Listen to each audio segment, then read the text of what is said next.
Chair, the meeting is now live. Thank you very much, Carol.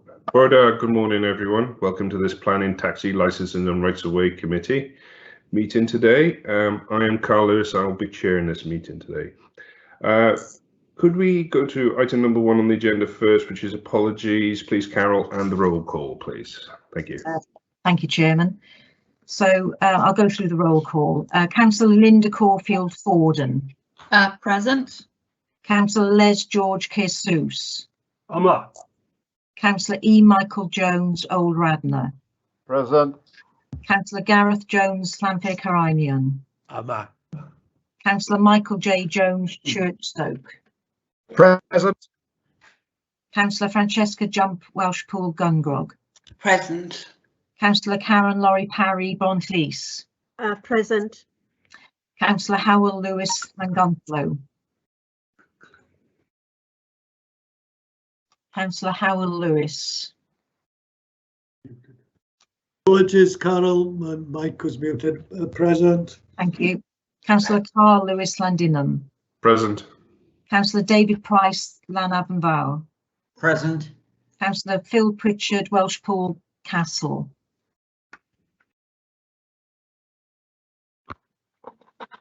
You're muted, Phil.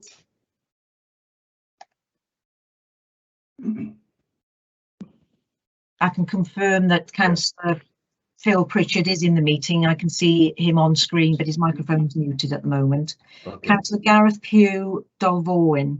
Present. Councillor David Selby Newtown Central. Present.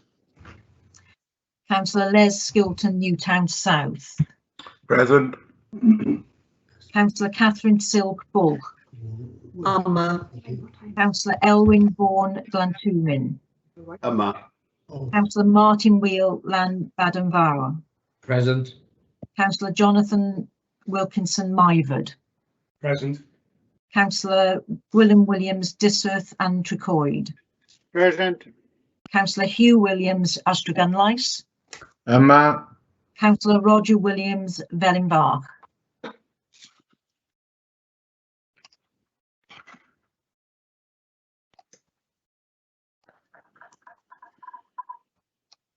No, I haven't got anything from Councillor Roger Williams.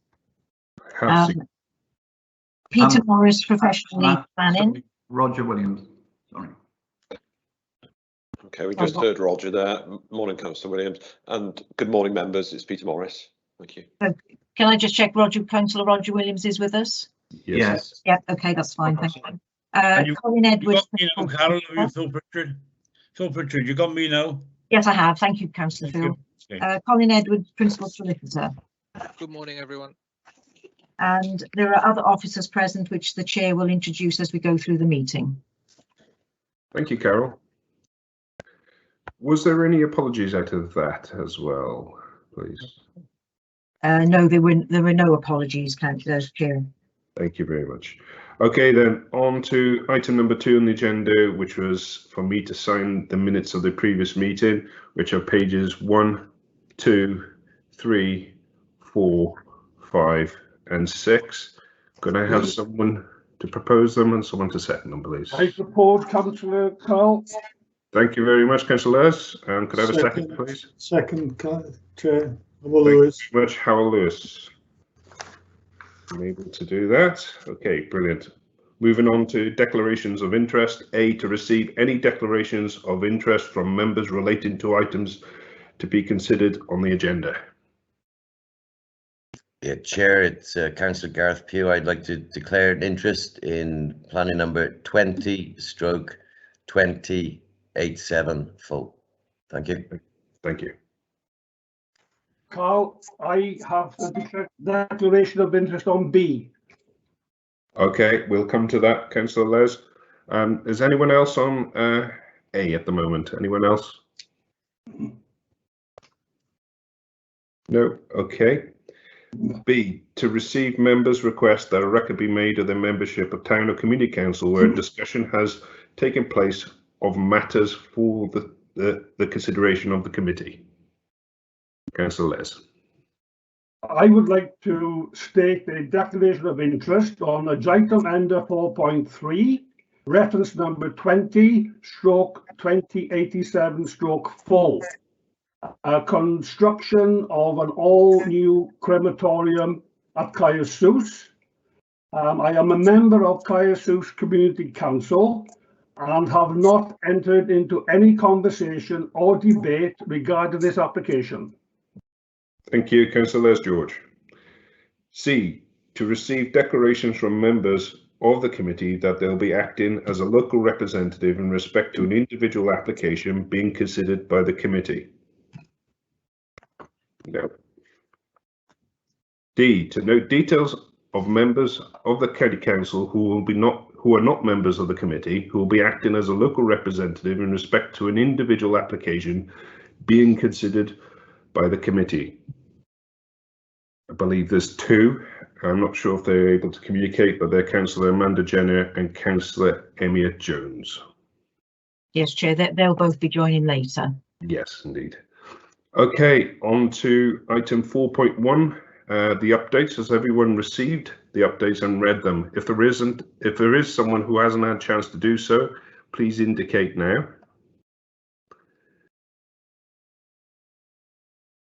Great. Okay. On to our first application, which is 21/0733/DNS, Development of National Significance, application for energy recovery facility at Buttonton Quarry. We're lucky enough to have Robin Wynne Williams from Flintshire County Council to take us through the application. So over to you, Robin.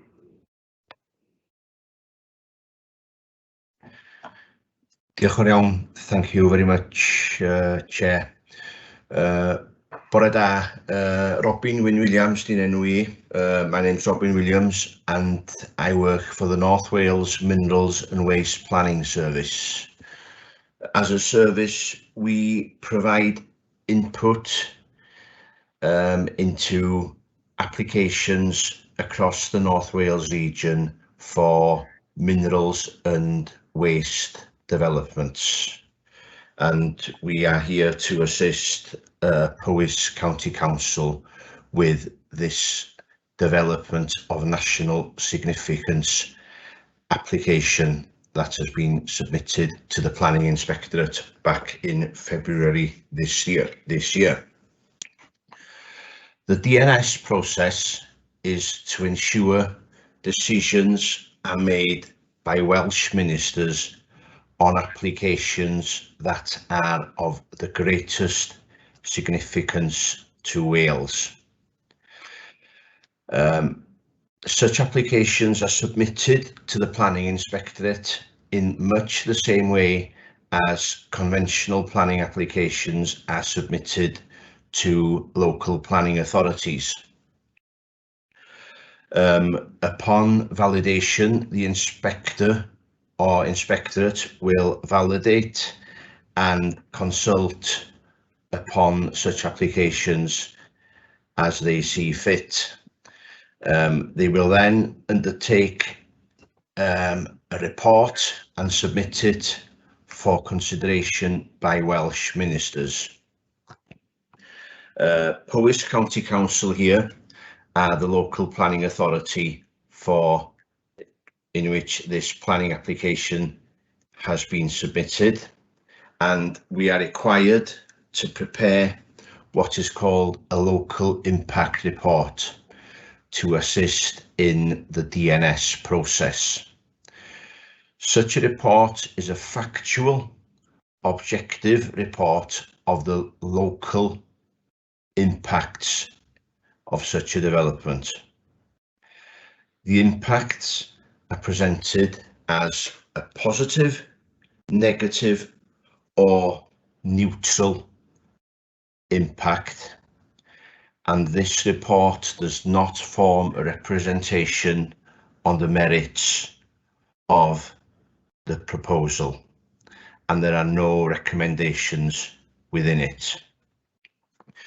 This application is captured by DNS because it is above the 10 megawatt output of electricity that would be created as a consequence.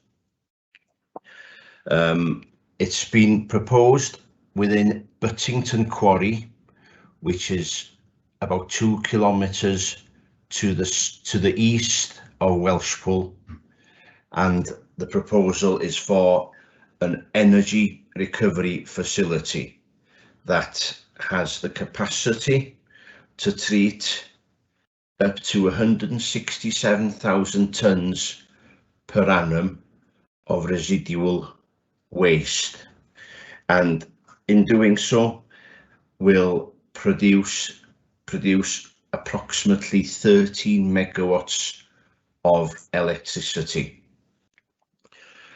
The plant proposed is also combined heat and power enabled, which allows for the excess heat that will be produced as part of the thermal treatment of waste to be utilised as part of a local heat network.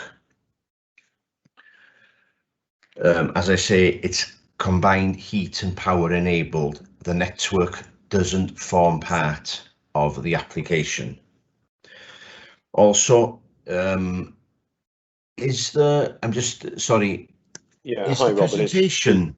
Yeah, we can get, I just want to check. I know we've got the presentation. Carol, do you want me to share it? If you could, please, Peter. Okay, Yeah. I'll be a few seconds just getting it organised. Yeah. Okay.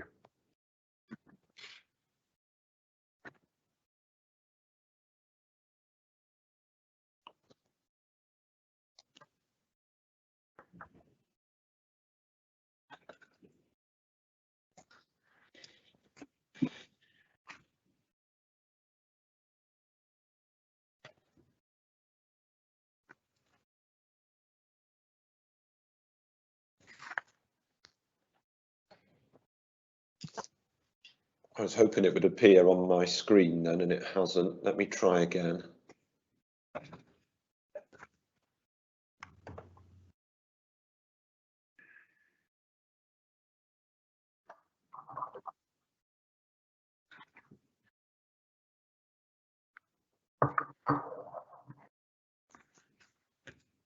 Right.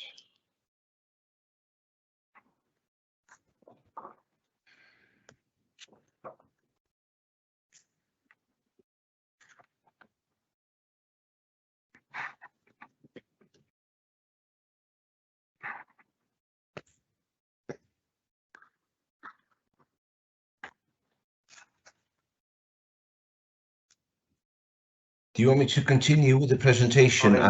I'm nearly there, Robin. It's Right, just, okay. Yeah, no I'm problem. trying to do it in screen in proper full presentation, and I'm struggling. But I'm hoping. Can you see that now? Yep, something. Yes. Something. Yeah. Yes, there we go. I know it's got the slides down the left. Is it still usable? Yeah, we can see it, Peter. Okay. Okay. Robin, just instruct me to go through it. Okay. Yeah, as in Next just go slide. through it. Yeah, up until the photos, and I'll just continue as I was. Yeah. Okay. As you can probably see from the photos within the presentation, in order to get such a facility to fit within the site, substantial earth moving will be involved in the construction period. There's going to be large structures included as part of the proposal. Such structures will include a reception hall, which would measure 23 meters in height, a boiler hall, which would be 46 meters in height, and an emissions stack that would be 70 meters in height. As stated within the application, the construction period will take approximately 3 years, with an average of 300 workers on site at any particular time. Should it become operational, it is anticipated that there will be 30 full-time direct jobs associated with operating such a plant. In order to import waste, there will be on average 40 HGV loads daily on an average of 15-ton payloads.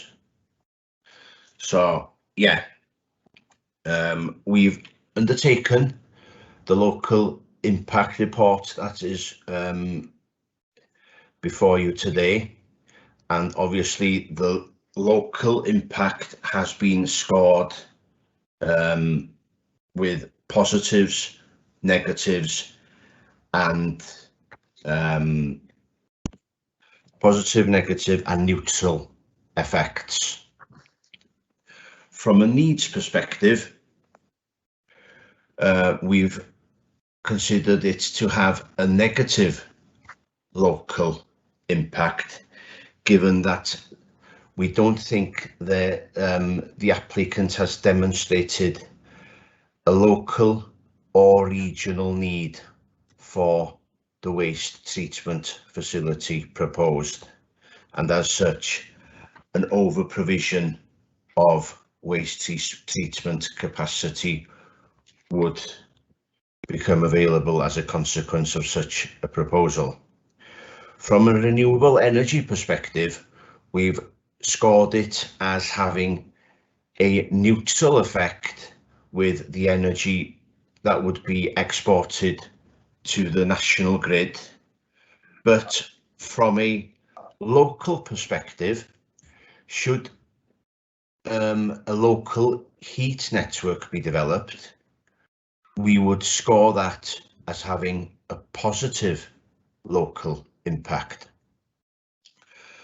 The highway and transport element we've scored as having a neutral impact on the highway network, but in saying that, the A458 that runs past the site and has an access, and in which the access to and from the site is going to be had, is a trunk road, and we're aware that the planning inspectorate are consulting directly with the trunk road agency for their responses.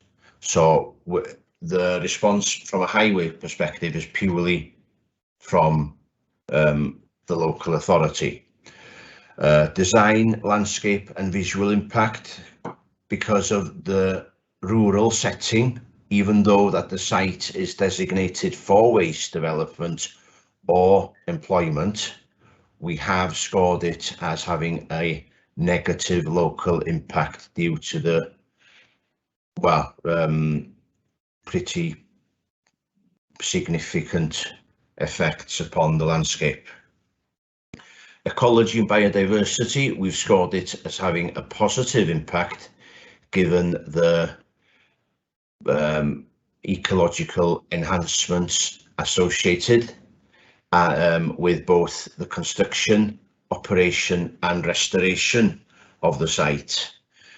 Heritage, we've scored it as having a neutral effect, as we do not consider there will be any adverse impacts on listed buildings, but again, Cadw will be consulted directly by the planning inspectorate on this application as well. Water, environment and ground contamination, we do not consider there will be any adverse effects associated with that, and that's been scored as having a neutral effect as well. And so has air quality. We consider that there's sufficient mitigation in place within the plant, be that through emissions through the stack or through the scrubbers and filters that's within the plant, so that there will be no adverse local air impacts. Noise and vibration, we've scored it as having a negative effect in the fact that it's a rural setting which has a quiet background noise, and especially at night time, we consider that there's insufficient information provided within the application to prove that there will not be adverse impact associated with nighttime background noise as a consequence of tonal low frequency noise that would be associated with the operation, the 24-hour operation of the plant. From a geotechnical perspective also, as you can see from the photos, the site is a very steep valley formation, and with the amount of cut, fill and earth moving involved, we have not received sufficient information by way of methodology to prove that there will not be issues associated with stabilisation on site. And from a minerals safeguarding perspective, obviously the quarry that used to supply brick clay, that industry has since diminished, and there's been no sort of further need for brick clay from site. But Buttington Quarry has been a strategic site that does serve the local construction market, and with the amount of material in excess of 300,000 tonnes that is to be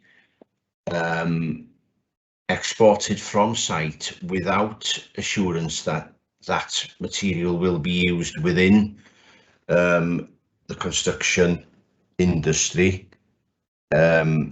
we can't say for sure that it will be offset by what's going to be sterilised as a consequence of this development. We also here think that one of the residues of the ERF process is what's called incineration bottom ash, which can also be used as a secondary aggregate. And the developer has stated that this material will be taken off-site for processing and onward use. So we do feel that the IBA here would offset the mineral that would be sterilised, but it's apparent that this material or resource will not be utilised from Buttington, but from somewhere else. So we have scored mineral safeguarding as having a negative local impact as well. Yes, I trust that you've read the local impact report, and we respectively ask committee to approve this local impact report so as to assist the inspector with this DNS application. Thank you. Don't know if Peter wants to add anything further. Peter? No, I'm grateful for your presentation, Robin. That's fine. I think, Chair, we're back with you to take any questions, please. Okay, over to members for discussion, please. You'll see 4.2 local impact report. Raise your hand there that Carol's put up. So members, if you want to speak on this, please use that facility and I'll bring you in. Councillor Elwyn Vaughan, please. Diolch Cadeirydd, a diolch Robin am y cyflwyniad cynhwysfawr yna. Thank you for the report, it's very comprehensive. The one query I have particular is we see a number of similar type of sites to waste transfer, waste handling these days with high risk in terms of fire, etc. Is that relevant to this site as a potential risk and should be assessed, especially due to its close proximity, should that happen to the A458 and to the main railway line from Shrewsbury to Mid Wales? Diolch yn fawr. Diolch Cynghorydd Vaughan.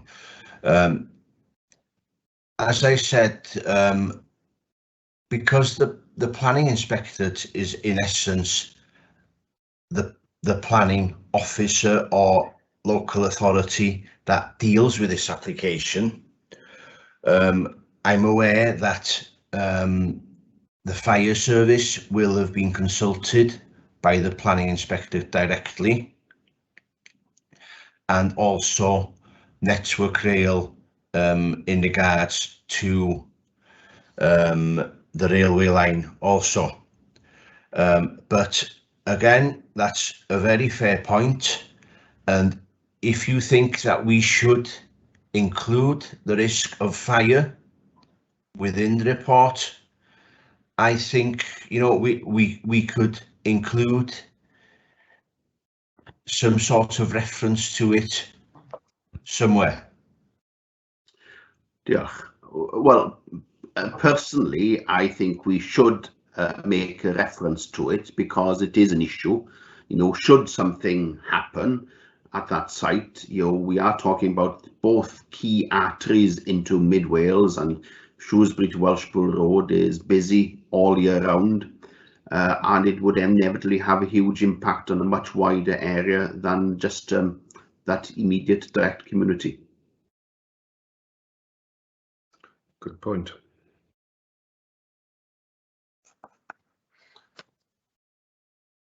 Okay.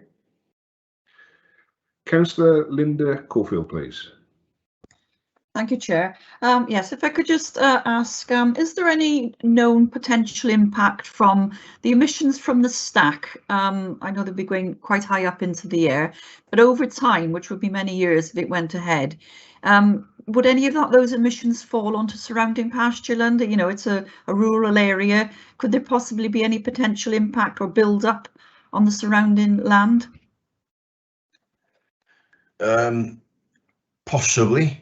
And the information that has been provided by the applicant does not address that issue, but within the air quality section, I think that effect could be noted, and what consequence could this have on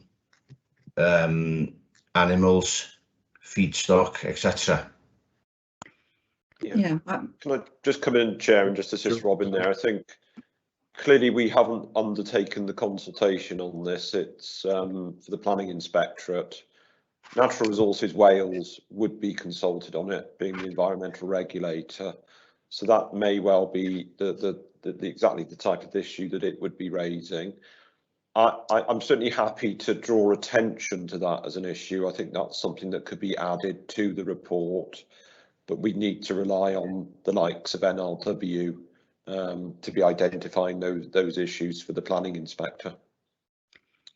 Yeah, thank you. Yes, I would like. I think that would be a good thing to note. I know the human health is obviously the most important, but you know that could eventually end up as a human health matter. So yeah, I think that would be something that should be investigated, or certainly added to the final mix. Yeah. Thank you. Thank you, Councillor Linda Caulfield. Councillor Hugh Williams, please. Yeah, thank you, Chair. Diolch Robin am yr adroddiad. Can you explain more? What do you mean by a local energy network? What does that actually translate into? Also, following on from the last question, with air quality, during construction, who would monitor the dust and such things? And then the residual waste, you mentioned that it would be taken off site and processed elsewhere. Is it a possibility that it could be processed on site? Right. Diolch am y cwestiwn. Thank you for the question. I will begin with trying to address the first point raised, which was local energy network. Local energy network, yes. A lot of these facilities, when they are submitted, indicate that they are R1 enabled, which means they are combined heat and power enabled. Yeah. But with, for instance, if this development would be developed on an industrial estate, anything beyond the unit within this site, any network that would need to be developed would be outside the developer's control. And that's the issue that we've had with a lot of these plants in the past, that they are R1 enabled and they're all singing, all dancing on paper, but when they are to develop this heat network, the answer we predominantly get is that, oh, we're unable to secure contracts and agreement with other landowners, and it sort of falls there. Here we do have a quite substantial site which measures approximately 21 hectares in total, where there's additional land allocated within the local development plan for employment use. The applicant here has indicated that as part of this this development, they are to develop 4 lay-down areas within the site upon completion of the facility that could possibly be developed into some sort of business / industrial park upon the development of the energy recovery facility. As such, there is a real possibility that an internal network could be developed within the site for this heat to be dispersed to potential other businesses. It's not a community benefit. Well, it is, but it's not, if you see what I mean. It doesn't benefit the surrounding community. That's obvious. What about the air quality from during construction, about the dust and things? Who monitors that for 3 years? That's significant. Yes, the effect from construction, we do. I have within the local impact report suggested conditions relating to a construction environmental management plan that would require the submission of a dust suppression plan that would be associated with the application. We must also remember as well that the site is an active quarry and there are robust dust suppression measures in place. Right, and the residual waste, is there any way we could ask that it has value? Is it are we in a position to seek that is processed on site if it has value? Right. I'll just quickly correct you. It's not the residual waste is to be thermally treated within the facility, and there is one of the residues of this process is what's called incineration bottom ash. And I think that's what you're referring to as what could possibly be utilised as some sort of secondary aggregate.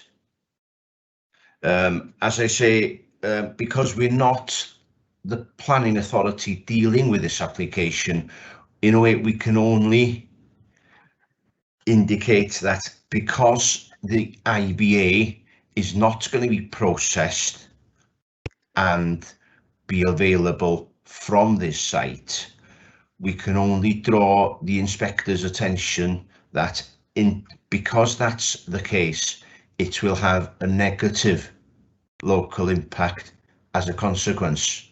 So hopefully, in drawing that attention to the inspector, quite possibly, there is a 10-day period from the time we submit this local impact report for the applicant to give their response to it to the inspector.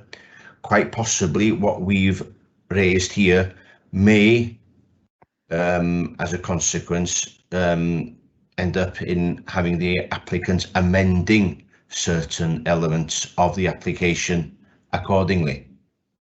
Okay. Diolch. Thank you, Chair. Thank you very much, Councillor Hugh Williams. Councillor Les George, please. Thank you, Chair. Chair, my next 4 hands were the stammer. Yes, I can see that. Don't worry about that.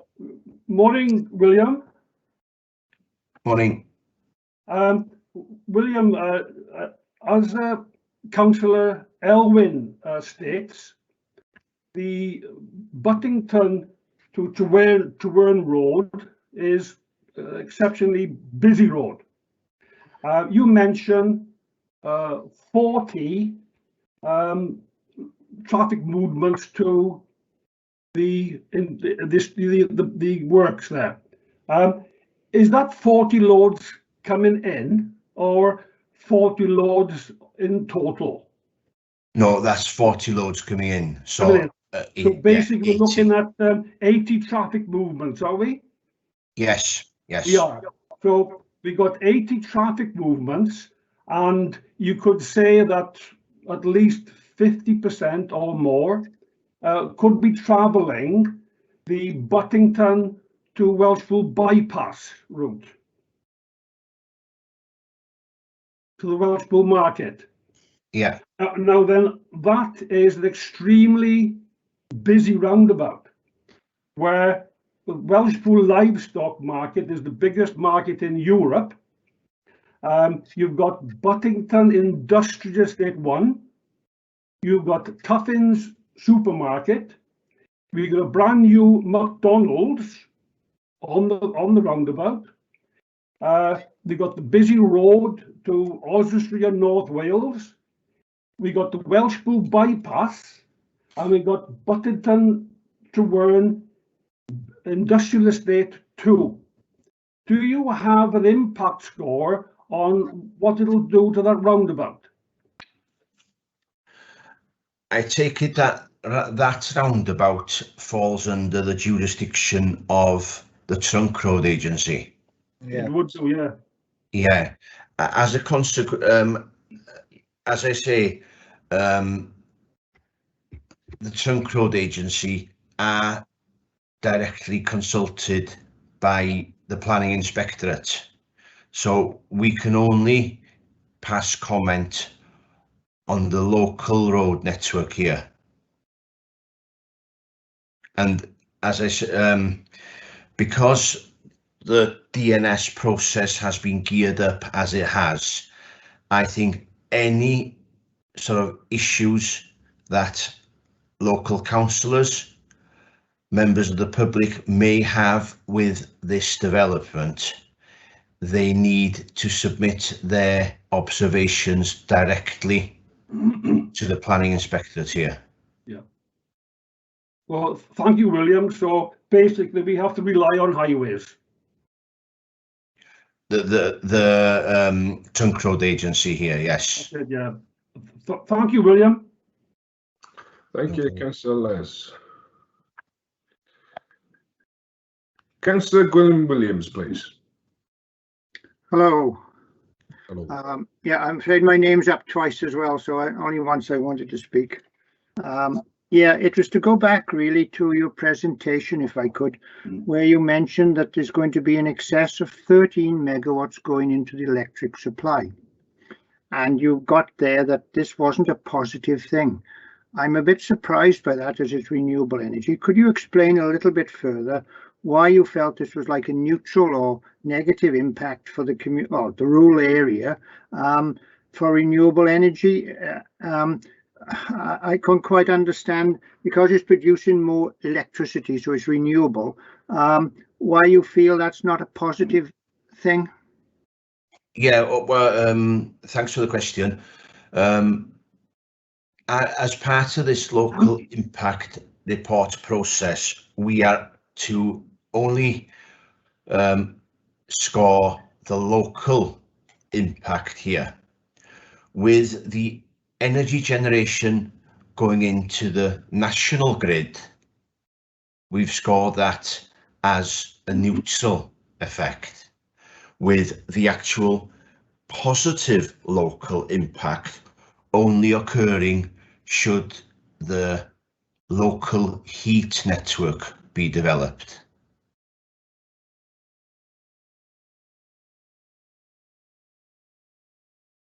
I think you're muted, Councillor Gwilym. It's gone off on his own. All right. Yes, I understand that, but I still don't understand. A lot of this, I presume, would go into the national grid. So why don't you think that's not positive? Yeah. Chair, can I come in and help here?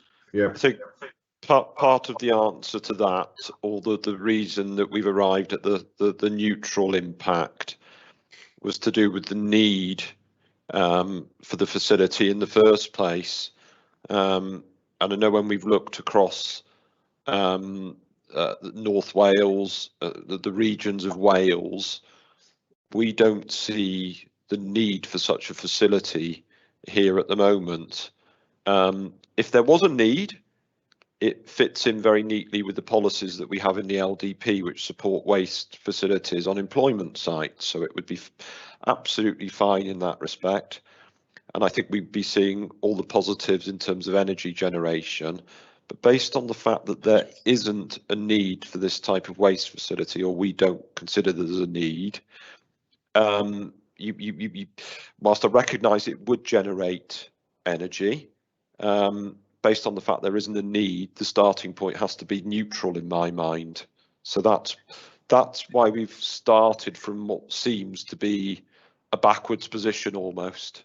I hope that sort of helps as well.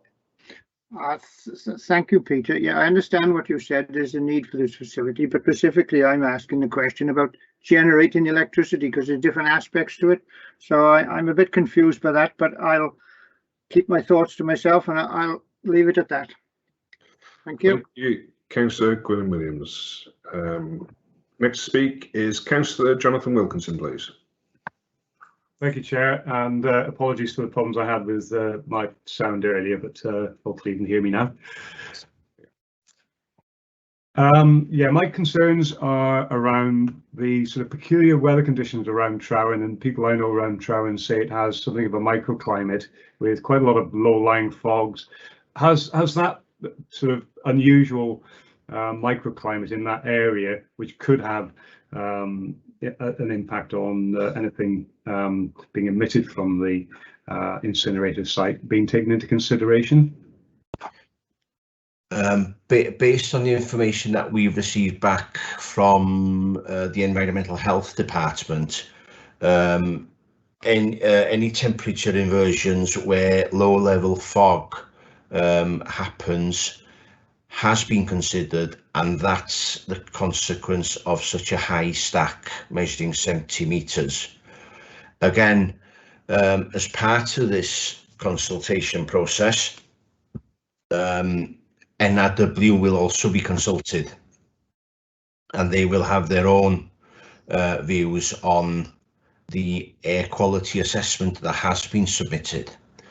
And also, what I like to add further is that should this facility be approved, be developed and become operational, it can only become operational once an environmental permit has been issued by NRW. Such a permit will also require further information on air quality and the effects of local weather conditions will be considered fully as part of both the planning application and the permit application as well. Could I just have a follow on, Chair? Yes, certainly. Yeah, thank you. I mean, there is a lot of local concern, and some of that does revolve around the perceived effects of the prevailing weather conditions in that area. I mean, is there any account taken of the mental health impact? Because there's certainly been an impact in the area. There's been considerable concern. Thanks. Yes, there has been a chapter within the environmental statement, which is a health impact assessment. Both myself and Dan Stoik, the environmental health officer, were part of the steering group in that sat in order to develop the health impact assessment in question, and as such, Wales Health Impact Assessment Support Unit will be consulted directly by the planning inspectors on the application. And because both myself and Dan were on the steering group here, I think it is better for the Assessment Support Unit to be giving their own views on sort of the perceived impacts that could be associated with such a development. And obviously, because we are not the local planning authority that determines this application, we are not party to observations by the general public upon this application either, to know if there's sort of concerns being voiced as to mental health effects of such a facility being applied for. Okay, thank you, Robin. Thank you. Thank you, Councillor Jonathan Wilkinson. Next to speak is Councillor Karen Laurie Perry, please. Thank you, Chair. Good morning, Robin. Could I just ask, Robin, you said earlier in your presentation that that this report has not demonstrated a local need. Now, is that a fundamental factor in this report going forward, that a local need should be actually, or the local need should be actually assessed in taking this forward to enable this report to go forward, or not? Can you repeat that, please? Sorry. Sorry, Willa. Earlier in your report, you said that in your presentation that the report has not demonstrated a local need. Yeah. Yeah. So what I'm asking is, for this actually to be, if this report was to be taken forward, should that local need be assessed first in any case to enable it to be taken forward to the planning inspectorate or whatever? No, it doesn't need it. Doesn't need it. Doesn't it? No. Yeah. Well, this local. Yeah. From the information that's been submitted by the applicants. Yes. We've assessed it, and we consider that there's no need elements for it. There is no need. Sorry. There is. What you had said was it's not demonstrated a local need. Yes. The report is not demonstrated. So are you saying that the report should demonstrate a local need? No. It's just a report. So no, as in, Chair, can I just come in? Yeah, the issue of need is one that the inspector dealing with the application is going to have to grapple with. Clearly, the applicant considers that they have demonstrated that there is a need, otherwise they wouldn't be pursuing it. When we've looked at it from a local perspective and a Welsh perspective, we haven't identified a Welsh need for it, a Powys need for it. So that is the point that we've made in the report, and the inspector would then consider that issue, but the inspector will have to consider that against the evidence that the applicant puts forward in time as well, and then arrive at a decision in due course. So I think we've probably got it right at the moment, as far as I'm concerned. Okay. Okay, thank you, Peter. Thank you, Councillor Karen. Next to speak is Councillor Howell Lewis, please. Thank you, Chair, and thank you, Robin, for your report. I found it very interesting to read. I found it very balanced on the whole, but back to this need again. I was very surprised that the conclusions of the report were that there is no demonstrated need for it. But you know, that is you know, for the inspector to decide.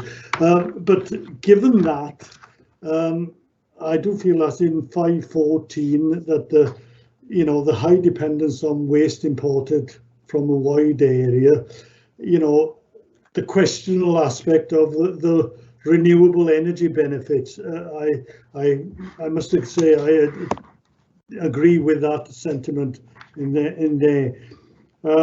The other thing I've picked out is at 515, the site's location is predominantly rural setting, and exporting heat to other heat users. It's not co-located to existing heat users. Well, if it was closer to other heat users and so forth and properties, wouldn't that make it less desirable? There'd be more objections to it in that respect. Yes, in the fact that we've stated that it's not co-located next to a suitable heat user, we are not referring to a housing estate here. We're referring more towards an industrial process that may be heat dependent. So for instance, a factory would sort of that needs considerable heat would probably go hand in hand with this sort of proposal. Right, okay, thank you. But obviously a heat network would also work on a sort of sliding scale, where you'd get your sort of dependent heat users that needs a high proportion of heat located in close proximity to such a facility, and then as you go further away, where you don't need, maybe you need hot water, that could be located several hundred meters or X kilometers away from the facility also. Right, yeah, okay, yeah, you've clarified that, thank you. Thank you very much, Councillor Howell Lewis. Next to speak is Councillor Roger Williams, please. One of the main benefits in terms of sustainability is that it will reduce landfill and all the methane emissions that might be caused by landfill. I mean, I know that might not be a local issue, but it is certainly a regional issue. And then the other one is going back to this question of need.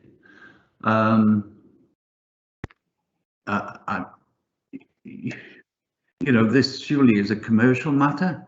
I mean, somebody isn't going to invest many millions of pounds, or I don't know how many millions of pounds in a facility like this, if they don't understand that there will be a need for it. So is that a matter we need to be looking at in terms of planning?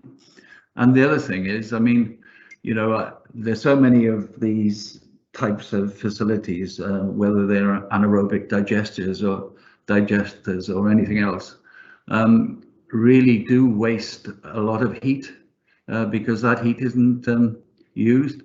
And I would like to see, and I know taking that heat from a facility to a somewhere like Welshpool, you'd lose so much heat on the way, that it wouldn't make it practical or commercial.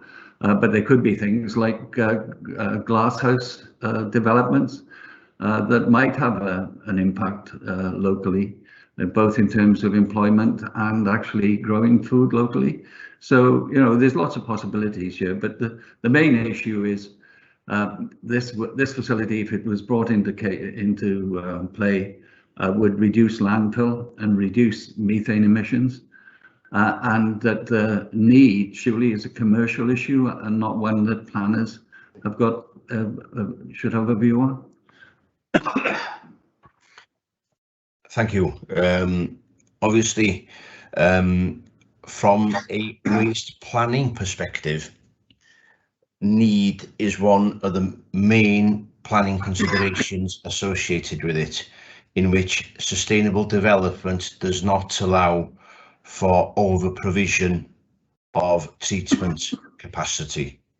Over provision is considered, if over provision is approved, we will probably have waste being trucked from all over the UK and beyond to and from these facilities.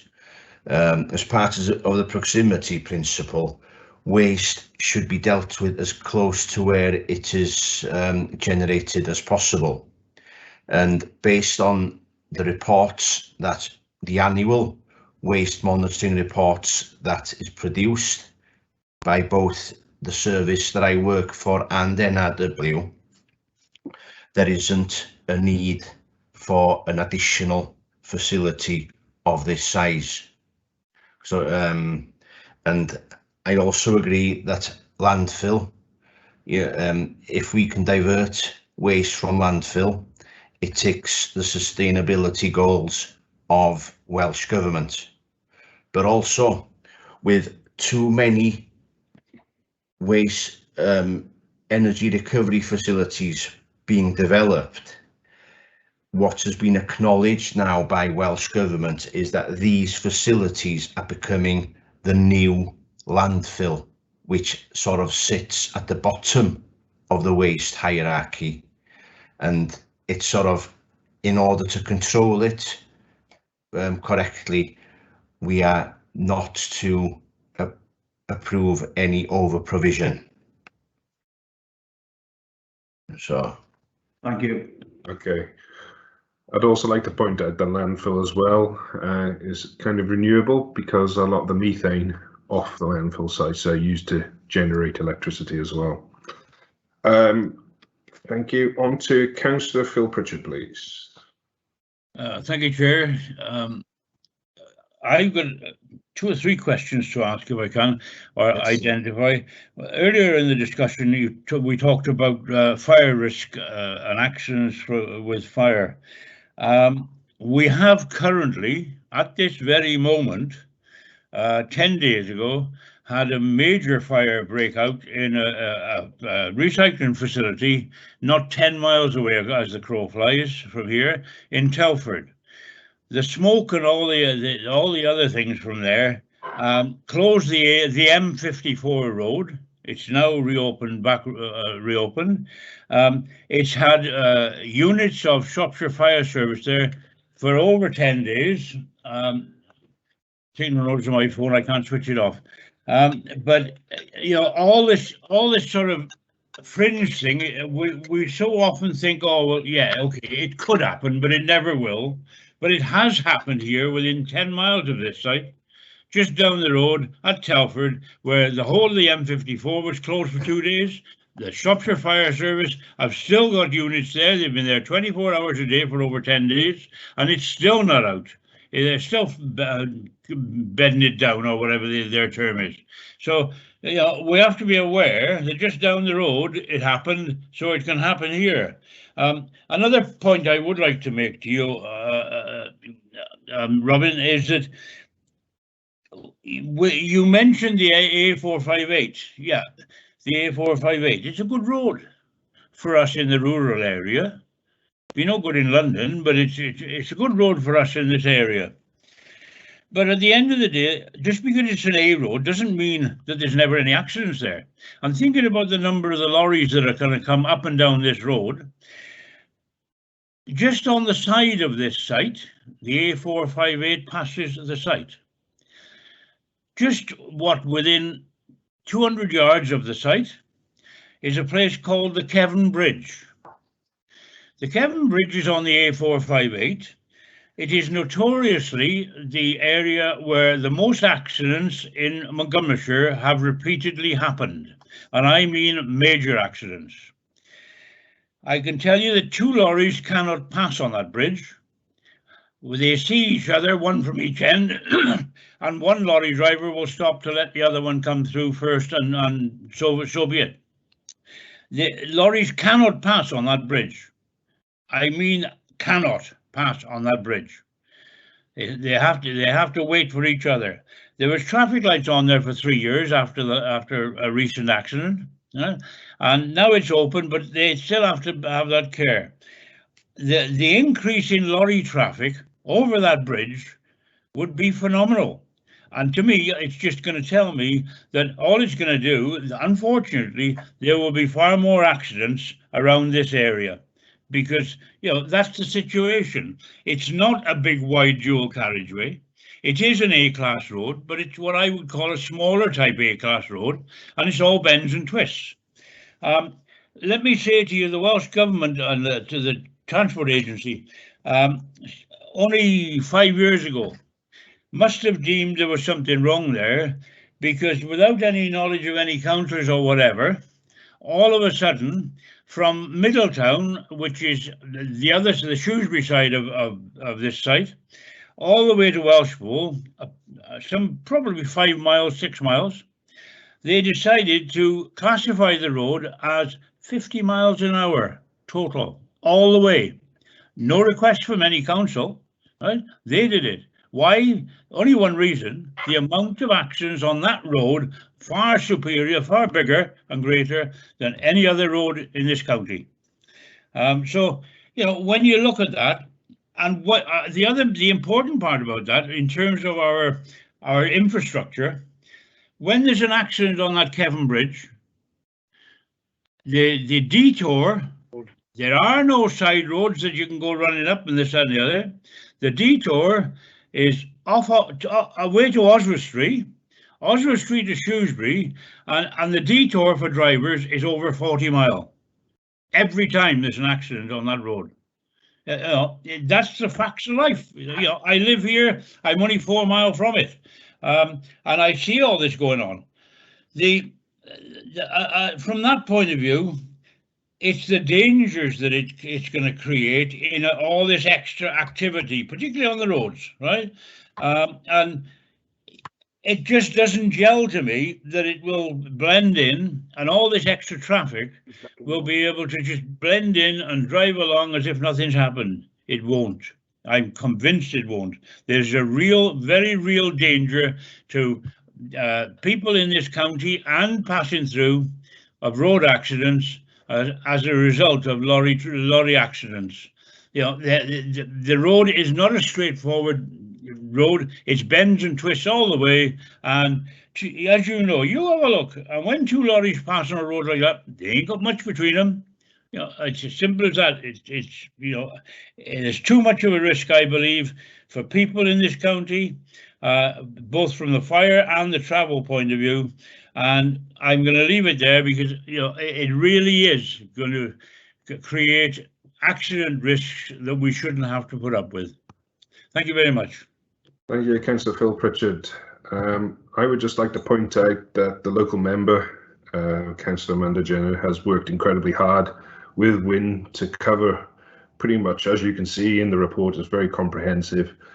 Pretty much all the details. Some details have been by you members today brought up, and hopefully they'll be added.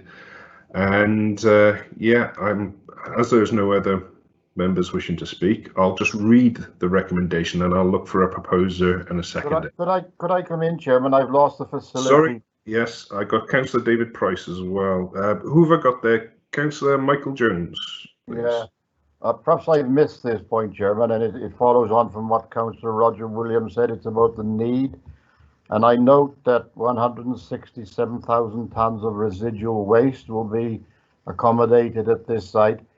I'm just wondering now, Chairman, where that waste goes at the moment and how the facilities that take that waste would be affected if this application was successful. Thank you. Good point. Robin. Right. Obviously, North Powys, where this application is based, falls within the northern waste region of Wales. The majority of waste that's produced within the northern waste region of Wales, there's approximately 70% recycling rates within the region. So we are left with 30% residual waste. The vast majority of that at the moment, since 2019, is taken to a similar plant to what is applied for here over in Flintshire, called Parc Adfer, and it was developed as a consequence of the North Wales Residual Waste Partnership, where 5 North Wales authorities came together to procure for the development of this facility. It allows all the waste from the from those 5 authorities to be treated within it, and also there's an additional 50 to 60% capacity to deal with commercial and industrial wastes. Over in Powys, I'm led to believe there's about 20,000 tonnes of residual waste generated annually. At the moment, that waste is sent, there's a proportion of it going to landfill, and there's a proportion going to other energy recovery facilities that are outside the region. And all I can comment is that from the public register, there is a procurement process going on at the moment to deal with that 20,000 tonnes of residual waste that will be coming out of Powys. So in essence, there isn't, as we, well, correct me if I'm wrong, but it's up to tender now where this 20,000 tonnes of waste material from Powys will be going. Thank you. Okay. Councillor David Price, please. Thank you, Chair. My question relates to a matter of process, because clearly we're dealing with the development of national significance here, and our role today is not quite the normal role that we have as a planning committee. And I wonder, for the sake of any members of the public who are observing this, perhaps we could just have officers to give an explanation of what exactly our role is today, and what indeed the decision-making process is moving forward with the Planning Inspectorate, so that there's a clear understanding of our role and indeed the role of others in this application. I'll bring Peter in for that, please. Thank you, Chair. Thank you for the question, Councillor. Because it's a development of national significance, ultimately the decision maker will be the Welsh Minister. It's not Powys County Council. In terms of the process where we are at the moment, the application's been in preparation for some time. The applicant will have done pre-application consultation work with the local community, local interest groups. And then in terms of submitting the application, the process they have to follow is they have to submit that, and they've done so to the Planning Inspectorate. So the Planning Inspectorate are effectively the case officer. They have written to us requesting that we submit this local impact report. They've given us 5 weeks in which to prepare and submit it, which we've done. This committee is responsible for considering the local impact report, and if it approves it, maybe with some of the amendments that have been suggested, that will then be submitted to the Planning Inspectorate. It's then with the Inspectorate to decide its next procedural method for determining the application. I suspect it would hold a public hearing, or it could possibly be an inquiry. That's for it to determine. I can see the sort of logic and sense of a roundtable type hearing session where they get relevant organisations, local people who've made comments together to discuss the proposal, and we may well be invited to attend that as a local authority as well. Once that's completed, the inspector will have to prepare a report. So the inspector will gather all that evidence that they've had either in writing through things such as the local impact report or through a hearing session and other evidence that's been submitted to it, obviously along with the applicant's proposals, and they will reach a recommendation, and then that recommendation will be submitted to the minister, who will then decide whether or not it should be approved. Okay. I think that's hopefully clear enough. Yeah. Absolutely. But as I say, for the sake of the public who are observing us today, I think that adds great clarity to exactly what our role is. So thank you for that. Yeah, thank you. Okay. Could we go through the amendments that have been brought up by members, the list of amendments, obviously the fire and the roads and what have you? Well, yeah, the amendments I've got written down, Chair, unless somebody else can help me. I think we need to add some additional comments. Draw attention is probably what I would be planning to do here. Yeah. To fire risk. Yeah. And that also brought in the railway line as well as the road infrastructure locally. Indeed. So I think we should add that in. And then the other one I'd written down was to do with emissions and the impact that might have on surrounding land over time. Okay. I think the highway issues that have been raised and some of the other issues, I wouldn't be suggesting we add in as extras, because I think they will come from the consultation process that the Planning Inspectorate is holding. So I think it's really those 2 additions that I've noted. Okay. If anybody disagrees, please say now. Okay. Thank you. We'll go on to Councillor Michael John Jones, please.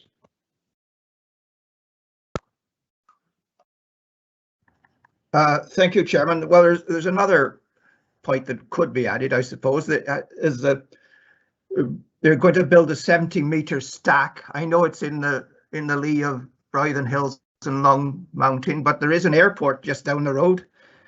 So will air traffic control organisation be consulted? I hope they will. Yeah. Again, Chair, to come back on that again, that would be part of the consultation as well. I think Councillor is absolutely correct there. There's potential for collision or accident, so Civil Aviation Authority would be the normal consultee around such things. So again, I've got no problem if we want to just draw attention to that. Yeah. But I think Peter, I'd also add. Yeah. I'd also like to add that we have suggested stack lighting as a consequence to aviation safety as well within the conditions. Okay, brilliant. You happy with that, Councillor Michael John Jones? Yes, thank you very much, Chair. Good stuff. So would that be included as a 3rd point, Peter? Or are we just leaving it as the 2 points? I think what we probably need to do, I probably need to just double check, or if Robin can double check for me that it's not there. If it's not there, let's add it in as an addition.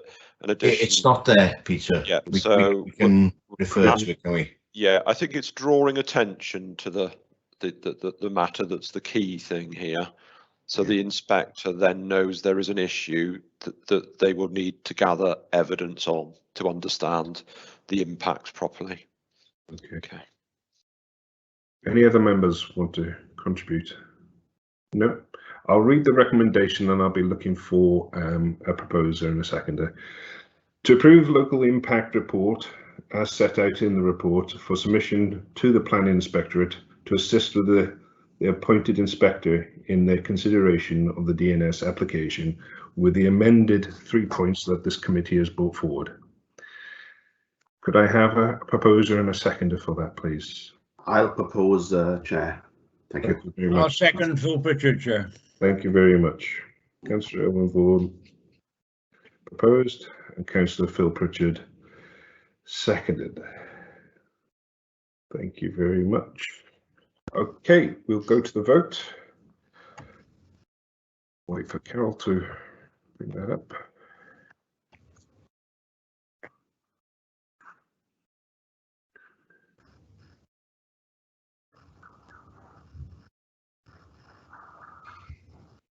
Chair, that's the voting form's now in the chat box. There's a link there for it. I haven't got it on my screen.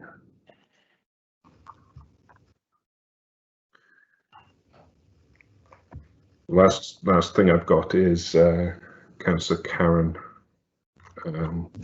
asking about an email. Same here, Chair, and that's nice. Here you go. It's on now. There we go. Got it now. Yeah, brilliant.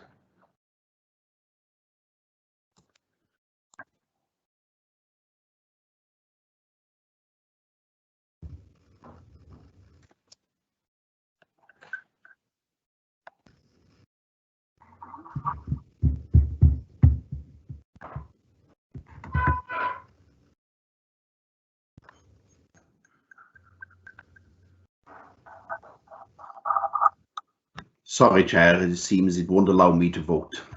Okay, we'll come to you verbally then, Councillor Wimble. No, me as well. Councillor Williams.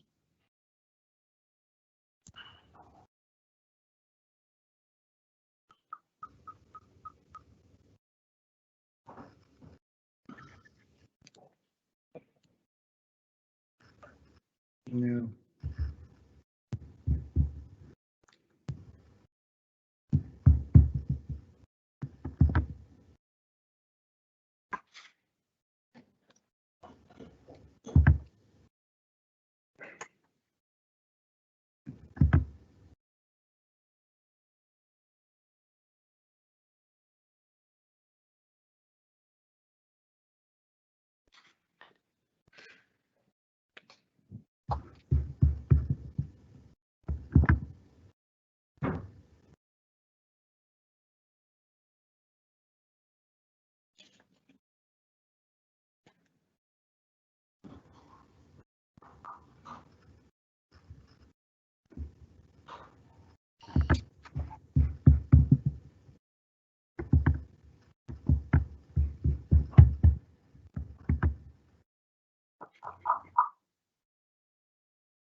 While we're waiting, who do we have from Highways here today, please?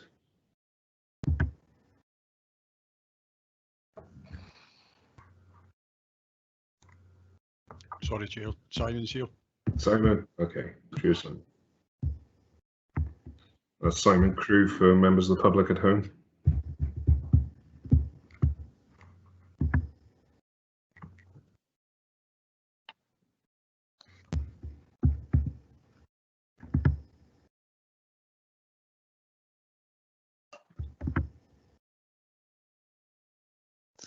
Sorry, Chair, it's Alistair Knox from Highways as well. Oh, hello, Alistair. Hi.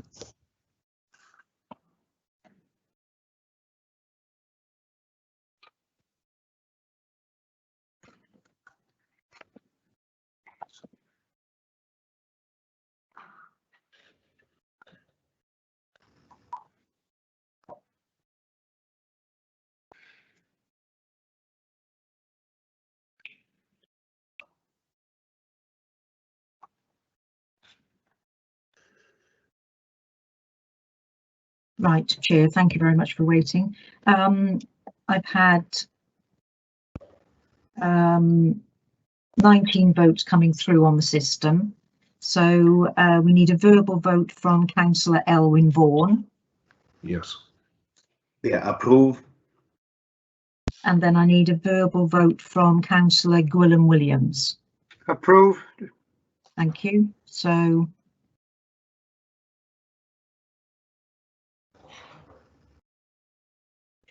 we have 20 votes for the officer's report plus the additional items and 1 abstention. Thank you very much, Carol. That local impact report has been approved. Thank you. Could I ask Councillor? Could we have a quick conference? Absolutely. Yeah, I'm in your hands, members. We'll have a quick. So what are we on now? 11:26. So we'll be back at 11:30.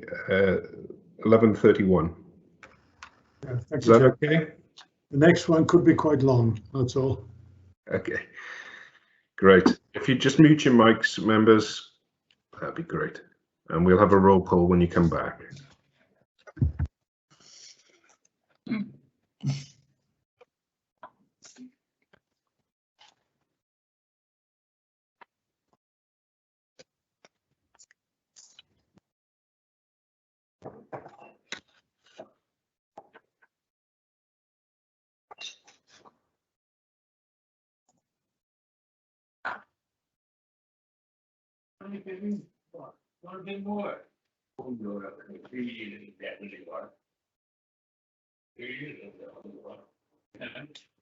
Could members please mute their microphones, please?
Okay, it's 11:31. We'll give a few more moments just to make sure everyone's back, as I can see that's Councillor Phil there.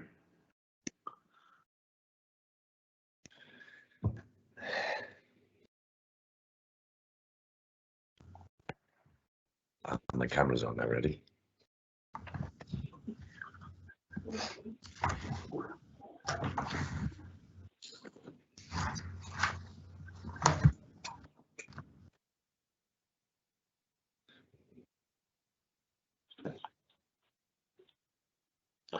Okay, I think we've given enough time. It's 11:32 now. I did say 31. Right, okay, Carol, could we have a roll call, please?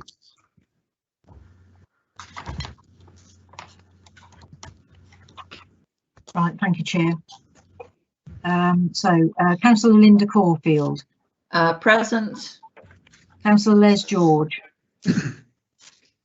Councillor Les George. Your microphone's on mute. Sorry, Carol, Emma. Thank you. Councillor E. Michael Jones. Present. Councillor Gareth Jones. Emma. Councillor Michael J. Jones. Present. Councillor Francesca Jump. Present.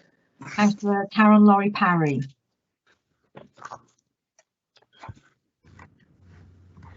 Present, Chair. Councillor Howell Lewis. Present. Councillor Carl Lewis. Present. Councillor David Price. Present. Councillor Phil Pritchard. Jemma. Councillor Gareth Pugh. Present. Councillor David Selby. Present. Councillor Les Skilton. Present. Councillor Catherine Silk. Councillor Elwyn Vaughan. Councillor Martin Wheel. Present. Councillor Jonathan Wilkinson. Present. Councillor Gwilym Williams. Present. Councillor Hugh Williams. Emma. Councillor Roger Williams. Emma. Thank you, Chair. I've got some outside speakers, the speakers for this next application. Can I just check with them as well, Chair, that they're able to speak to the committee and committee can hear them? So I've got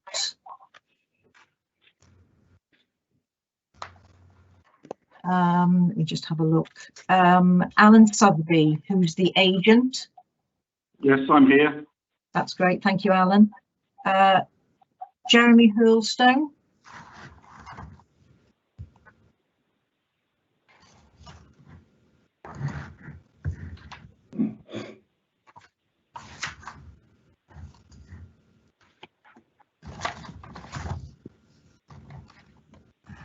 Hi, Carol, it's Peter. There's one telephone number I can see that's got a sort of greyed out symbol next, so it may well be Jeremy, that gentleman, yeah. Okay, Simon Richards. Yeah, here, Simon Richards is here, yeah. Okay, Jeremy, you might want to phone in again if you're able to, if you don't mind, and see if that will solve the problem with the microphone. We haven't got the two other speakers, David Evans and Ken Humphreys, in yet. If they are watching online, if they could ring in, please, on the number that they've been given.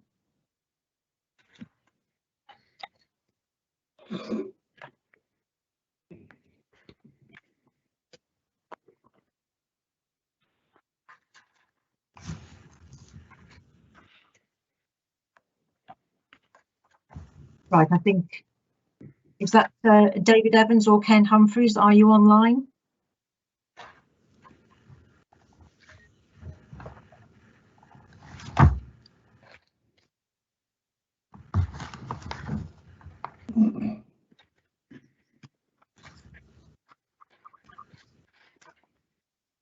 I believe that Mr. David Evans and Mr. Kenneth Humphreys are the objectors.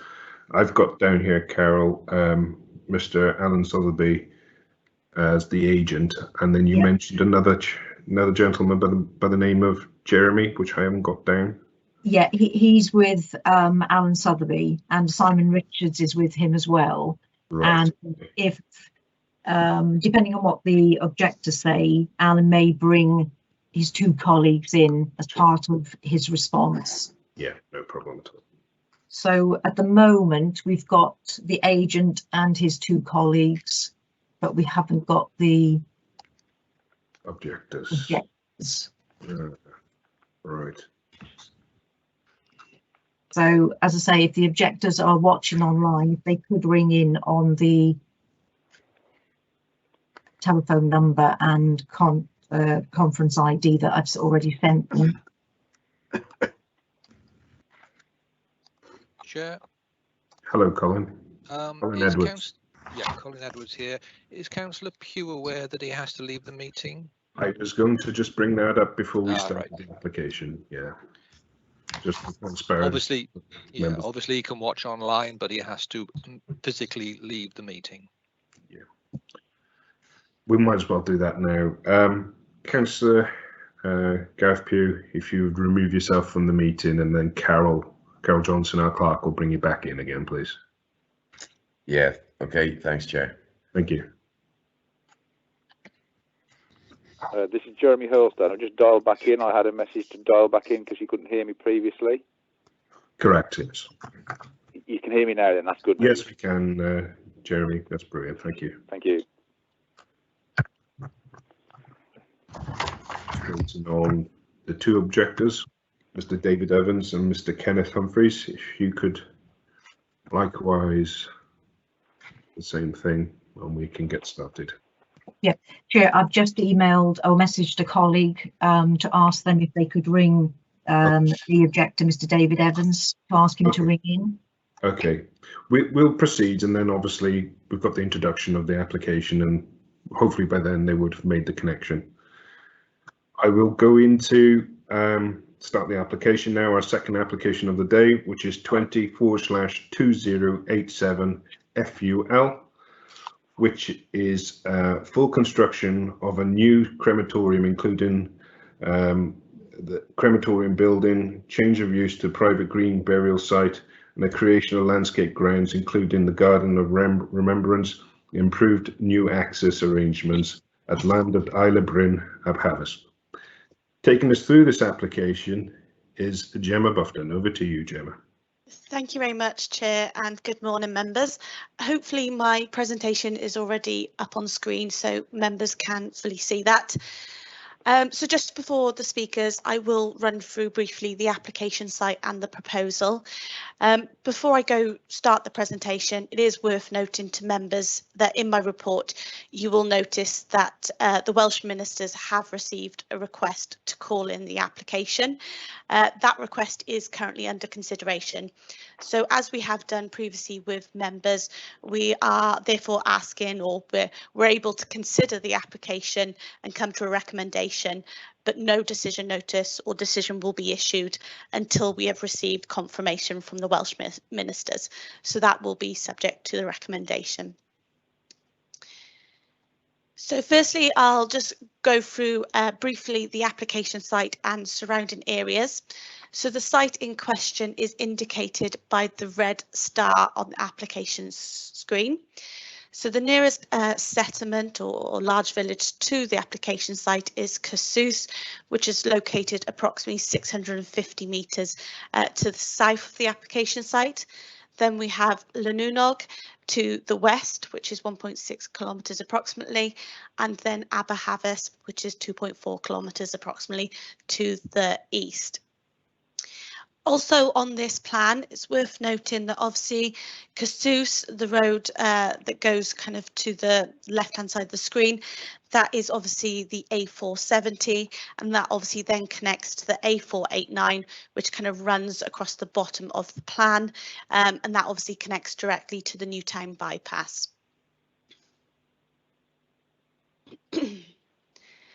So this is then the application site, a bit closer view.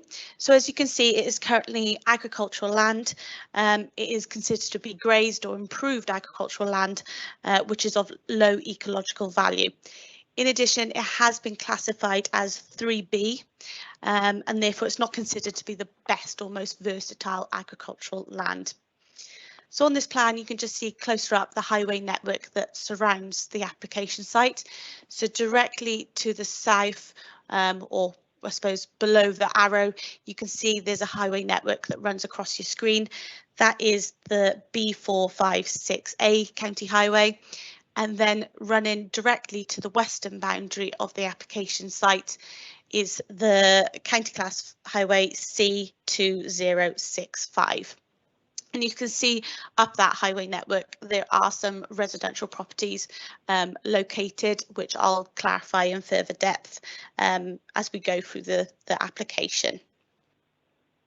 Okay, thank you, Gemma. We'll see now whether or not we've got our two objectors, which are Mr. David Evans and Mr. Kenneth Humphreys. Do we have you two gentlemen?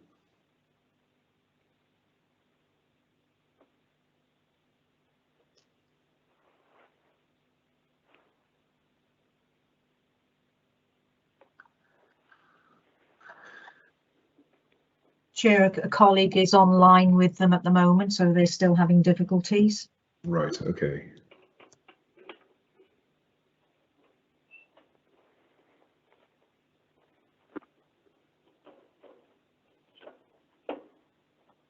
Should we adjourn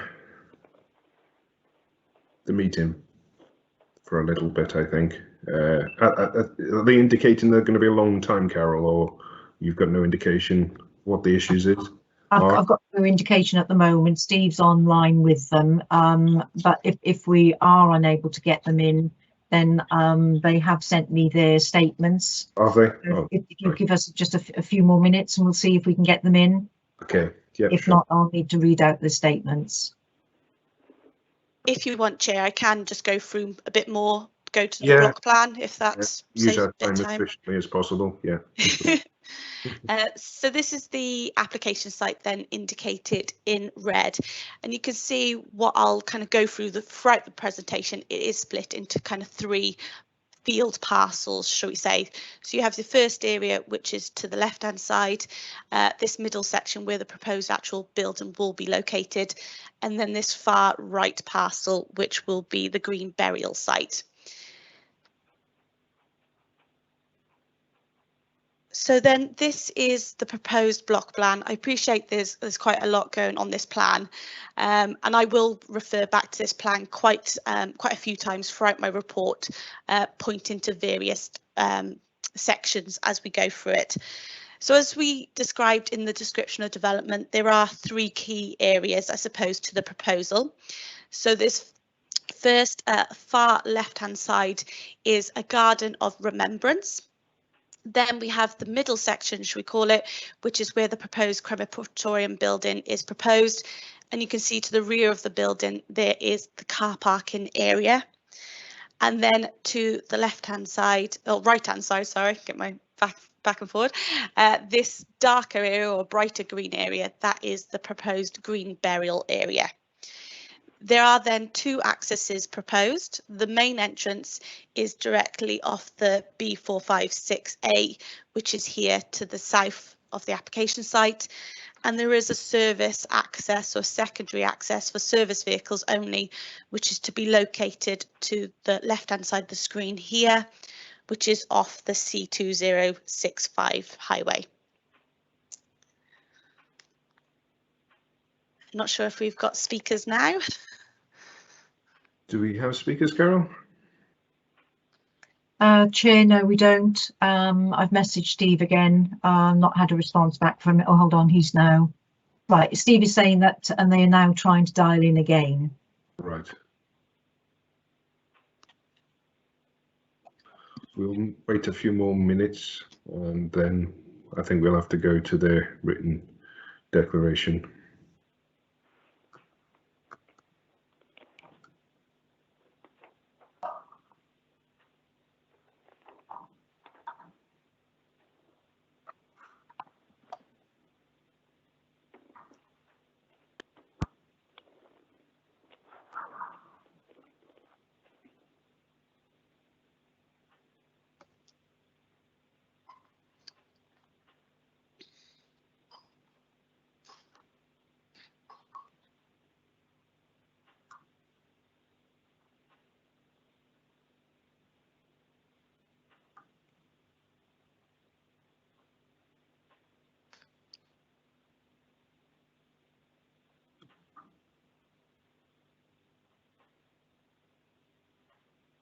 We have someone in the lobby waiting.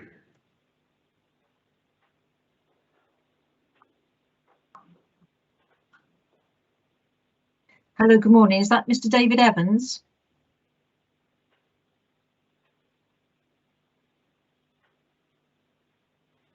Yeah, we need to establish who that is, Chair. It's just says it's anonymous. So I don't know whoever's just joined. Can you introduce yourself, please? Chair, my name is David Evans, and I'm ready to speak for 5 minutes. Okay. Mr. David, you have 8 minutes, and you may begin when you're ready. Thank you. Mr. David Evans is with Mr. Ken Humphreys, and they'll be using the same phone number. Are they using the same number? So welcome as well, yeah. Mr. Kenneth Humphreys as well. Yeah, so David Evans will speak first, and then Ken Humphreys will speak immediately after him. Excellent. Okay, off you go, Mr. David Evans, please. Thank you. I am a resident of Llanonnog of 20 years and a retired civil and geotechnical engineer. I trust you've read my objection letter to Powys, dated the 27th of January. I've read all 35 objection letters and 6 letters of support. They should be read to gain an appreciation of local and important evidence against this application, which is overwhelming. Since the 27th of January, more material planning considerations have been compiled and will now highlight the issues to you from a local viewpoint. Pre-consultation and so-called telephone survey by this applicant was very limited, despite repeated calls for much more community involvement with both the public and community council. There is no well-evidenced common sense need for this application after discussion with Aberystwyth and Shrewsbury crematoriums, which are not up to capacity. Importantly, no other sites have been considered. No overriding need has been discussed in the locality, in the press, through community councils and even Senate before this application turned up. So where is the demand? Normal coffin burials will be used in this rural area for decades to come. Despite assertions made by the Planning Officer's report, there is no reliable data on CO2 emissions being reduced by locating a crematorium here, and attempts to focus on car journeys within Powys alone does not address the overall effect in Wales and appears confused in relation to climate change policy. The overall carbon footprint assessment of this application has not been calculated. This application lies within the Caersws Registered Historic Basin, and the LDP makes no reference to this type of development. The local development plan seeks to protect the open countryside, but this application is incongruous to this rural landscape and can best be described as industrialization of the countryside in an elevated position. Major traffic movements in quiet rural areas used by walkers and cyclists through 3 villages and at a dangerous junction. Large spikes of traffic 4 times per day with an estimated 300 to 400 car journeys per day. This detailed data already evidenced to Powys planning. Traffic survey data in only 7 days in quiet October in a pandemic is not representative of the real traffic content. Construction and earthwork activity is also incompatible with this narrow and winding B road normal usage. This greenfield site has no public transport and is remote from even the nearest town, Caersws. The station is 2 kilometers away. Adverse impact on wildlife habitat, including red list species like curlew, which have been filmed here. Kite and buzzard are also present. Light and noise pollution from all buildings and vehicles will greatly affect nesting birds. The geology of this site has not been properly investigated, and only limited site investigation data is available from shallow trial pits on this sloping glacial clay hillside without wash channels. The revised file soakaways position still lies within a known wet field, as are the green burials. The main access road at 1 in 30 gradient cut into the sloping hillside will act as a sump, and more water will flow onto the highway. No site-specific data exists for air quality assessment both now and in the future. Modelling data using RAF Shawbury information is not considered relevant. This site is directly under known and regular RAF activity routes, including tornadoes, helicopters and Hercules, which will disturb any quiet reflection here.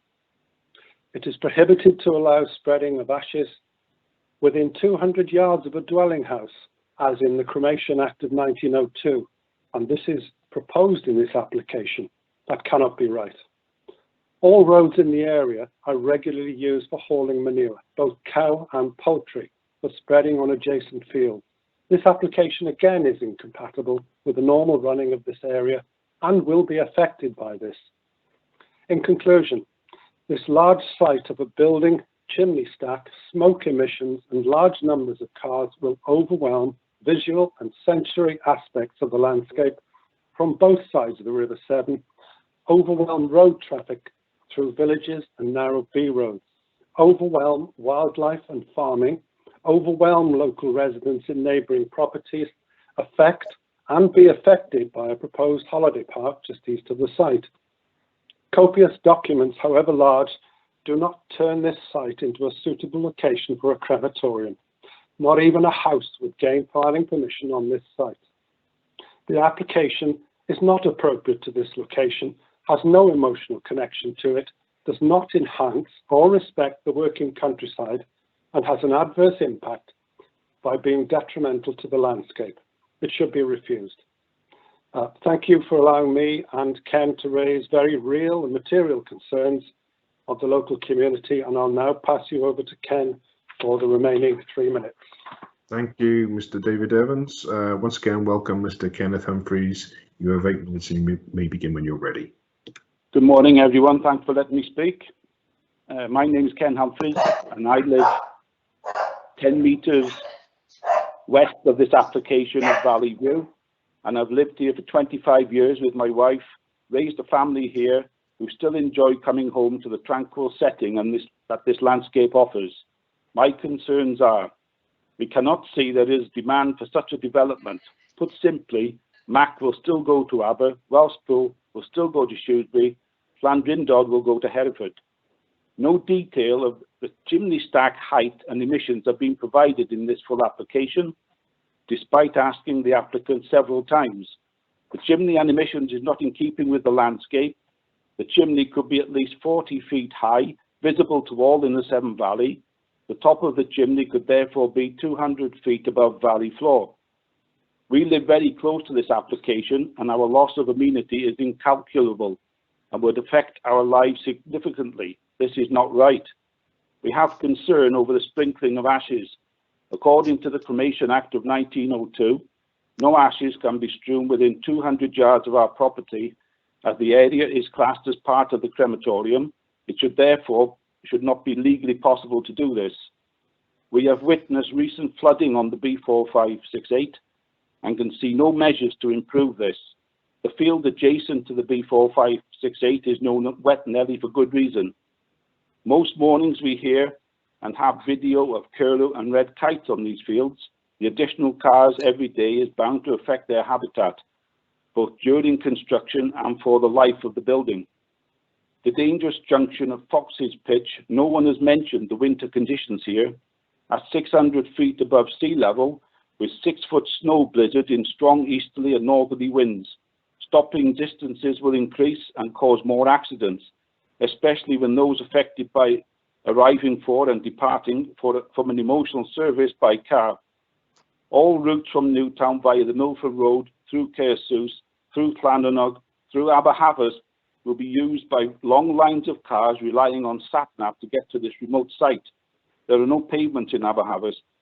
Caersws station is over 2 kilometres away and is unlikely to be used.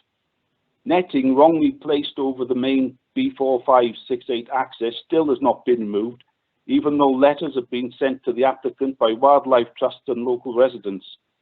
The 35 letters of objection lay out a sound, balanced case for refusal. I hope you can agree. Thank you very much. Thank you very much, Mr. Kenneth Humphreys. We'll go now to the agent, Mr. Alan Sotheby, please. Good morning, can you hear me? Yes, we can. Yeah. You have 8 minutes and you may begin when ready. Thank you very much. Board of our members, Chairman, good morning. Thank you for the opportunity to speak on this application, Dalton Vale. The application is for an all-new crematorium as set out in your papers. As also set out in your papers is the National Welsh planning context, local planning policy position, and all of the relevant material considerations which we feel the report before you deals with correctly and comprehensively. Given the need for the proposed facility, as acknowledged in the report, we agree that none of the planning policy context identified would preclude the proposal or prevent planning permission being granted as is recommended. We also believe the same applies to all other material considerations, including all statutory and non-statutory consultee responses. When matters were raised during the consultation stage, the application team quickly and thoroughly dealt with each of them and commissioned additional reports as necessary, which has culminated in a very well documented application with a wide range of complementary supporting information, resulting in there being no objections from consultees, i.e. it meets all technical requirements, including land drainage and air quality, a couple of items that have been raised by other public speakers. In terms of the local community, we welcome the balanced view put forward by Caersws Community Council. We acknowledge too that there is also a balance in terms of local representation, with a level of objection and support. As stated in your report, the scheme is cited so as to avoid any adverse impacts on the living conditions of those nearby, living nearby or staying nearby, as has also been raised, and will not be harmful to residential amenity. As for siting, we feel it is apt for the proposed scheme to be located within the renowned Caersws Basin, an historic centre of communications. The proposal continues to reinforce the importance of the area in this way, cited so as to be an accessible feature and facility. Indeed, the applicant's highways and transportation consultant, Jeremy Hurlstone, considered the development would support the most fundamental principle of sustainable transport, which is reducing the need to travel, as people would not have to leave Powys to access comparable services. This would reduce vehicle emissions. Jeremy makes the additional point that sustainable transport modes also include car sharing, as well as trains, buses, cycling and walking. Car sharing is already common amongst mourners. Furthermore, he explains that the site is close to both bus and rail services in Caersws. Unlike most remote sites, this allows people attending the services in cars to give lifts en route to those who may travel by bus or rail. In conclusion on accessibility, travel within Powys remains mostly car-based, with many locations having no alternative means of access. Given the type of development, its contribution towards reducing the need to travel, its proximity to bus and rail services, together with the flexibility recognised to be appropriate within local and national policy, it's apparent that transport sustainability of the site is acceptable. Equally, there are no identified concerns or defensible objections in relation to other local highway capacity or highway safety, as demonstrated in the application, which is based on representative traffic data and confirmed in the Powys Highways consultation response. To add to the accessible nature of the scheme and enhance its sustainability yet further, the applicant will be installing electric vehicle charging points. We would be happy with an additional condition to secure this, as recommended in your update report, which also deals with other matters that may have been raised this morning. As for all other existing recommended conditions, I can confirm the applicant is happy with each of them. Turning to visual amenity, we recognise that the site represents a sensitive rural location. Given many of the location requirements for crematoria, they are by their nature well placed in such locations. And as your report notes, the scheme has been designed to retain the rural nature and feel of the application site. Indeed, the applicant's landscape architect, Simon Richards, has helped create a scheme that looks to retain and improve existing landscape features, specifically the tree belt and hedgerows, which form a valuable setting and screening along the local adjoining roads to the south and west. In broader visual terms, we believe the scheme will have minimal impact through the proposed landscape design, the scale and form of the buildings, and the sensitive use of materials. I would also like to emphasise the biodiversity net gain of the scheme, which alongside the sustainable drainage design presents an enhancement of the existing landscape from both an ecological perspective, but also a climate change point of view. We undertook a pre-application consultation exercise before Christmas last year, going beyond the minimal consultation requirements. It was a thorough submission even then. Since we have developed the supporting information yet further, we feel that we have provided ample opportunity for engagement throughout. Indeed, all details are now completely part of the application, including the chimney height point that has been mentioned. The process has culminated in the scheme before you today, which is realistic and deliverable as a proposition, and one which takes forward what could have been a challenging concept in a way that has resulted in no identified harm. We feel that this is a real achievement and are pleased with the recommendation to approve the application, which demonstrates its compliance with national and local policy and all relevant factors, and that it represents sustainable development furthering the aims and objectives of placemaking, something the Welsh planning context welcomes. Finally, I'd like to thank you once again for this opportunity. We are thankful too for the way in which officers have engaged in this process and for their measured, objective report and recommendation. We are very pleased and proud in how the scheme has come to fruition and the process thus far, and to arrive at this point, and now look forward to hearing your discussion and deliberations and ultimately your decision.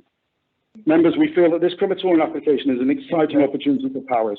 Not only will it be a first for the county, but as you'll see in the presentation, we are convinced that the design of the scheme, creating a wonderful facility in a relaxed, tranquil setting, both accessible and sustainable too, and compatible, is something we will all be proud of. Golf and Barry. And I'm assuming I have time to bring in Jeremy Hurlstone, if I can please, on accessibility and transportation issues, and then Simon Richards on biodiversity enhancements, if that's possible, please. Yes, I think that is. Who do you want to bring in first? Who's coming in first? It's Jeremy Hurlstone. Jeremy Hurlstone, okay.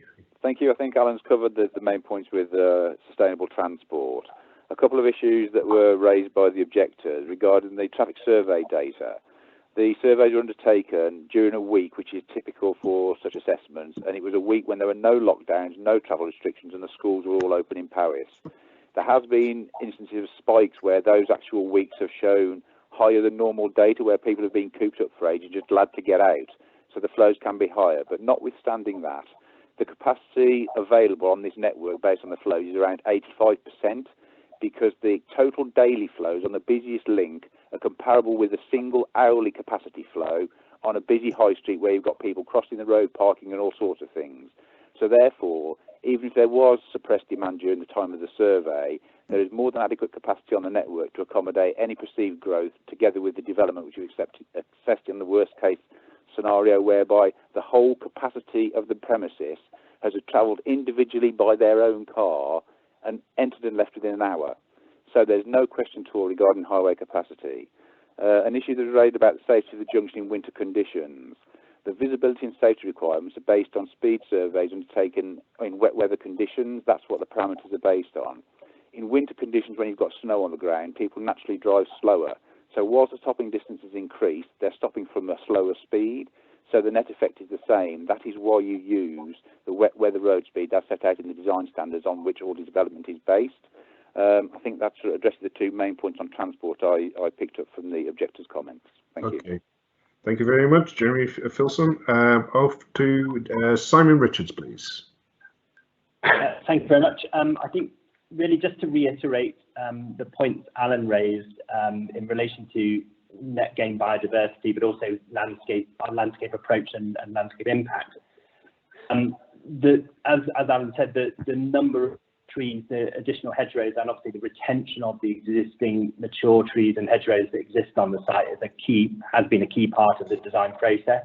The whole approach that we took as a design team, both landscape architecture and architecture to the whole site, was one of a rural setting, and really emphasising that rural setting that both represents the site but also the people of Powys, and how the communities are rural-based communities in essence, being Wales's most rural county. So the approach that we took was to really emphasise that rural setting, so the inclusion of wildflower meadows, hedgerows, trees, all culminate in both enhancing the biodiversity, the habitat potential of the site, but also Time is up. Sorry. Thank you. Okay, thank you very much. That concludes our speakers. I'll hand back now to Gemma Bufton to take us to her recommendation. Over to you, Gemma. Thank you very much, Chair, and thank you to the speakers. I'll try and draw in some of the... Sorry to interrupt you. I invite the speakers to leave the meeting and to watch it online if you so wish to. You get a better feeling of what's going on. Okay, sorry, Gemma. To you. No, that's no problem. I'll just saying I'll draw on some of the comments that were brought up in those public speakers throughout my presentation. So let's just go. So as has been raised through the public speakers, there is no policy in national or local which directly relates to proposed crematoriums. Therefore, consideration has to be given to the overriding need or the feasibility or justification of the site as development within the open countryside. As has been raised by within the report and other acts, I suppose, and appeal decisions, the location for a crematorium, it has to be, or there is a need for it to be an appropriate landscaped and tranquil setting for the facility. That is to obviously allow respect to the mourners. So this is why usually they are more remote and not located within or close proximity to a large town or built up areas.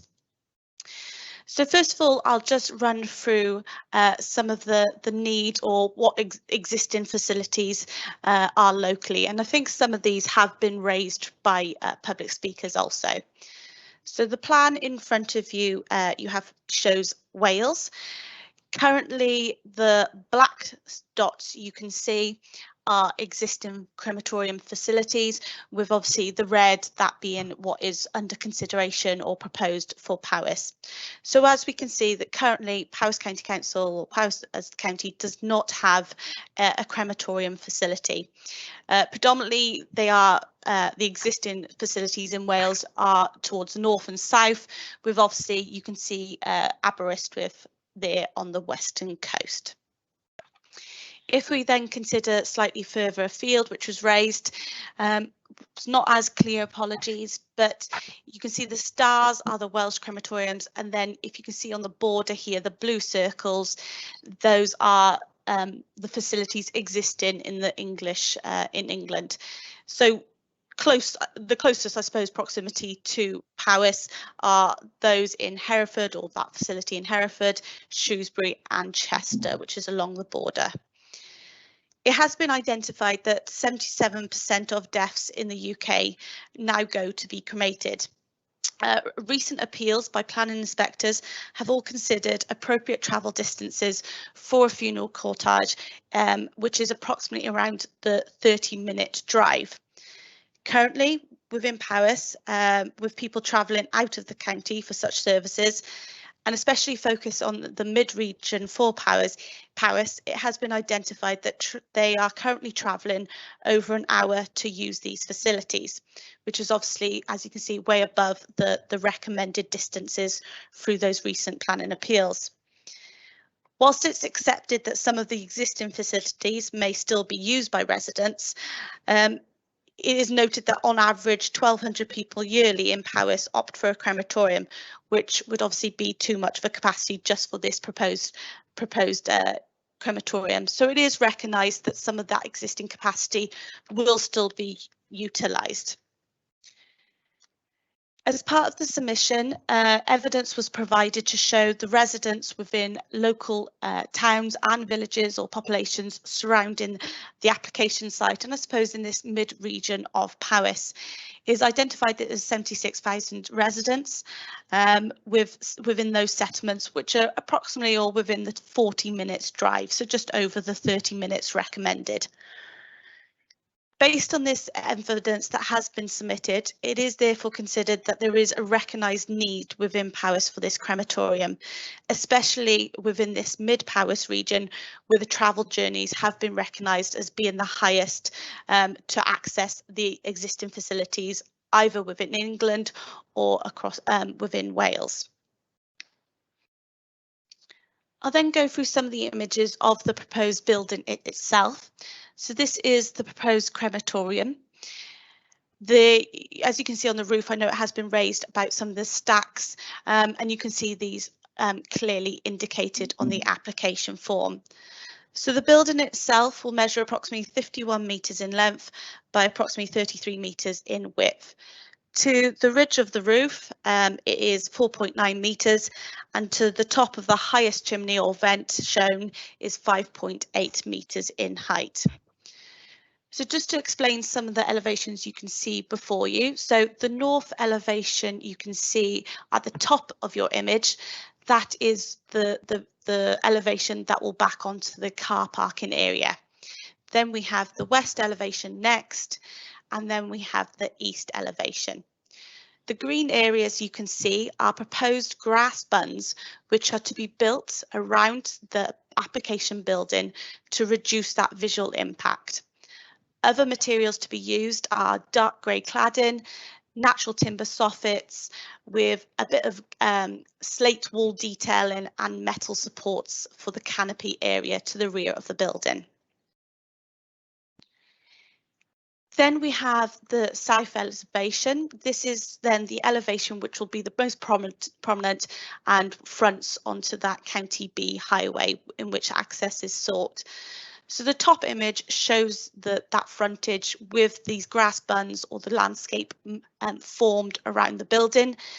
The second image takes away the bund and just shows you a cut through section to show that there is a lower floor to the building proposed, but the top image is what will be visible from the wider landscape. So this is then the main floor plan for the main area of the proposed building. You can see indicated there is 2 chapel areas. Chapel 1 here to the right, Chapel 2 to your left. Chapel 1 is the only chapel, however, which has a lift to the lower levels, and it is therefore considered that this is the chapel that will predominantly be used for cremations, and that Chapel 2 could be used for the wake or family members following. It is considered that unlikely that at any one time there'll be 2 services going on at any one time, obviously out of respect to family members, but there is that capacity there. Then we can just see that lower floor level, which includes the plant room, and you can see in this area here that is the lift from the Chapel 1.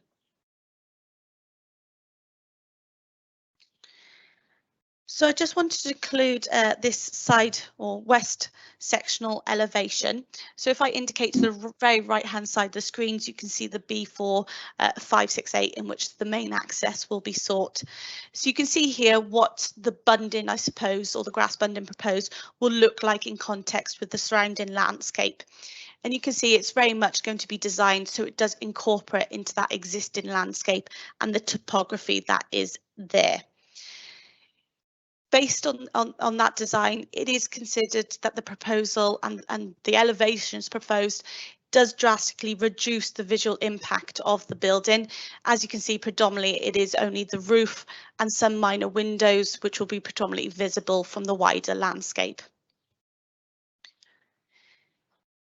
So as we have heard today, we have heard from the transport assessment also through the public speakers, there is concerns locally regarding the capacity of the surrounding highway networks. The assessments have been completed, and as we've heard, they have been completed very much on a worst-case scenario, which is 400 movements in and out, so 200 transports. This is very much done on a worst-case scenario, and as we've heard, it is very unlikely that everyone attending a crematorium would arrive individually, shall we say, in a car. So these assessments have been done on worst case scenario, and it has been concluded that it wouldn't have any unacceptable impact on the highway network in terms of junctions or, as we've heard, any crossing of roads, etc. So there's not considered to be any delays expected or impacted to the existing users of that highway network. As the proposal, it's also proposed 2 entrances to the application site. Indicated number 1 on the plan in front of you is the main entrance.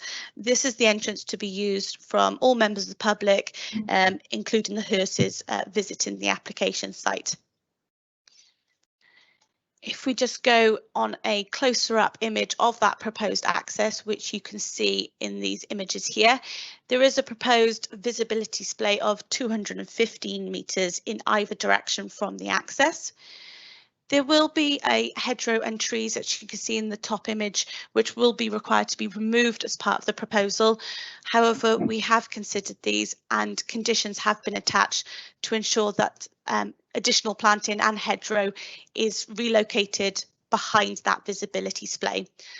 So it won't be lost and it will be replaced within that location. Then I'll just go through some images of that access. I will just note here that obviously this is the netting you can see here that has been raised by public speakers.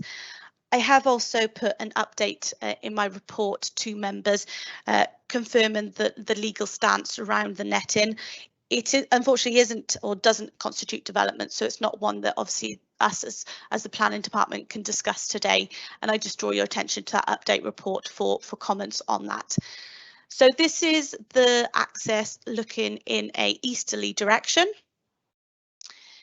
And then if I just go to the other side, this is then looking in the westerly direction from there. So this you can see is the trees and hedgerow, which will be removed and will ensure replanted a hedgerow behind that visibility splay.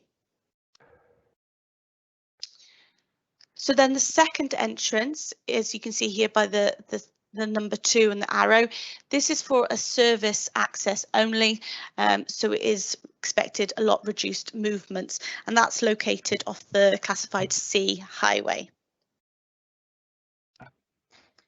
So here again, just some closer up images of the access proposed. In this instance, the tree can be retained in this location, so there's no removal of the tree required.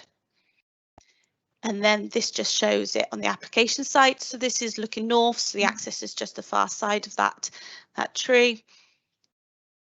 And then looking south, so that's looking directly at the junction, which then joins onto the classified B road, in which the other access is sought from. So based on this, Highway Authority have considered the information before them, and they have no objection to the proposal based on the evidence submitted, and have recommended a number of conditions in support of the application.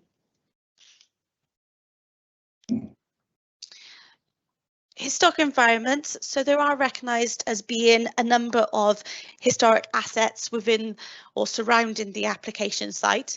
The application has been submitted with a historic impact assessment, which has appropriately considered these assets. So just to give clarification on the plan, scheduled ancient monuments are indicated with the pink hatched areas, and then the listed buildings are indicated by the purple dots or circles. In addition to those two assets, it is also recognised that the application site is located within a historic landscape and within the Casus Basin area, which has been considered throughout the report. So CADU have been consulted, and they did consider that the nearest scheduled ancient monument could have or the proposed development could have a slight to moderate adverse impact on its setting. However, when CADU further considered the design of the building and clear corridor, which will be left for the Roman road, which I'll update members on later, it is considered or has been considered to reduce the impact on the scheduled ancient monument to only slight and not significant. Therefore, CADU have confirmed that they have no objection to the proposal in terms of the setting or harm to those assets. In relation to listed buildings, you can see that there are two located here, where you can see Llwyn y Brain on your screen. So the closest, or the one directly on the county highway, as you can see in my report, that is a milestone that has been listed. And then the Llwyn y Brain is a further residential property lower. The Built Heritage Officer has fully considered these listed buildings and has considered, given the setting and the design of the proposal, they also confirmed that there would be no harm expected to these listed buildings. So in relation to the Roman road, which I just mentioned, this is located to the left-hand side of your screen. You can see up in this area here, there's been indicated by black lines and left clear with white an area. This is noted and has been confirmed by CPAT to be within an area of ancient Roman road remains within this location. So amended plans were received as part of the application, which removed all tree planting from within that location, so that Roman road can be left clear as we see on the attached plan. CPAT have then therefore recommended a number of conditions. The first for a watch and brief to be submitted whilst the road access service track, which is proposed to be completed, is done, so there is someone on site watching that. However, given that it is for a road, they consider that the works proposed needed to that land is considerably minimal, and it doesn't include a significant excavation. Therefore, they are satisfied subject to that condition. They'd have no objection in relation to that service track. Additionally, they have requested that there is a condition ensuring that the Roman road is fenced out temporarily during construction work to avoid any unacceptable impact to it. And there is also a condition as part of the recommendation to secure that that is secured throughout the construction period also. On that basis, CPAT they confirmed they have no objection to the proposal. Residential amenities. So on your screen, I've indicated in red some of the nearest residential properties to the application site. Obviously, there are a number of considerations which have been raised within my report in terms of residential amenity, and I'll go through those individually. So first of all, consideration has been given to noise. This is noise from increased traffic associated with the proposed development, but also in connection with the fixed plant from the building itself. In terms of the fixed plant, it has been recognised that this will be at 23 decibels, which is actually considered to be very low and below any daytime representative background noise levels, which are usually 35 decibels. So in terms of that, it is considered to be underneath or below what is considered to be acceptable. In terms of traffic, they have considered the County B highway, which is considered to be a relatively busy road as existing, and therefore the increased traffic would only increase noise by approximately 0.1 to 0.6 decibel. On that basis, they've concluded that that has considered to be a very negligible impact on those sensitive receptors surrounding the application site. Environmental health, therefore, have confirmed that they have no objection in terms of noise. In terms of air quality, a full report has been completed, which has considered, again, the road traffic associated with the increased movements for the proposal, the construction period of the building itself, and also the stack emissions from the burning from the crematorium. They have then considered those points against three categories. Those are nuisance, loss of amenity, and also health impacts to those neighbouring properties. The Environmental Health Officer has recommended that a condition is attached for a construction management plan. This will then include details such as hours of operation and even dust control measures throughout the construction period. Subject to that condition, therefore, is considered that the construction phase can be managed to an acceptable level. In terms of human health, key pollutants have been considered from the proposed development, and they have considered to be on the basis of the distances and the amounts proposed for considered on a shall we say, the full running of the crematorium, which is a worst case scenario. It has been identified that there's to be no significant adverse impacts on the air quality of the surrounding area or sensitive receptors. Based on this, again, the Environmental Health Officer has confirmed that they have no objection.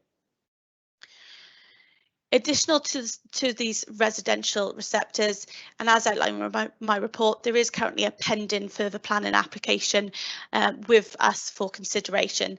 This is located here under the blue, you can see, and that is for a holiday development. That application is still pending, but again, we have considered that as a receptor and additional information was received, and it's confirmed also that the levels would not be unacceptable to these receptors should consent be granted. On this basis, then, the Environmental Health Officer has considered the proposal in full and the concerns raised, and has considered that they do not object, subject to appropriately worded conditions. So I'll just go through some site photographs of the application site. I've broken down my site photos into 3 key areas, just so members can clearly see the application site. So the first area is this area indicated in red. So this is the Garden of Remembrance area. So this is the field as it's existing. Now, where I'm stood, I'm currently looking directly at that County Class C highway. So you can see the nearest neighbouring residential property here, which we've heard from today. And if we look at the tree to the left-hand side of the screen, that is the approximate location of the Roman road remains, which runs directly then across that image. So that, as we've heard today, that will be obviously marked out and protected during all construction phase. Then this is then looking the other direction, so to the east of the application site. So the crematorium building will be located in the field adjoining to this application site. If I just refer back to our landscaping plan, you can see within this area, if we only look at this area at the moment, the green circles are proposed new tree planting or native species tree planting, and then areas of improved kind of planted grassland areas and wildflower, not fire, sorry. The black line we can see here just coming into it, that is for a proposed boardwalk, and I have got further details you can see from some imagery later on showing that. Other than the boardwalk, there is then informal grass paths, which you can see indicated, but that will just be left to grass, and there'll be informal paths for members of the public to walk around this area for the proposed Garden of Remembrance. If we then go to, I suppose, the main area of the application site, where the proposed crematorium building will be proposed, you can see the building is located here at the top of that area, with then the grey being the proposed car parking area to the rear. Oh, actually, sorry, I'll just raise here also, just for relevance. If we can see this dark green line, this is an area which is I suppose a bit of it's a dip in the landscape, which is, I think, been formed from a glacial mound at some point. So there is a bit of a dip which goes in the landscape, which helps, hopefully, from the pictures, members to appreciate the location of the proposed building. So this is looking directly from the access up back to the application site. If you can see here where my cursor is, to that left-hand side, you can see that slight dip within the landscape, which is that dark green, which was indicated on the plan. So the proposed building is to be located predominantly right in the middle of my screen here, where you can see the pylon just in front of that location.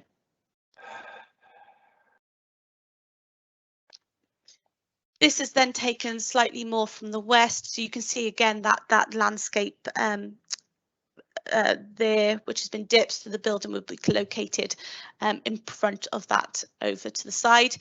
You can see here that there is existing landscaping directly behind the building and surrounding, and that will be retained as part of the application site.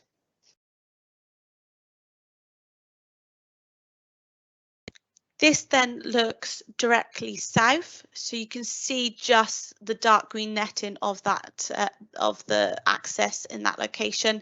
So this is the location of where the proposed building will be. You can see very clearly from this application, from this photograph, very much the surrounding landscape. It is very wide and open. But this proposal won't be right on the skyline. It's very much set down, and you can see that there are dotted, obviously, developments within the wider landscape, which are visible from this location.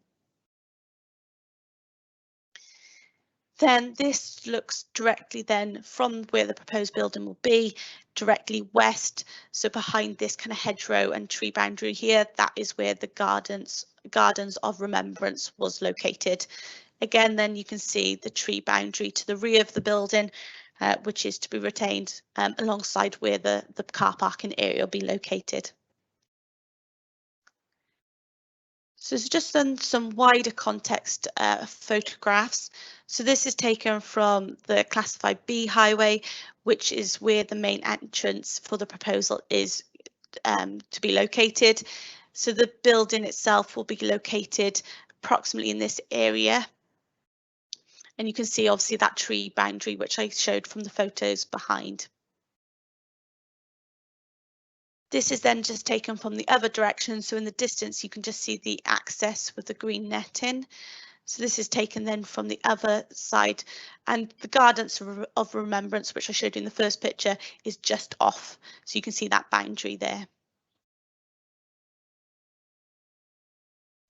So then just to clarify again, some of the landscaping within this area. So you can see here the proposed building with the car parking area behind. The car parking area is proposed to be loose gravel material, which is to obviously soften some of the visual impact within that landscape. The purple is native species planting, which is proposed around the car parking and around some of the building. The blue area you can see here, that is the proposed soakaway system. As was raised from some of the public speakers we heard from today, there was concerns regarding the drainage of this proposed soakaway and the capability of it, of the field, I suppose, taking that additional system. Additional information was received as there was concerns raised previously on the initial soakaway system and location proposed. This new location has been considered and porosity tests submitted, and the senior environmental health officer has been on site and viewed those test holes. He is therefore satisfied that that is an appropriate location and is capable of taking that additional flows. In front of then the building, we can see these darker areas of green which run kind of across the site. These are partially areas of planting and also partially areas of open swales, which will be used for the sustainable drainage system proposed, which is obviously will be approved under the SUDS or the SAB approval. But that is part of that scheme coming through. So then you can see that obviously in then this wider area, again, you can see a number of circles which indicate new native planting and also areas of wildflower planting and improved grassland. Then our third area is the green burial site. So this is indicated by the dark green on your plan.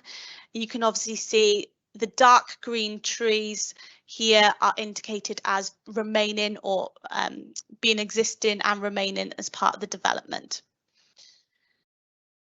So this is just showing that boundary. So currently I'm stood in the field where the proposed building is. So this just shows that existing boundary, which is to be retained, looking through to the natural burial site or green burial site.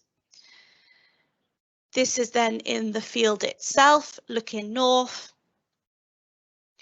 and then looking further east. So the county highway is just behind that hedgerow to the right hand side of the screen. Directly in front, you can obviously see there's mature trees and the proposed holiday adjoining unit is located behind that area.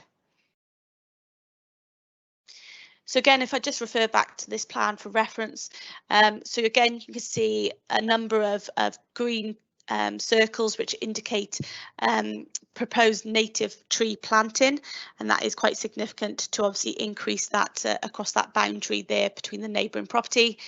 Also, additional planting is proposed down adjacent to the highway, and we have got some trees which are obviously indicated as remaining on site. We have received an arboricultural report and a tree protection plan which has been submitted as part of the proposal, and it has been confirmed or conditioned that that is secured the protection of those trees throughout the lifetime or construction period. I'll just then go through some kind of images, I suppose, that have been mocked up to show what the proposed building will look like in terms of the landscape. So the top image shows the existing site, and then the proposed south shows of how this building will be very much incorporated into that landscape. And that green bunding, grass bunding around the building really does incorporate that into that rural setting. I just want to refer them back to this image, which I have shown you previously, but now you've seen some photographs. It just does give you context of the application site, the topography of the land, and that green bunding, which will obviously be surrounding the application site. So these are then some drawings or CAD drawings that have been produced, and this just show with the planting around the building how visibly it's very much reduced and how it has been incorporated into that landscape. Here you can see that boardwalk which I referred to previously, and that will just obviously connect the areas and allow visitors to obviously appreciate the gardens in a tranquil setting. This is then where obviously the hearses will approach, so that's just off the car parks. And then that just shows from within one of the chapel rooms within the building. So whilst it's acknowledged the rural open country site and nature of the application site, and whilst considering the historic registered landscape, the design of the building with the grass bunding surrounding and the extensive landscaping which I've gone through, which has been completed throughout the application site, it is considered significantly reduce the landscape and visual impact from the proposed development. The site has therefore retained that rural character of the area, and subject to conditions, it is considered that the proposal would not harm the special characteristics of the landscape within that location. As you would have seen within my report, there are concerns, or it is noted, that the application site is heavily reliant on vehicle or car movements in terms of people visiting the site. There is no currently bus route, and there is currently no footpath provision to the application site, and that isn't proposed as part of the application. However, it is considered very much on balance that this type of application does usually involve heavily reliant on car vehicles sharing amongst family, and also it is recognised that there is considered to be a recognised need within Powys, and therefore the reduction in travel times for Powys residents justifies the development in this instance. On that basis, my recommendation is therefore one of conditional consent as outlined within the update report. Thank you, Chair. Thank you very much, Gemma, for that comprehensive report. Over to two members now for discussion. First to indicate they'd like to speak on this is Councillor Elwyn Vaughan, please. Diolch, thank you, Chair. Just a clarification on a couple of points, if possible, please. I noticed the NRW response says we require an understanding of the groundwater level during the whole year. And then it goes on to about a tier 2 assessment required. And it actually emphasises that that work has to be done and met prior to granting planning permission. And it goes on to say it needs to monthly water level and quarterly groundwater quality monitoring over a 12-month period. Has that work been done? So yes, so additional information was received in terms of a groundwater assessment. So that has been submitted as part of the application, reconsulted with NRW, who have no objection.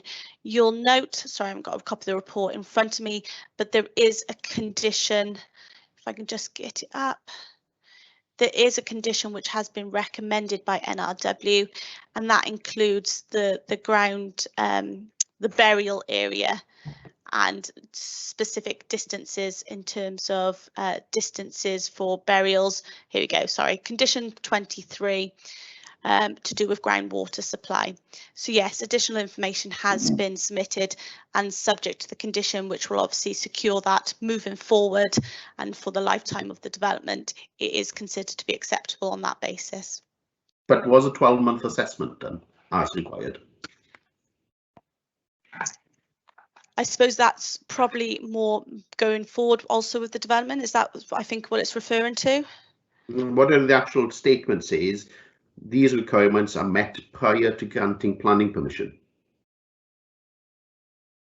Right, okay, I'll have to check with the ground water report and I'll come back to you if that's okay.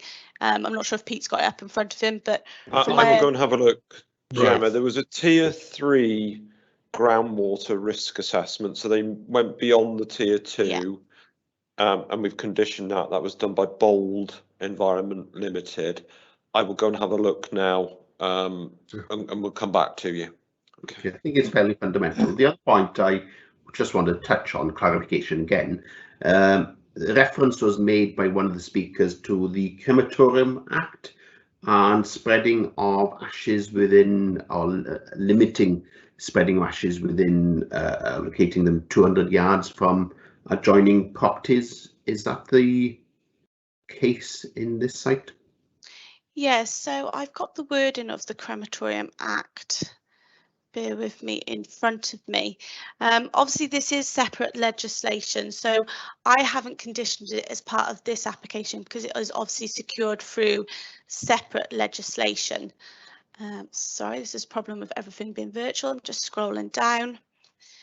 So the wording of that Act states that the proposed crematorium building, so there's no actual specific mention to the spreading of ashes. Sorry, I am going to get it very shortly. So there we go. So the Cremation Act 1902 states that no crematorium shall be constructed nearer to any dwelling than 200 yards, except with the consent in writing of the owner, lessee or occupier of such a house.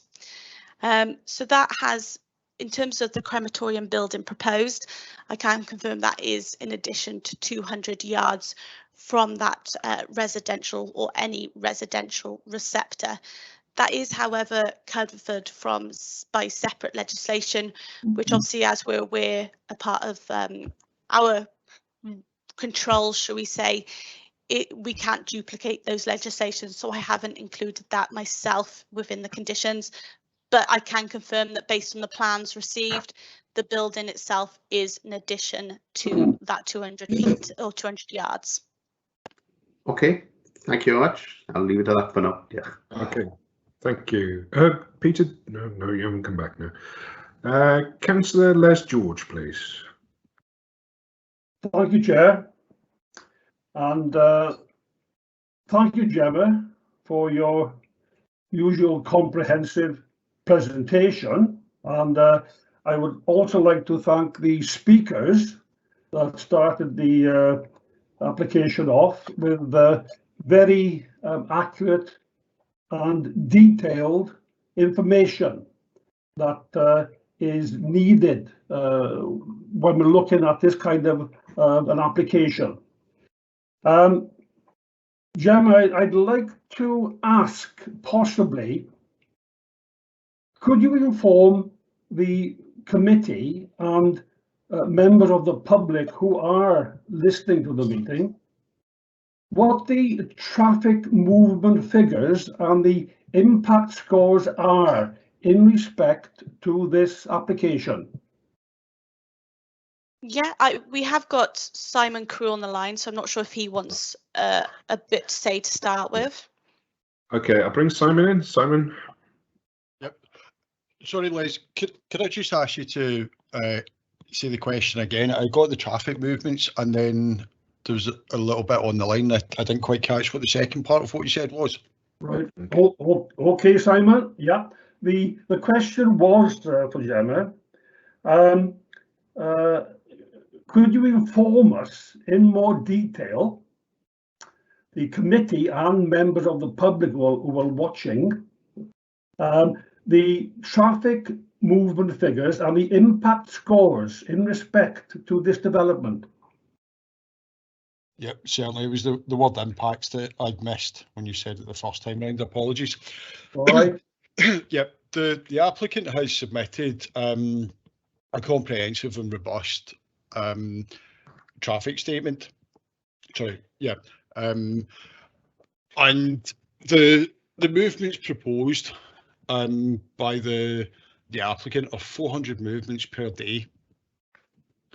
And what the Jeremy Halston, who was one of the speakers, has done is he's combined all 400 of those movements into a single hour to determine what impact that would have on the flows and capacity of our class 2 and of the junction. So he's assumed that all vehicles coming out of the access would turn right, and the determination, or the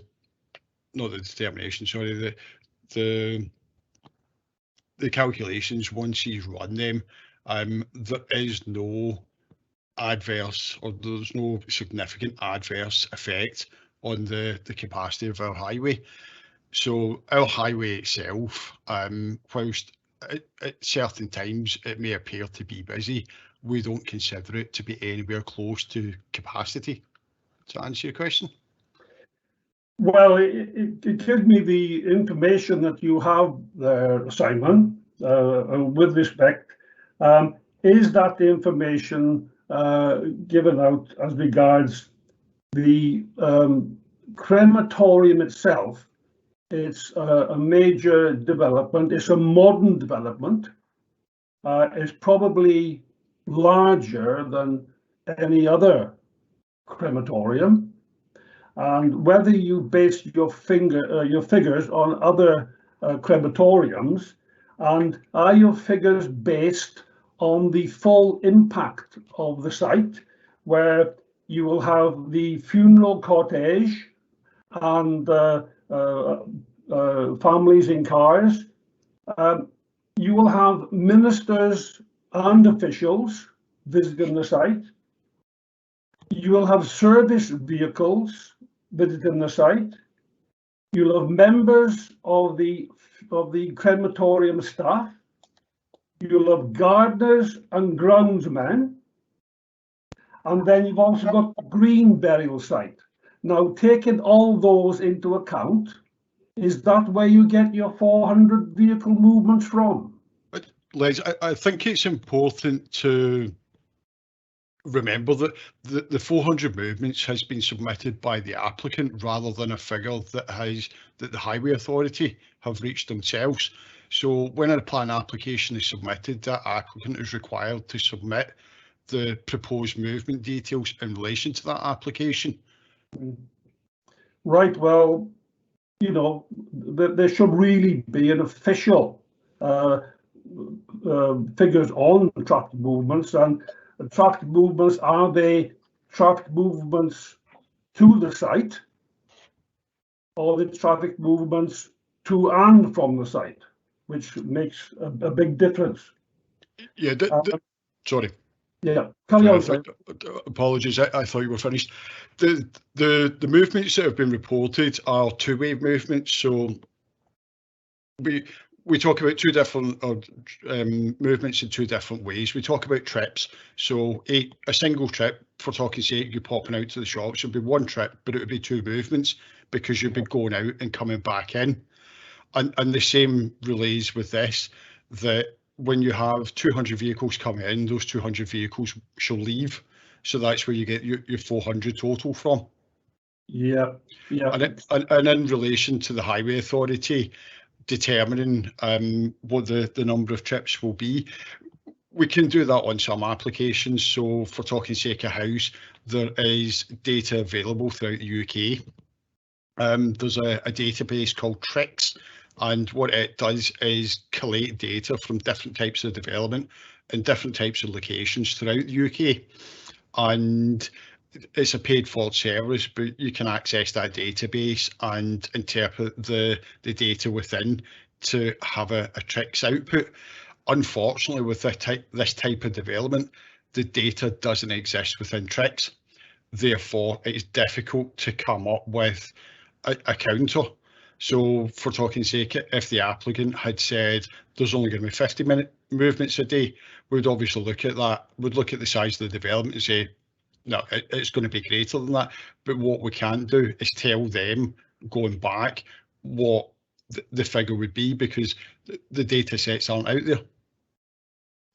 Yeah, thank you, Sam. It seems to me that this traffic movement information is a little bit up in the air, and it is a major concern for myself, but it is a major concern for residents in Caersus, the residents in Llanwnog, and the residents in Borca Garrig, who use the Fox's Crossroads on a regular basis.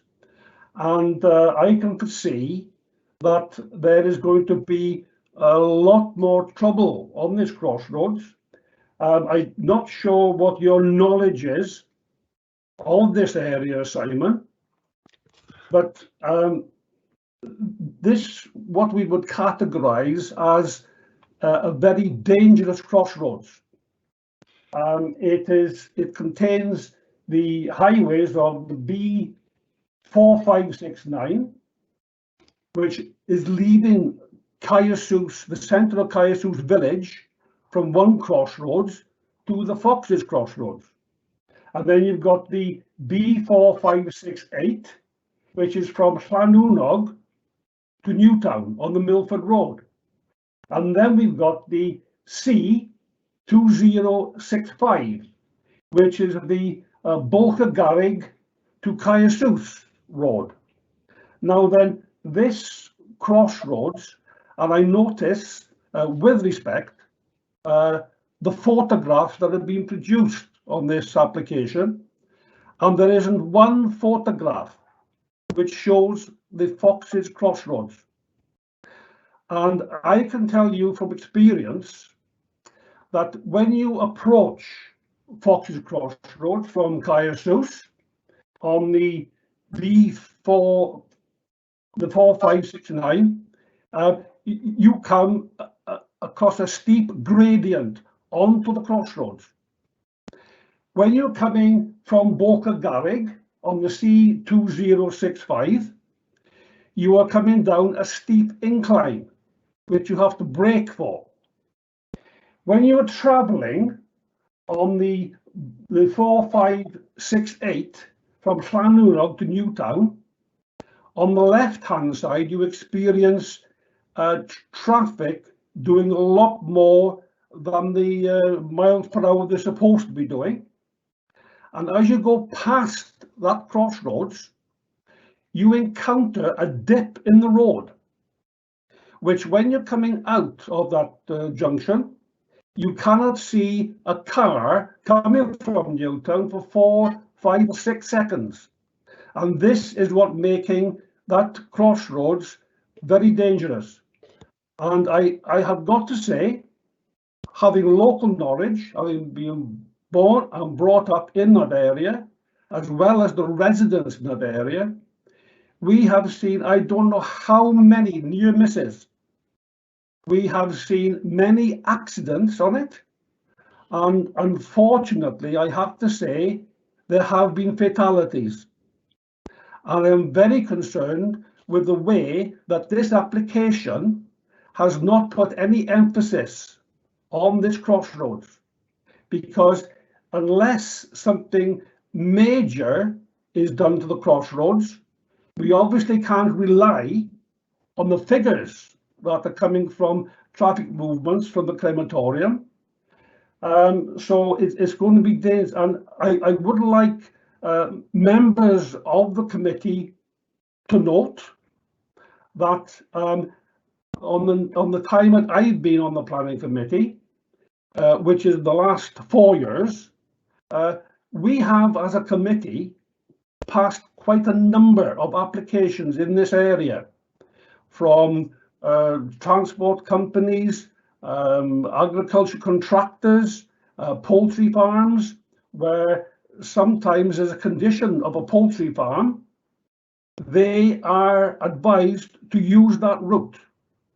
And for 44-ton Arctics to access the crossroads from Caersus, it's an extremely steep road onto the crossroads. And if there's any cars in that blind spot, it's very, very dangerous. So have you got any comments? Sorry to go on too much, Simon, but what comments have you got on my comments? Like, So going back to your first point, when you started there, in relation to the movements, as I said, if the applicant had said that there was going to be a total of 50 movements per day, we would know that that's unrealistic. What we do have is the number of attendees, or the potential number of attendees at each service, and we're able from that to work out roughly how many vehicles that would generate. Now, what I do know is that the applicant has increased that number. Likewise, the number of parking bays is far greater than what is required under the guidance of CSS Wales parking standards. So we don't have any concern in relation to the movements. I mean, I think if anything, the movements are slightly over what would be expected from a development of this size. Then going on to the comments you made with the junction.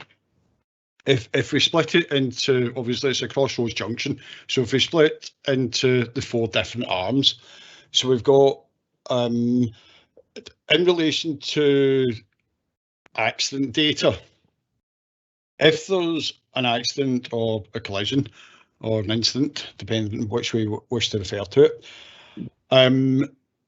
any collision that involves personal injuries is reportable to the local police, in this case Dyfed-Powys Police. And in relation to an application that is required to submit a transport statement, the guidance set by central government is that they have to look at the past 3 years' history of any incidents, collisions that have happened within a reasonable distance of the proposed access. The submitted transport statement has done so, and over and above that, they've looked back further than the recommended 3 years. Likewise, I've looked back even further than that. So when we look at the northern arm of the junction, where you're saying you come down, there's a little bit of a slope as you're coming down to it. There are no recorded accidents on that arm. I have 4 recorded incidents, which are March 2003, June 2005, September 08, and February 19. So if I start with the first one being March 03, if you bear with me, I'll just pull up all the data in front of me. So March 03, the vehicle who, if you consider, has caused the collision, was travelling in the direction of Carnell from Newtown, whereas the other vehicle was travelling from Carsous to Newtown. And the cause of collision is logged as being excessive speed, rather than an issue with the junction itself. The June 2005 one was vehicle 1 pulled out the crossroads, causing the collision, and disobeyed the double white lines, and also logged as failing to look properly. So that resulted in slight injuries to both drivers. September 2008 again is logged as a junction overshoot, and February 19 is logged as slight injury to a passenger and the driver of the vehicle, and again had disobeyed the giveaway markings.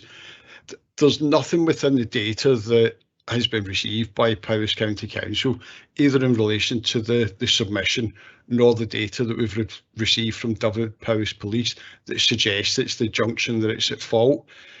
The logs that I've got to intervene there, Simon, because I know of these accidents, and the one that had now fairly recently, where you said the driver and the passenger were slightly injured, that is a misrepresentation, because there was a nasty accident there.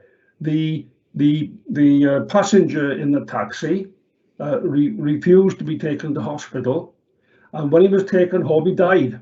So he didn't die on the crossroads, but it was the crossroads as a result of his death.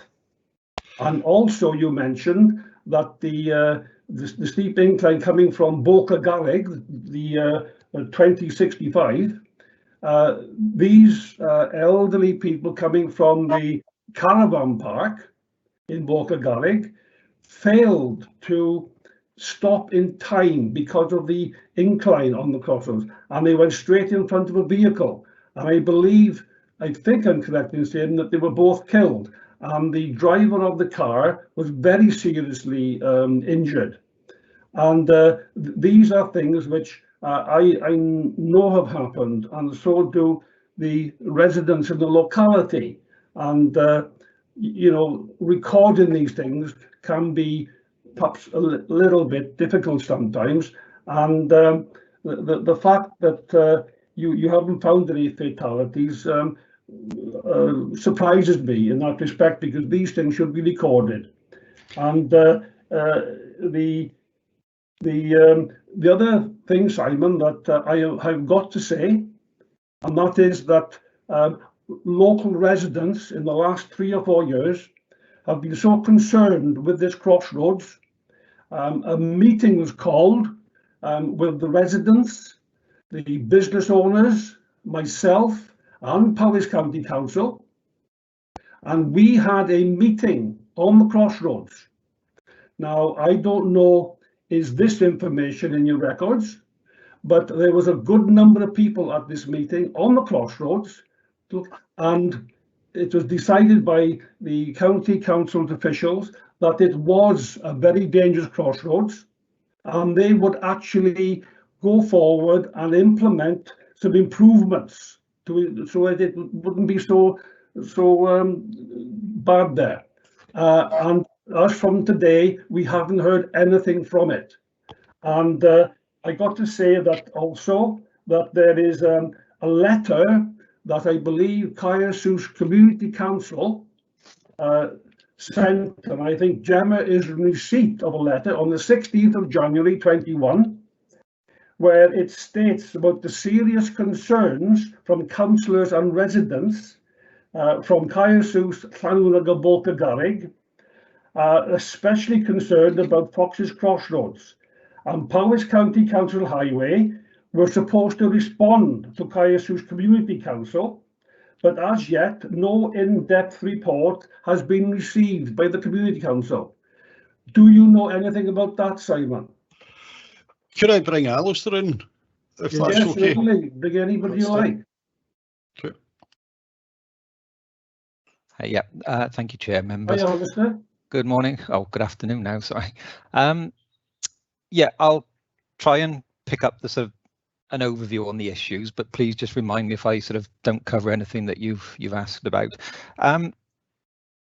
Firstly, with accidents, I think as Simon sort of alluded to, the police record all personal injury accidents that they're aware of. That goes into a database. Because of the concerns raised here, I did go back through those last night. The data I look at, I actually draw down directly from Welsh Government's website, which is available to anybody to look at.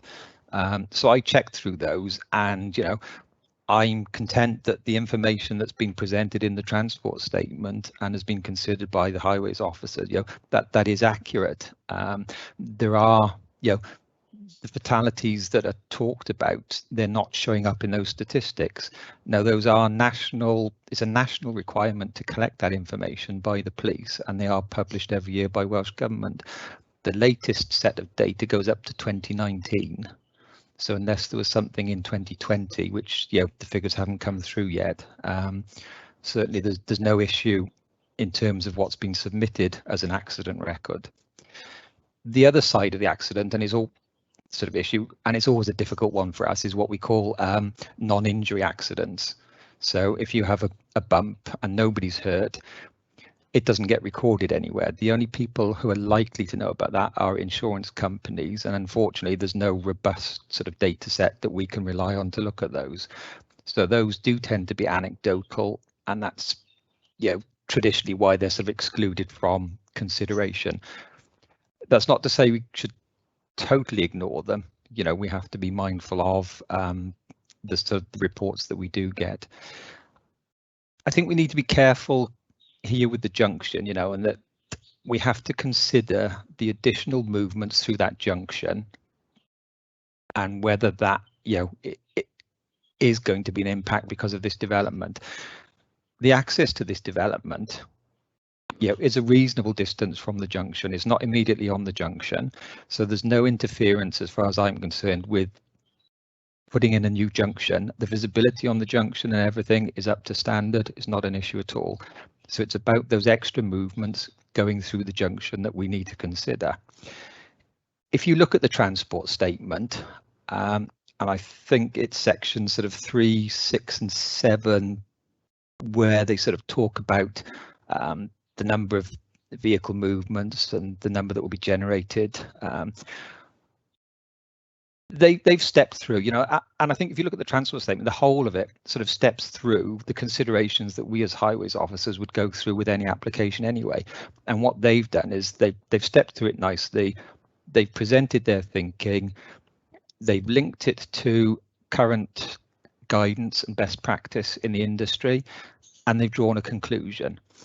That makes it easier for us to assess because we understand what their thinking is. And what we have to do is consider whether that thought process and the outcome is appropriate. Clearly, they recognise that there's going to be extra movements from that site development, and some of those are going to go through those junctions. They've looked at not just their proposed operating model, but they've also looked at what I would term is sort of if you turned up the sort of what that facility is capable of doing to a maximum throughput, then they've worked figures out on that basis. If they hadn't done that, that's what we would have been looking for them to do anyway, because even though you're only operating, say, at half capacity, that's not what's of concern to us as highway officers. We want to know what's the worst case scenario. I'm sorry, Alice, Yeah. I've got to intervene at this point Yeah. because you're firing an awful lot of information from paperwork and different things.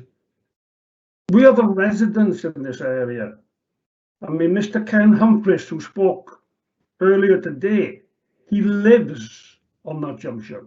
Yeah. The business owners and other residents, the people that had a meeting with me and the council officials on that crossroads, we all know the figures and the problems there. We know there's been fatalities. We know what happened, and it's unacceptable just to accept, you know, information like this because, you know, I feel that this very, very dangerous junction and crossroads has been completely ignored by this development. And like I say, there isn't one photograph of this crossroads in Jeremy's report where it shows the steep road coming onto the junction, the fast road coming from Llanwnog, the steep incline coming down from Boca Garrig, and it doesn't show the blind spot on the Newtown Road. Okay, my suggestion I think that what we need here, and I'm not sure of the process, but I would be very much in favour of proposing that Powys County Council and possibly the developers of this crematorium get together. Now, Powys County Council own the land, both sides of the crossroads. The developer owns the land opposite, on the perimeter of the crossroads. And I can't see why they both couldn't donate a small amount of land and make a roundabout there, which could eliminate the steepness of the crossroads, and it would certainly eliminate the blind spot on the Newtown Road. And I mean, if they can't do that, there's got to be major road improvements on that crossroads. Okay. Can I suggest that Peter brings up, if he can, a Google Maps street view of the junction? That might be helpful for members to gauge what the local member, Councillor Les George's. I have actually got that up now. Apologies, I did take a photo, but I forgot to include it, obviously, in my presentation. Can you see that? Has that come up? Yes, perfect. This is taken from Google Earth, so this shows the access Councillor Les George is referring to. Do you want me to go past and do a bit of a? Can I make a comment there, Gemma? Yeah. It is a good photograph of the crossroads. It doesn't actually show the steep incline on the right hand side, and it doesn't show the steepness of. Now there's the steepness coming from Caiasus.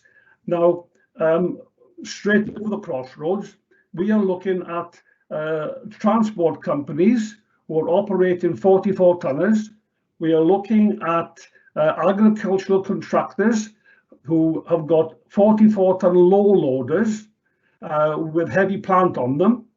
And for them to take off from that side of the crossroads, they're in bottom gear, and if there's a car in the blind spot, they run into the side of them.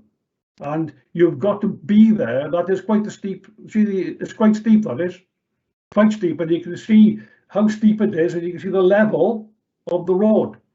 And on the left-hand side of that, there's a bend, a short bend, and then there's a long straight with traffic speed, far too much. And on the right-hand side, you can see a car there. That car has just come out of a blind spot. And that's how dangerous this crossroads is. And if you see the field on the right-hand side, that belongs to Powys County Council. And then the other side of the road belongs to the developers. And if you took a roundabout somewhere similar to where those cars are, it would eliminate the gradient and it'll eliminate the blind spot.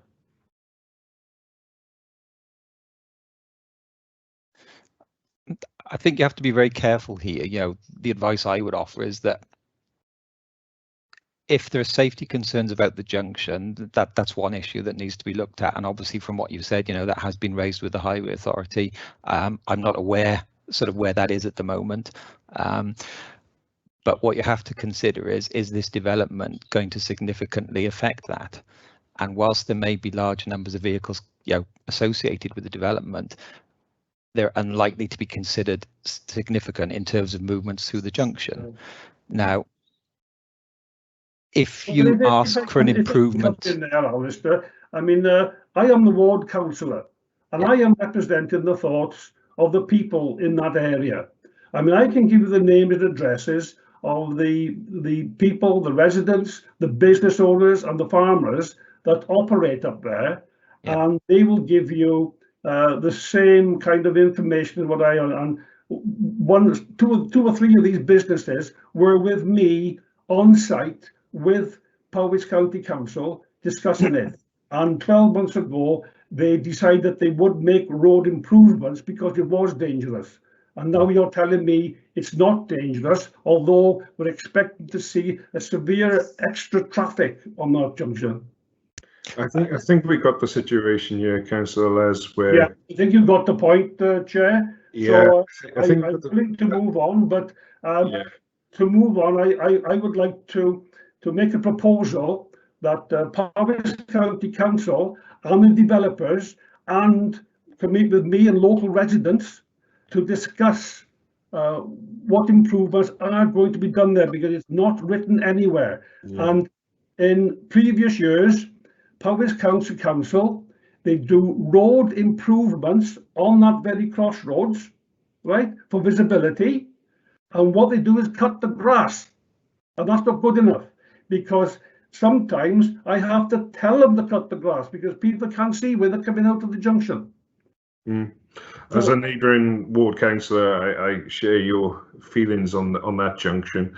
But we've got this scenario which we see time and time again where we've got evidence that we have to decide on the application that we're presented with, and then we've got local feelings and local knowledge, which sometimes differ to what is presented. So I will ask the question here just to get my head straight, and maybe some of the other members of the committee. We've got 200 vehicles potentially coming to this site per day. So that's 400 movements in all. If they were to go down over that crossroads into Caersus, Alistair, are you happy that the safety issues are being met with that? If all of them were to go there, so arrive up that steep gradient, turn right and then into the site, are you happy with that?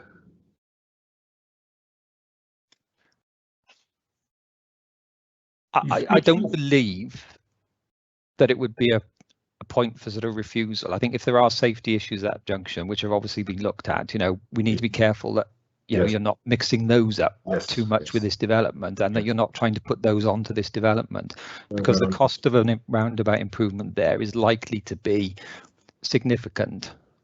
With respect, Alistair, I am not going all fully guns out for refusal. My main concern is the safety issue on that junction, and it wouldn't cost as much because Powys County Council own the land, and so does the developer. So that would be a major help in making a safer junction. And I think that if we going forward, we need to meet with Powys Highways and discuss it in more detail, because time is going on today. Yeah, I think you can have that discussion outside of the committee, Councillor Les. I would just ask the question to Gemma. Gemma, is the applicant planning to have one service a day or more than one a day, one service? Obviously, in all the documents submitted, they have indicated it probably likely to be one per day, but obviously that is something that's outside of this planning control, but that's what has been indicated in all the documentation.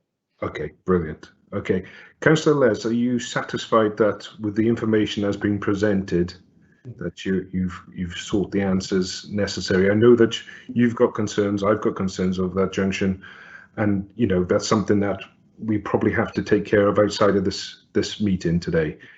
We won't go any further, Chair, because of the timescale. But I got to say, I am not happy with the answers, but I am perfectly willing to give up any time to discuss it, even on site if they want to, with the Highways Department. Okay, thank you. Next to speak is Councillor Gwynne Williams, please.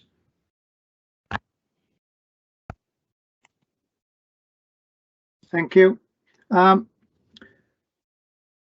not familiar with the area, but I do know where it is. But am I right in believing, all right, there's issues with the junction. Whatever we decide today, for or against, this will be looked at by an inspector, which has been mentioned in the report, and they will probably look at all these aspects again and make a decision. Am I right, Gemma, in concluding in that thought? So yes, so Welsh ministers have received a request to call in the application. When my report was finalised, obviously for this committee, that has been sent to Welsh ministers for them to consider. So yes, they have all this information before them, and that will obviously include or be considered, isn't it, if they choose to call in the application. So yes, Welsh ministers will have this information before them. Right, so there's another opportunity here to look at the highways, I would have thought. Okay, I can only go on what we've got before us, but I accept what Les is saying. He's got local knowledge, which is more than I've got. But moving on from there, which I suppose we need to do really, is that if we look at the local impact and the noise impact, it was, I think the noise impact you've got was an increase of 23, which is not significant. Road was 0.6.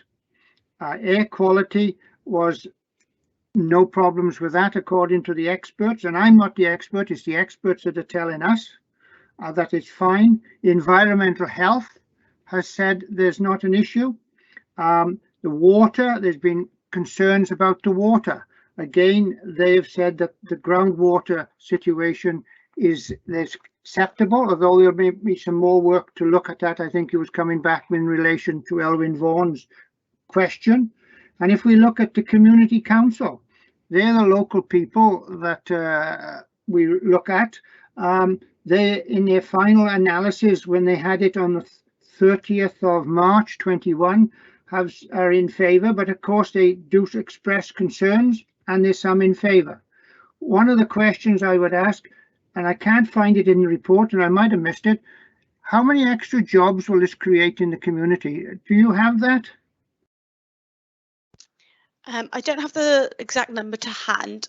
What I have aware of, it has been confirmed that I think it said 5 staff per day will be present on site for a service, or throughout the day. So there is to be 5 members of staff on site per day, but what that equates to and whether that be shift, obviously I'm not aware of those figures. Okay, that was one of the things. So obviously there will be some benefit there, obviously. If we try to perhaps the need for it, well, I think whether there's a need for it or not really in Powys, well, they've made a case for that there is a need. I think that's a commercial decision, not a planning decision, really, for me anyway. I would suggest that if we look at all the evidence that we've been given, I can't see a planning reason why this should be turned down. I think although there is mentions of the road seems to be the big issue, fine. As I've mentioned, it'll go before the minister. Hopefully they will come to conclusion, and hopefully there'll be some discussion later over the junction. If we go back to the junction, perhaps Alistair could answer this question. From the junction, looking to the right, where Les has mentioned there's a dip. You wouldn't happen to know that distance from the junction to the dip where cars disappear from, giving you a time scale where you can't see these vehicles? Do you know that distance? I don't know. I'm not sure if have you got a figure for that, Simon, or not? I don't have it to hand right now, but if you bear with me, I'll get it for you. Thank you. Why I'm getting at is this if there's a dip, which I don't dispute there isn't, and if vehicles disappear from sight, and that is a concern of danger, then if there's sufficient time from when that vehicle comes into sight to the junction, is there sufficient time for you to see the vehicle and not pull out in front of it, or vice versa? That was really the only thing I would say about the junction. For me, I can't see a reason for refusal, and therefore I feel we should, I'm in favour of approving it, subject to the going to the Assembly to be, the Senate to be re-looked at. That's a proposal, is it, Councillor Graham? Yes. Thank you very much. Chair, can I come back? It's Peter. Yes, certainly, yeah. Yeah, in terms of the holding direction we've got, somebody has basically asked Welsh Government to call it in so that they could make the decision. Now, that they are considering whether or not they do so at the moment. They haven't made their minds up whether they will call it in. Normally, they would call in applications if they consider they're of national importance. So we have to wait the outcome of that. In terms of their letter, they've said we can consider the application, but we mustn't issue, if we were minded to approve it, we mustn't issue an approval. However, the letter does say you could refuse it if the committee was so minded. So that's the way the call-in process works. Okay. Councillor Elwyn Vaughan asked about groundwater. I have quietly behind the scenes checked. Councillor Elwyn Vaughan might need Gemma just to comment as well, but I think you spotted a comment from Natural Resources Wales.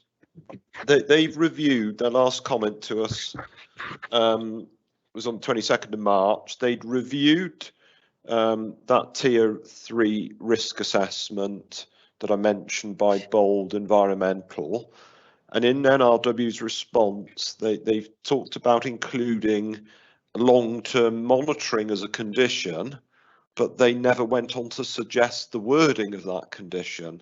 So I think we're missing an additional condition there, that they've suggested it should be there, but they haven't given us the wording.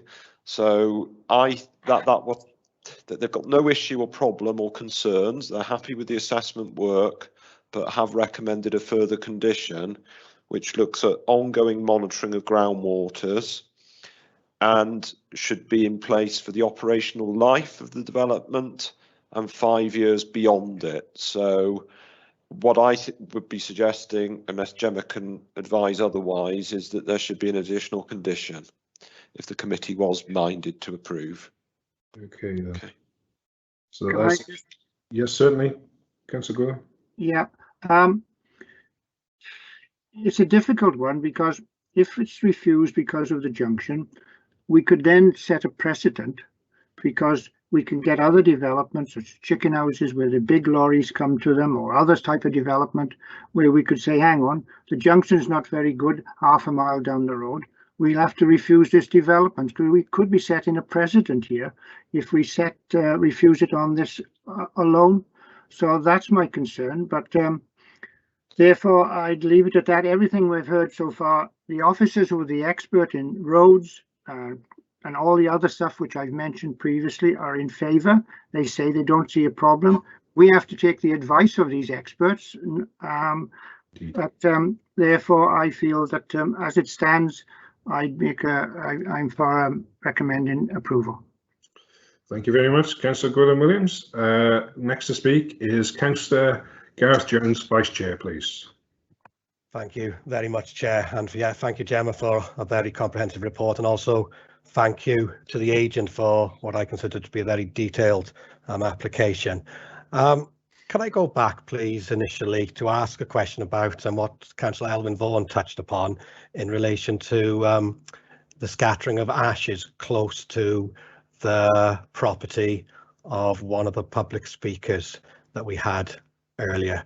Can I have clarification of where exactly the Garden of Remembrance is in relation to his property, and and confirmation that there won't be any scattering close by to him? If that could be cleared up, I think that would set the public speaker's mind at rest, and also members of the committee. Thank you.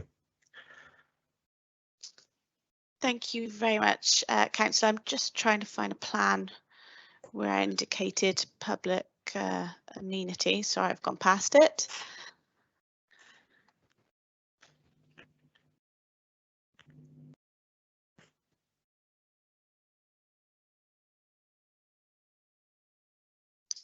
Here we go. So the closest receptor neighbouring would be this property I'm circling here. I hope you can see my indicator. Yeah. So if I go to a proposed area, you can see this area here is indicated as a Garden of Remembrance.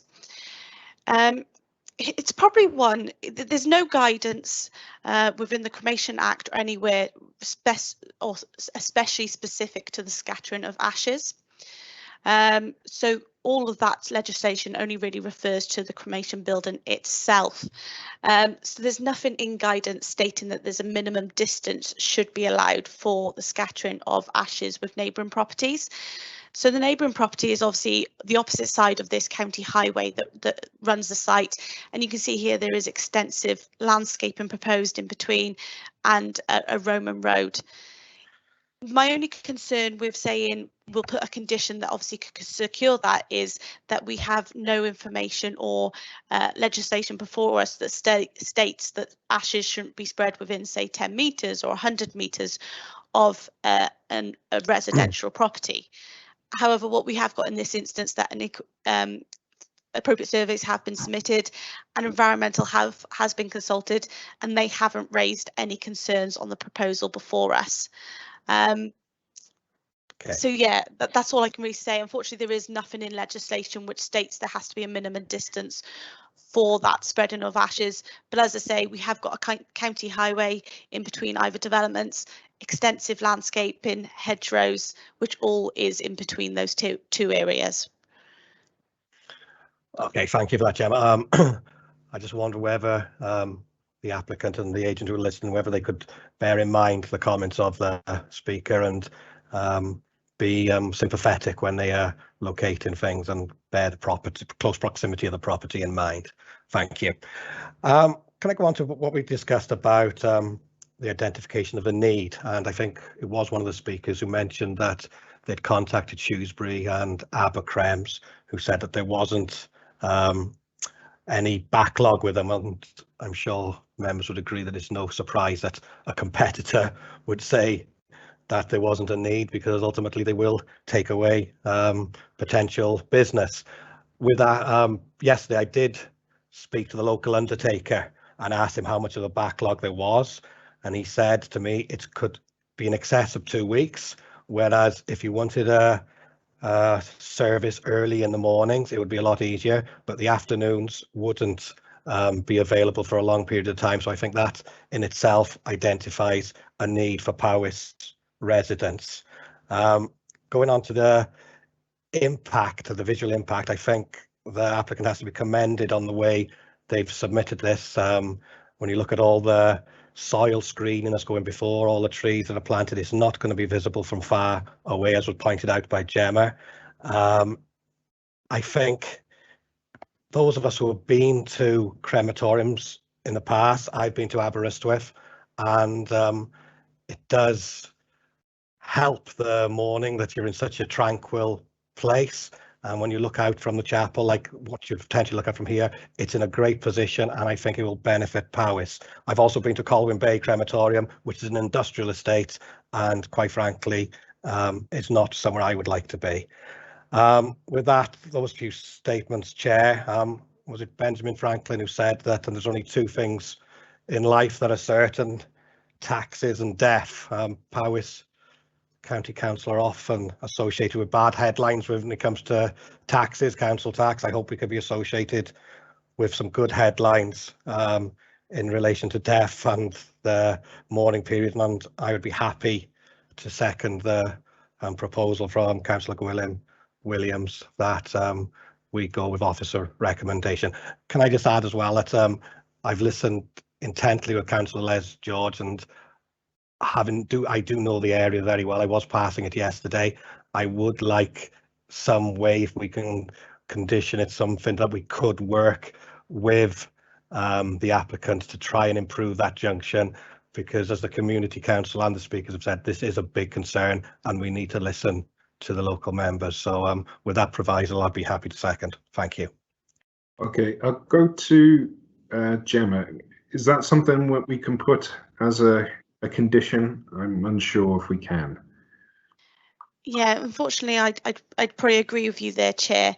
I think all the evidence in support of this application, and whilst, yes, I've fully listened to Councillor Les George and local residents' concerns regarding that access, we do have to also consider that there's no evidence suggests that the full movements will be entirely through that access. Unfortunately, everything that we've got before us, and we've even heard from Alistair and both Simon and their expertise knowledge, they don't consider that that would justify a reason for refusal. And therefore conditions I have to consider obviously about the tests to ensure that that condition is appropriate. And unfortunately, I don't think any condition put on this development in this instance would meet those tests. So unfortunately, I wouldn't recommend that to members. Okay, thank you. I'll go back to Vice Chair now and ask him. Vice Chair, are you still happy to second Councillor Gwilym Williams' proposal?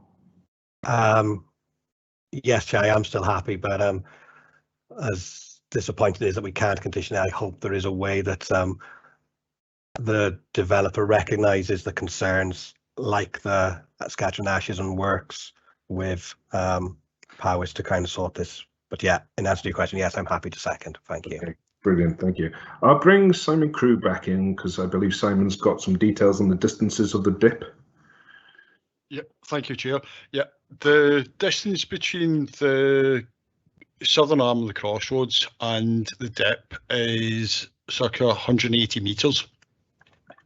To put that into context, the 85th percentile speed for vehicles travelling westbound is 55.5, or 55. If we use the same formula that's been used for the other arms of the junction, that equates to a visibility display of 108 metres. So therefore, the visibility display would be within the 180 to that dip. There's also a further dip, which is approximately 325 metres away, which is far in excess of any visibility display that the local highway authority would use. And can I just mention in relation to Gareth's point of the developer not offering any improvement to the junction, the developer has offered on the corner of the junction, so between the eastern and southern arm, they're going to pull the hedgerow on that side back, which will increase the visibility to 250 metres in an easterly direction. And in addition to that, on the northeastern arm of the junction, so heading back towards the trunk road at Pontogloch, the applicant has offered to increase the visibility there by reprofiling the highway verge. Thank you. Thank you very much. On to Councillor Jonathan Wilkinson, please. Thank you, Chair. I'll try and keep it brief because I appreciate time is going on. I was convinced, I was convinced about the need for a crematorium in Paris when I was portfolio holder for cemeteries, and really looking at the capacity of Shrewsbury, Hereford, and the neighbouring crematoriums, they are at capacity. They seem to me to be very busy, and really I could sort of confirm what Councillor Gareth has said about waiting times. It's significant, and during COVID it's been even worse. So I think the need is there. I commend the design as well. I'm impressed by that. And there's obviously a lot of thought gone into the design of the crematorium here.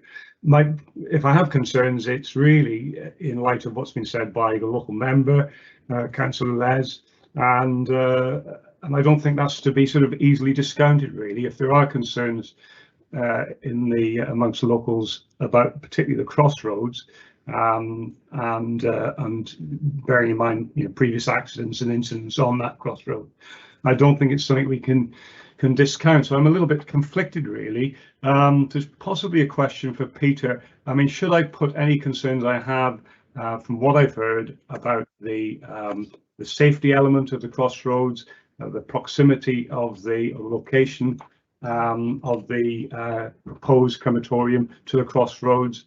Should I put those completely out of my mind when I'm considering how to vote on this, or should I give it some weight, as at the moment I'm sort of inclined to do? Thank you, Peter. Just trying to get my camera back up. Clearly, we haven't that the local highway authority in reviewing it has been, as they've confirmed now, hasn't objected on the basis of that junction. Now that doesn't downgrade the local concerns that the local member has. There's obviously an issue there known locally, and I would support any further work that might happen with the highway authority. There are existing road users along there as well, so it's not just a matter to put at the door of this application. To my mind, it's if there is an issue there, it's a wider one that needs to be looked at wider. I think in terms of how you assess the application, we will obviously take the expert advice of the highway authority, and they haven't objected. And I think if we were to refuse permission on those grounds, it would make life very difficult for us going forward, because we haven't got a highway authority behind defending that appeal. So I think I can't take those thoughts away from you completely, but I think that I'm very sort of firmly of the view that you should listen to your expert advice. Okay. Yeah, thank you, Peter. Sorry, Chair, it's Alistair. If I could just sort of step in there and just say, I think the advice I would give is, to members, obviously, the transport statement is there, and what I would say is, you need to satisfy yourselves as to what's covered in sections 2 and 5 in particular in relation to this sort of discussion, because there is a lot of information there, and they do step through it. And I think that's why, the advice I'd have to give is that I wouldn't be confident that, a refusal would stand up at appeal on highway grounds, accepting that there are obvious local safety concerns, but they're not coming through in the way that, we're expected to assess these things.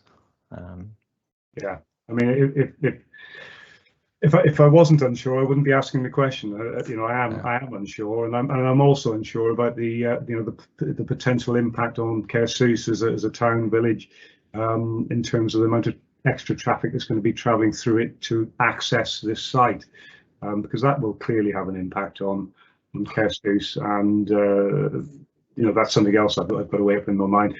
With regards to the rest of the application, I think there's got a lot to be said for it. So I've just got to sort of weigh it up in my mind, really. Okay, thank you. I think traffic flows will increase. That's going to happen. But we're fortunate that we've enjoyed low flows over the years, and it's not really going to cause capacity issues on the road network. Yes, it may cause slightly longer journey times, or there may be inconvenience at certain times, but I don't think that should be translated into immediate sort of safety concerns. I think that's where you've got to separate the issue of more traffic versus safety. Yeah. Okay, thank you, Alistair. Thank you, Jonathan. Right, next to speak is Councillor Roger Williams, please. Thank you. Just 3 quick points really on the scattering of ashes. I mean, that's not a practice that I don't think is encouraged or undertaken by crematoria. Mostly ashes are buried in urns, and in fact the doctrine of the Christian Church really speaks out against the scattering of ashes. The other thing is that there could be a condition that ashes are buried in urns rather than scattered. I don't know. The other thing is that we've got to take account of the nature of traffic to crematoria. If you're in the cortege, the speeds are likely to be very low, and even returning, it's I think the speeds of traffic to crematoria would be below average.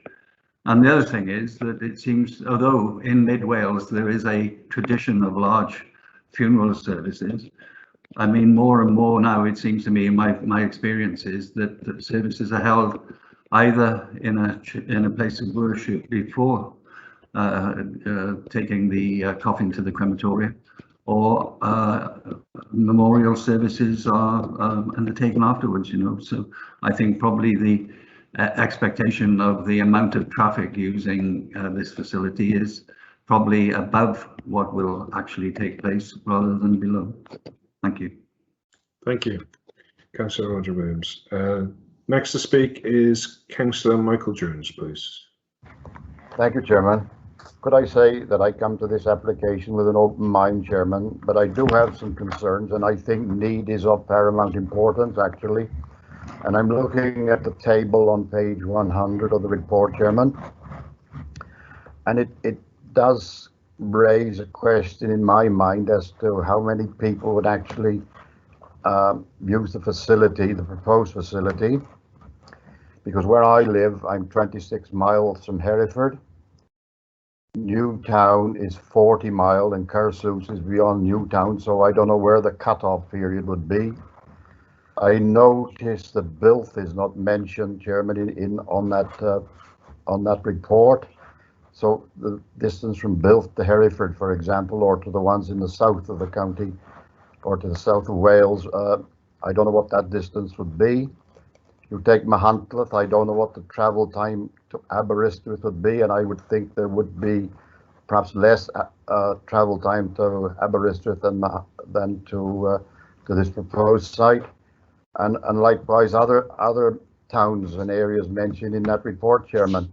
So I don't know whether work has been done actually to assess, how many people would use this service instead of the services that are available at this moment in time. And that just raises a question in my mind as to need, and whether that work has been done, I don't know. I'd like to see, as well as the time from say, Machynlleth to the new site, but also the time from Machynlleth to Aberystwyth, for example. I think if we could have had those figures, we could have come to a balanced view on this. So I just make that as a comment, Chairman.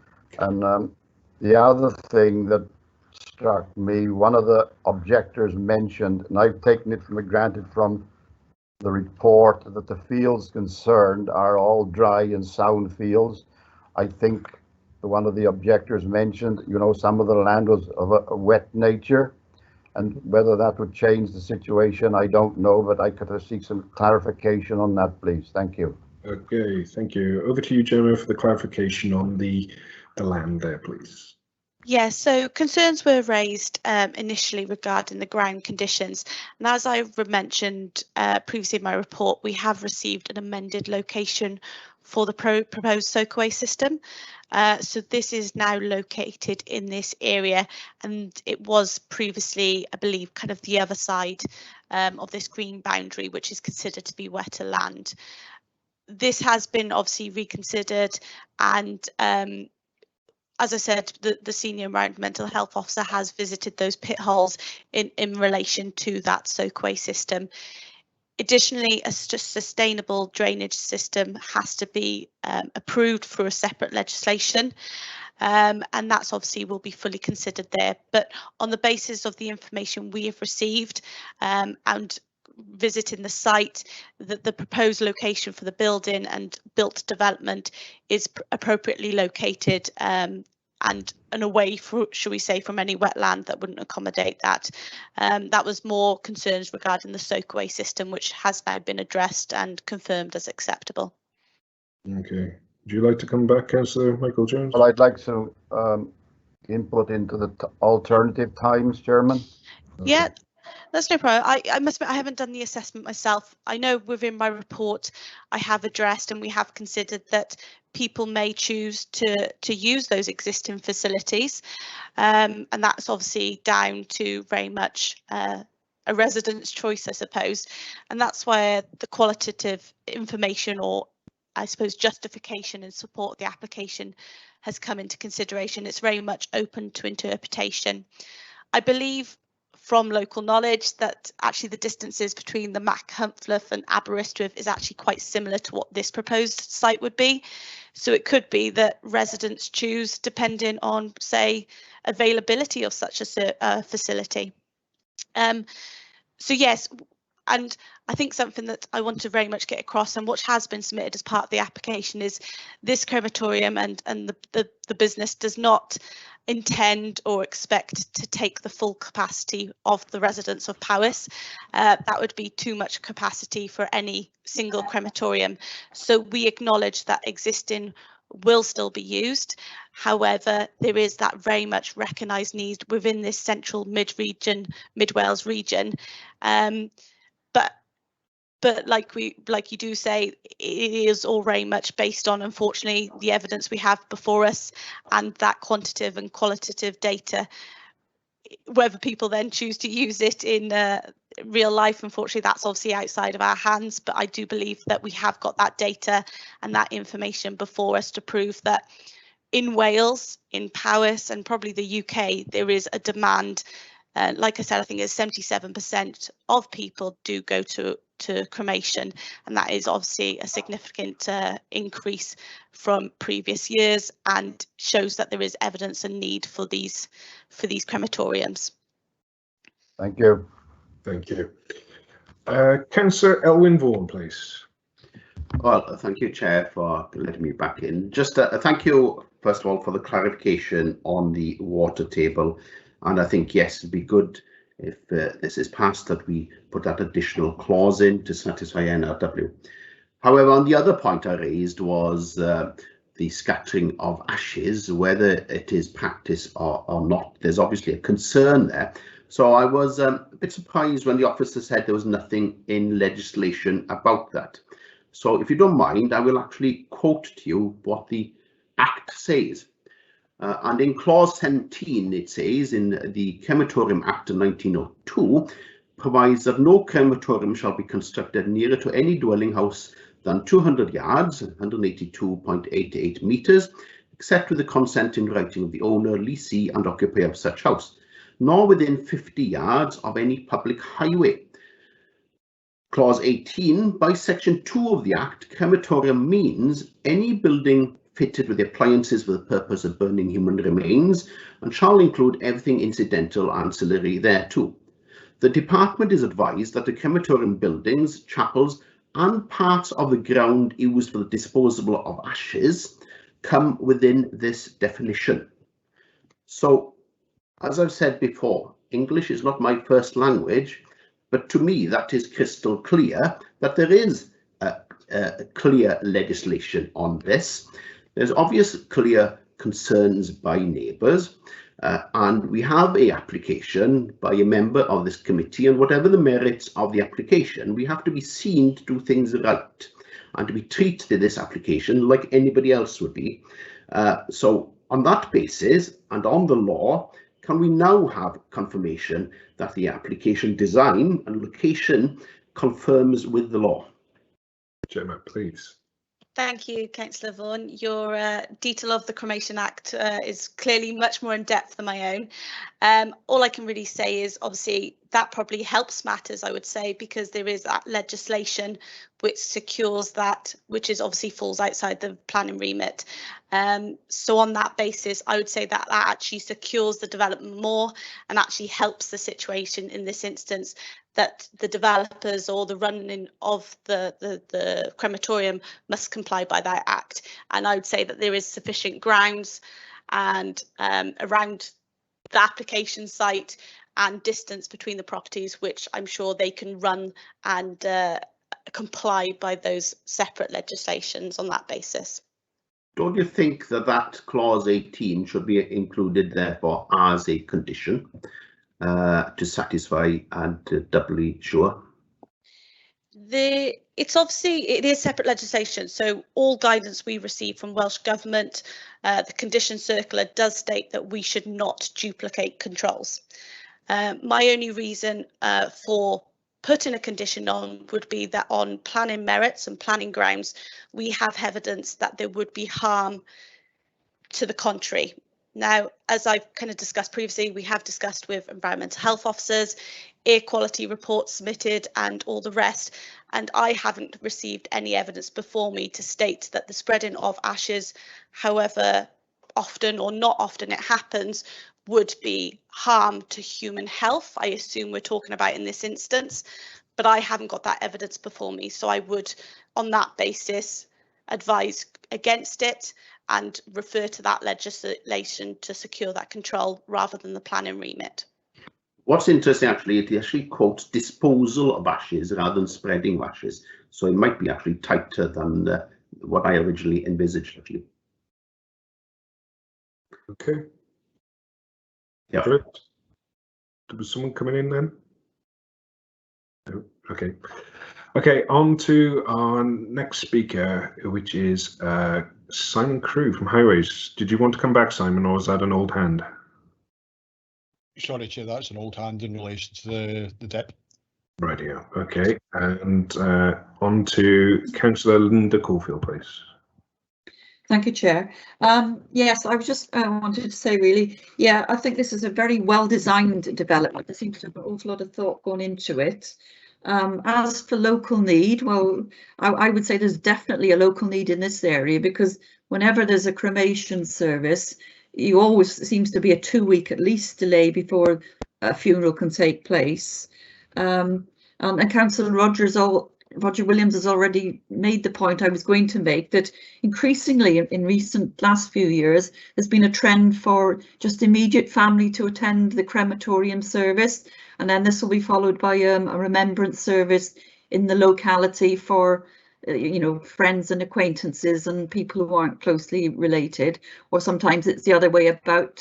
The remembrance service will be first and then just the immediate family head off to the crematorium, and that seems to be a trend that's happening more and more. So I don't think there will be quite the traffic that perhaps people fear on this. And just to say really that regarding this crossroads, which seems to be a problem prior to this application in the area, I mean, I don't know the junction, but I have about half a mile from the end of our road. We used to have a crossroads years ago. There were that many fatal accidents at this crossroads that they turned it into a staggered junction, and that seems, thankfully, to have cured the problem of fatal accidents. And you know, if there is an accident there now, it's not serious. So I'll just throw that out there as a possible something to think about for a crossroads. But yeah, I'm happy to support this application. It seems to be well thought out, and it is a definite local need, I would say, in this area. Thank you. Okay, thank you. I'll go back to the proposer and seconder just to make sure that they're happy with the additional condition regarding the NRW response. So Councillor Gwilym-Williams, are you happy with that? Yes. Yeah, and Councillor Gareth Jones, Vice Chair, are you also happy? Yes, thank you. Okay, I'll put the recommendation. It has been proposed and duly seconded to go along with the recommendation of conditional consent as set out in the update, subject to the Welsh Government's withdrawing and holding direction, and along with the additional condition from NRW. Those members wishing to go along with that recommendation, please indicate in the voting slip that will appear in the chat box shortly. Thank you. Chair, this is Roger Williams. I dropped out and lost connection and didn't hear the last comments of Councillor Elwyn Vaughan, so I won't be voting. Okay, thank you very much. The voting slip is there, members.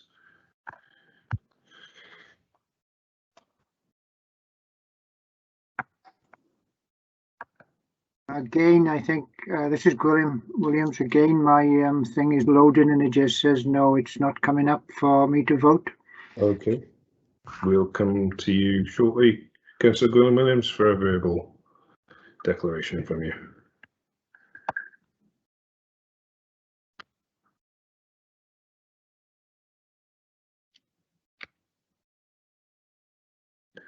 While we're waiting for that, how do members feel about stopping for a lunch break? Yes. Okay. Yes. Shall we say? Passionately. Shall we say half an hour after the result has come through? Yeah. Is that adequate? Yes. Okay.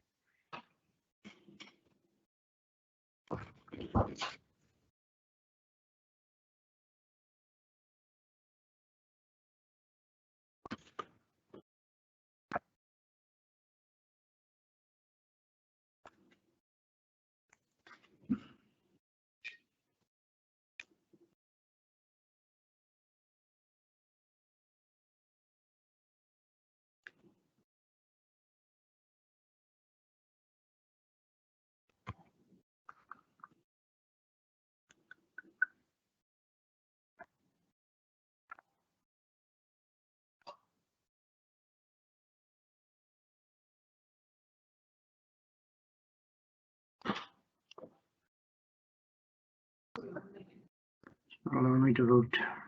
No.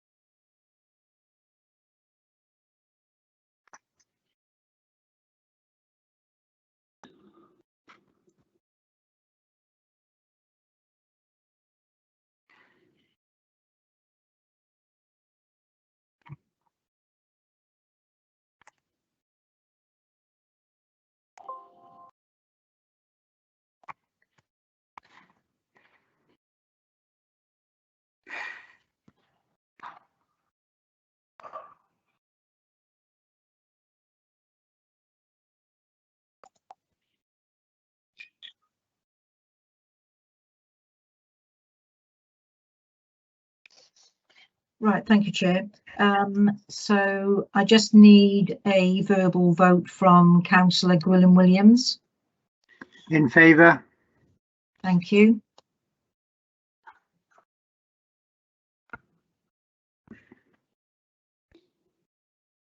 So there are 17 people in favour. One person against.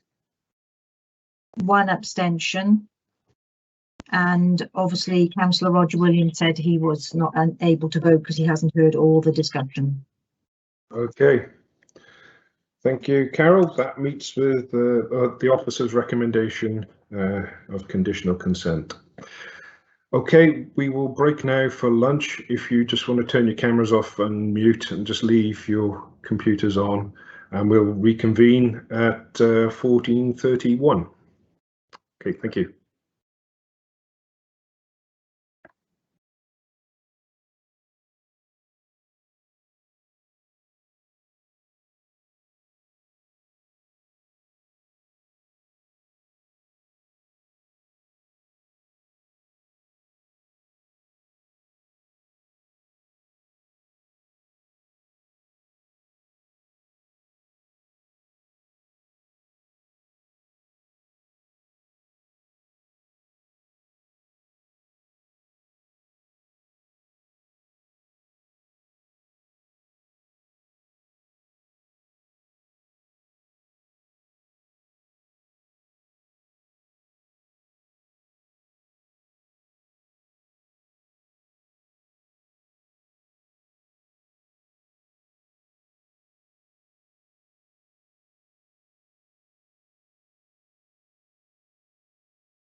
Enjoy your lunch, Michael.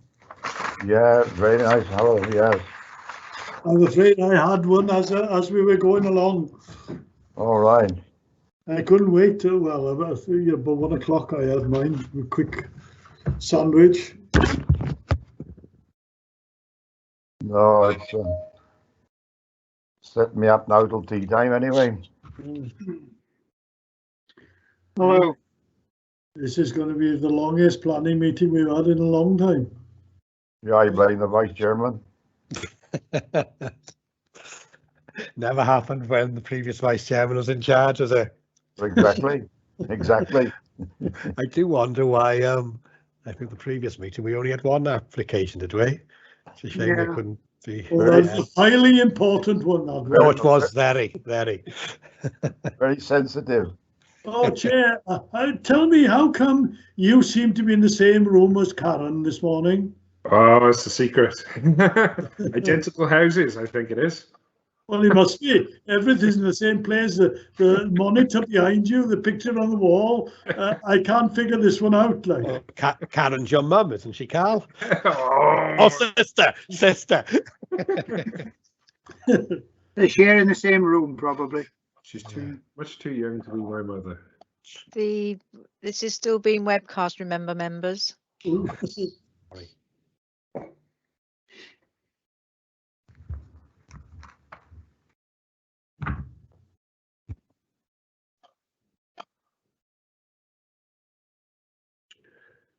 we got someone in the lobby there. Yep, I think it's Councillor Amanda Jenner coming in for this next application. Oh, good. Is Peter Morris there by any chance? Yes, he is. Peter? Hi, Councillor Williams, yeah. I sent an email about a consultation about it. I copied it into you because basically asking that somebody to do a site visit. And I'm wondering if that could be arranged. Right, yeah, sorry, I see so many emails. I'm gonna have to remind myself without saying it live in public. I'll go looking now. Yeah. Okay. It is 14:31, and that's when I said that we'd be back. So, Carol, if we could have a roll call, please. Thank you, Chair. Right, so Councillor Linda Caulfield. Present.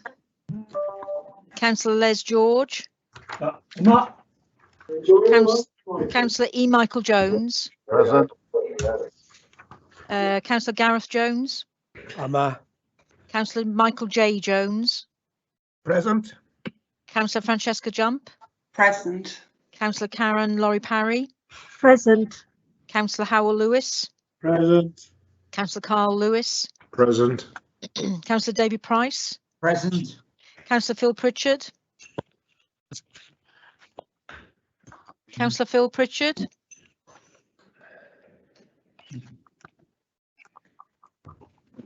We'll come back to Not at the moment. Yeah. Councillor Gareth Pugh. Present.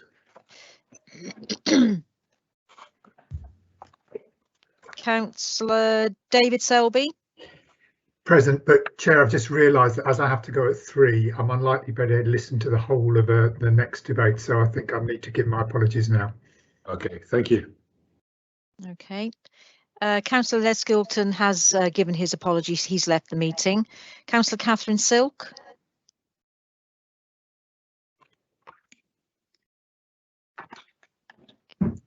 Councillor Catherine Silk.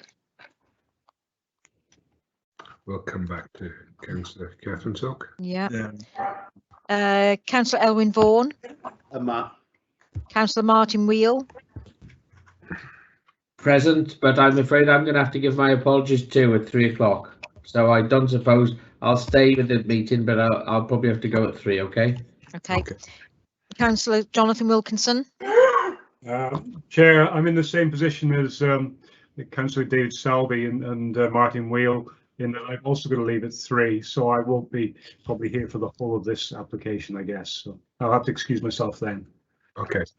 Councillor Catherine Silk has indicated that she can't unmute herself, so she is present. Right. Yeah, I am actually. I've just seen that I have unmuted, so That's yes, I am. lovely. Right, thank you. Councillor Gwilym Williams. Present.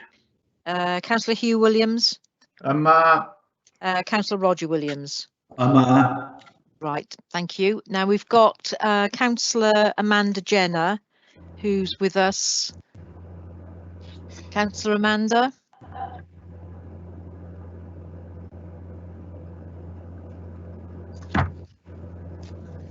For some reason, I'm having real difficulties trying to unmute people that are coming into the. Carol, Chairman, Phil Pritchard, I am here. I was trying to speak to you. I just couldn't get it up on screen, but I think you got me now, have you? Yeah, yes, thank you very much, Councillor Phil. Councillor Amanda, do you want to leave the meeting and try and re-enter, please, to see if you can actually, we can get you to have your microphone unmuted.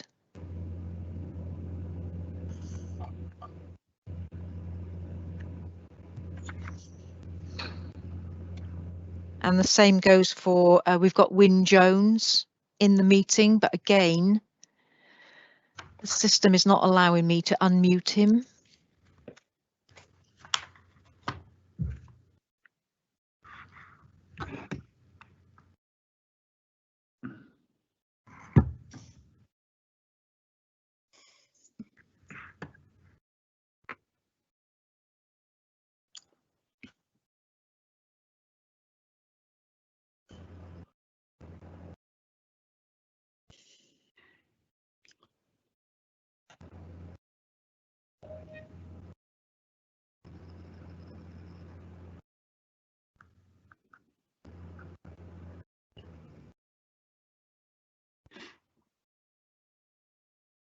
Peter, if you're in the meeting, are you able to make any adjustments to Councillor Amanda Jenner? I've just admitted her again to the meeting. Yeah, the last Can you hear me, person Carol? that's come Oh, in. yep. Yes, I've got. Yeah. Yep, got you now, Councillor Amanda. Thank you for doing that. Excellent. Great. So we're just waiting for Wyn Jones to come back in because I've asked him to leave and I've asked him if he could re-enter. There's someone very quiet and Sorry, who was that? Sorry, my boom was up. We've had quite a few apologies and another councillor is leaving before the vote is likely to be taken. Are we still quorate? I was going to ask that once we had him. Yep, let me just try and get Wyn Jones, who's the agent for the next application, in. Just hold on.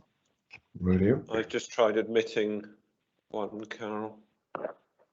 Right, I've admitted him, but again, I can't unmute him. Are you able to try and do that, Peter? Click on the... Hello. Hello. Is that Wyn Jones, the agent for this yes. next? Hello, Wyn. Thank you very much for coming back in again. Right, we're just checking to make sure we're quorate, and then we'll go back to the chairman. Okay, thank you. Right, I've admitted him, but again, I can't unmute him. Are you able to try and do that, Peter? Hello. Hello. Is that Wyn Jones, the agent? Yes. Hello, Wyn. Thank you very much for coming back in again. Somebody's got their, one of the speakers has got their laptop on, so we can hear ourselves. Right, I've switched it So off. I was just wanting to hear what you said. Okay, thank you. That's brilliant. Thank you very much. Great.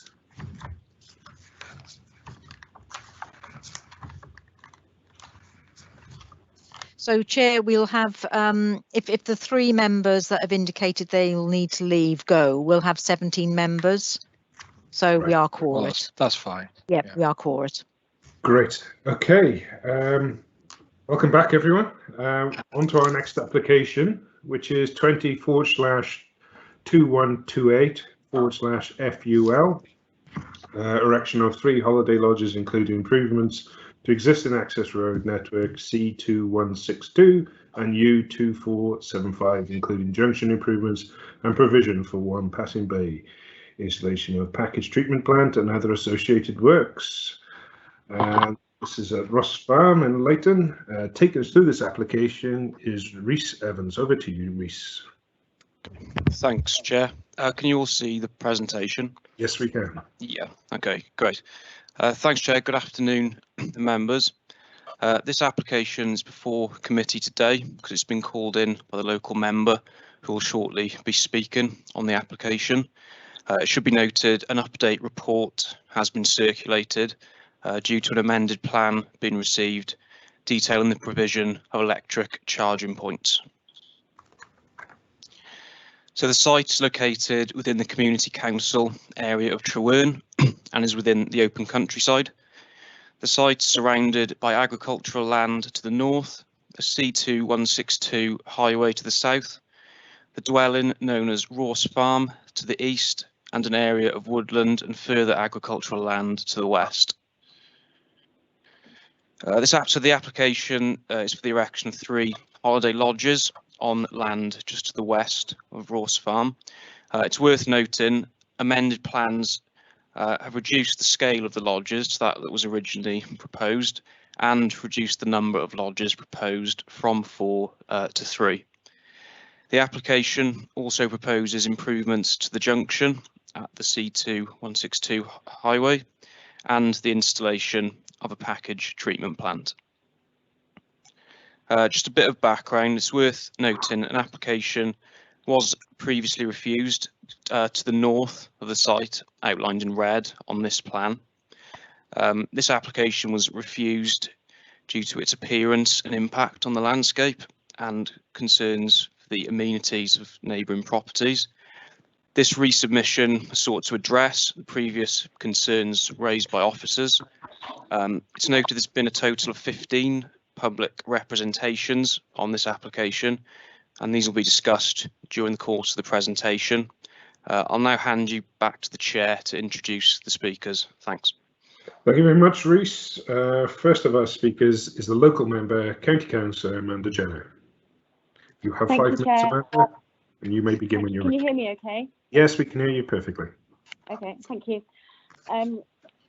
Fernanda, councillors, as a local member for this area, I wish to make the following comments on behalf of those residents who've contacted me.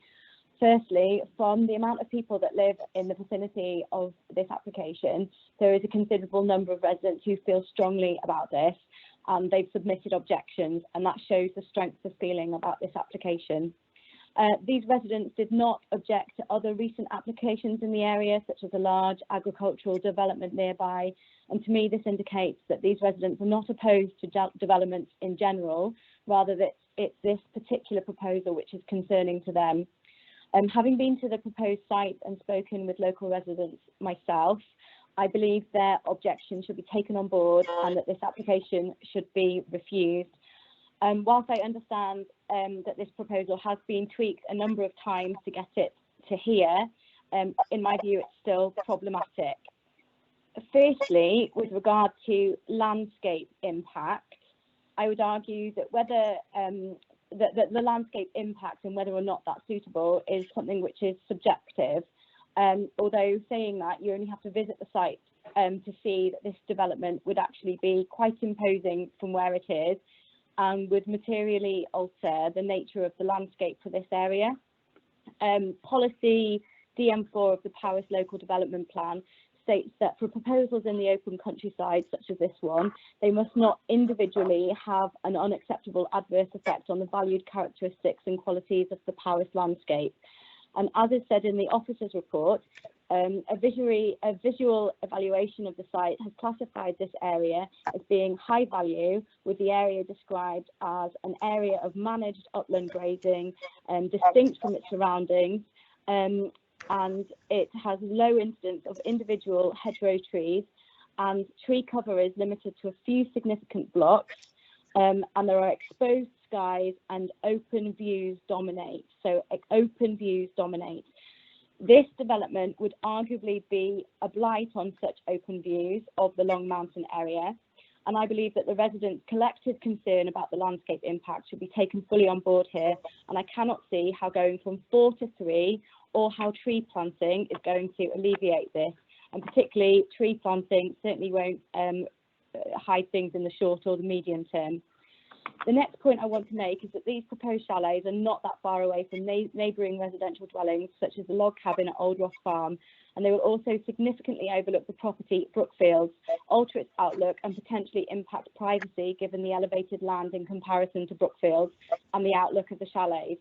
The resident of Brookfields is highly concerned about this, and I urge councillors to take this on board. They've also highlighted concerns about the sewage treatment, which could impact water quality for surrounding livestock. And as said, this is an agricultural area. And finally, I understand that the Highways Department have required a number of conditions on this application. And in my view, these conditions illustrate just how suitable the current road infrastructure is here for the construction of this development. Parts of the road leading here are incredibly narrow, and I cannot imagine how such large chalets will even be transported here, not to mention the mature tree line along some of the roads, which could be damaged during transportation. This shows how the local road network here, which is actually suitable for its current use, is not, however, suitable for this development. And this is illustrative of the larger negative impact of this development. And I trust my comments will be taken on board and the councillors will look at this application very closely. Diolch Chair. Thank you very much, Councillor Amanda Jenner. Our next speaker is the agent, Mr. Wyn Jones from McCartney's, please. Pranaam Dow, Pawb, good afternoon, ladies and gentlemen. I trust that you can all hear me. Yes, we can.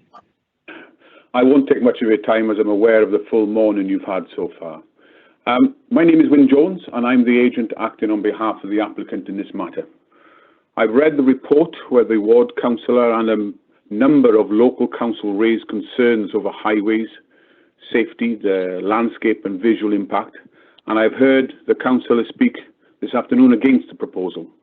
However, with all due respect to the Community Council and local member, their concerns are not shared by the applicant, council staff, including the planning officer, and professional advisors. Addressing each of the points individually, if I may, please. Firstly, visual impact. The site is located in the corner of the field and is well screened by the existing mature trees and hedgerows to the rear, with one side being screened by the applicant's property, which you'll see from the plans is ideally located for this small 3-unit holiday proposal. There are limited close residents. The farm to the south cannot see these because of the trees. The reference is made to the council's objections to the close proximity of proposed chalet to the neighbouring boundaries. The woodland and the pasture is right next to it and Brookfield is some way away. The visual impact is minimal to the extent that the planning officer dealing with the case specifically did not ask the applicant for a landscape visual impact assessment due to the known distance from neighbours, and in knowing the site states in his report, and I quote, "Given the alterations to the scheme and the distance to Brookfield," this is the neighbouring property which the council referred to, "it is not considered the amenities of this property would be detrimentally impacted." In addition, he goes on to state, the proposed development is also not considered to offer any adverse impacts to any neighbouring properties in terms of loss of privacy. It is not a blight on the views. To reiterate, the initial 4-bedroom proposal was refused on a number of issues, including visual impact, which have subsequently been addressed in this smaller 3-unit application, resulting in the planning officer's statement, again I quote, "Subject to the inclusion of appropriately worded condition, it is considered that the proposed development complies with relevant planning policy." Secondly, the highways. For the councillor to state that there is an issue with highways is quite incorrect. The application is supported by the Highways Authority, as highlighted in the planning officer's report, due in part to the net planning gain by virtue of the improvements to the 2 highway junctions and passing bay. May I once again quote part of the planning officer's report. In that report, the local highway authority states that it is not considered that the proposed development would have a detrimental impact upon highway safety. As to the transport of the lodges, well, we know that the large livestock lorries, tractors and trailers travel on those roads anyway. Also, the planning officer goes on to state it is considered that the proposed development complies with relevant planning policy. So to reiterate, the proposal is supported by Highways Authority. In summary, the proposed erection of 3 holiday lodges, junction improvements, and the provision of passing bay together with the installation of a sewage treatment plant is supported by the Highways Authority. There are no issues with the natural environment, as is evident in the ecological and arboricultural appraisals, and having reviewed the impact on the landscape and proximity of chalets to neighbouring boundaries, the planning officer concludes, and I quote, "The concerns previously raised have been addressed, and that the proposed development complies with relevant planning policy, and the recommendation is conditional consent." Diolch yn fawr. Thank you for allowing me the opportunity to speak on behalf of my client, and I hope you look upon this application for my client's proposed diversification favourably. Diolch. Diolch. Thank you, Mr. Wyn-Jones from McCartney's. I'll hand back now to Rhys Evans to take us to his recommendation. Over to you, Rhys. Thank you. Thank you, Chair, and thank you, speakers. So moving straight into the principle of development, LDP policy TD1 and DM4, they're the relevant policies for assessing tourism development proposals. Policy TD1 states these will be permitted in the open countryside where compatible in terms of location, siting, design, scale, and well integrated into the landscape. It's noted within third party correspondence, concerns been raised that the proposed development would be in conflict with the Powys LDP, but as stated, policy TD1 is the relevant policy for assessing tourism developments, which will be discussed in further detail a bit later. Third party correspondence has also raised concern the proposed development may be used for permanent residential occupation. However, a condition would be attached to the grant of any consent, which limits in this must be occupied for tourism purposes only. It's also noted the agricultural land classification for the site is 3B, which is moderate quality agricultural land. So here are plans illustrating the external appearance of the lodges. Lodge type A will measure approximately 12.3 metres by 6.9 metres, with a total height of 3.9 metres. Lodge types B and C will each measure 15.3 metres by 6.9 metres, and again having a height of 3.9 metres. Selected materials, timber boarding walls under a natural slate roof with timber windows and doors. Parking. We seem to have Carol A waiting in the lobby symbol up on the screen. Not sure if other members have got the same thing, but it's just obscuring a bit of the. Right, Chair, that's the speaker for the next application. So I will. Can I click on that just to no, get yeah, we'll move it from the list.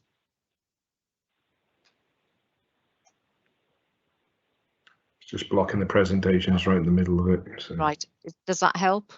No, it's still there on my screen. Oh, there we go, it's gone. Yep. Okay. So they will need to ring in once we get to their application. Indeed. You can click it off, Chairman. Right, I wasn't sure if it was on everyone else's screen. Yeah. Okay. Click it off. Okay, brilliant. Okay, please continue, Rhys.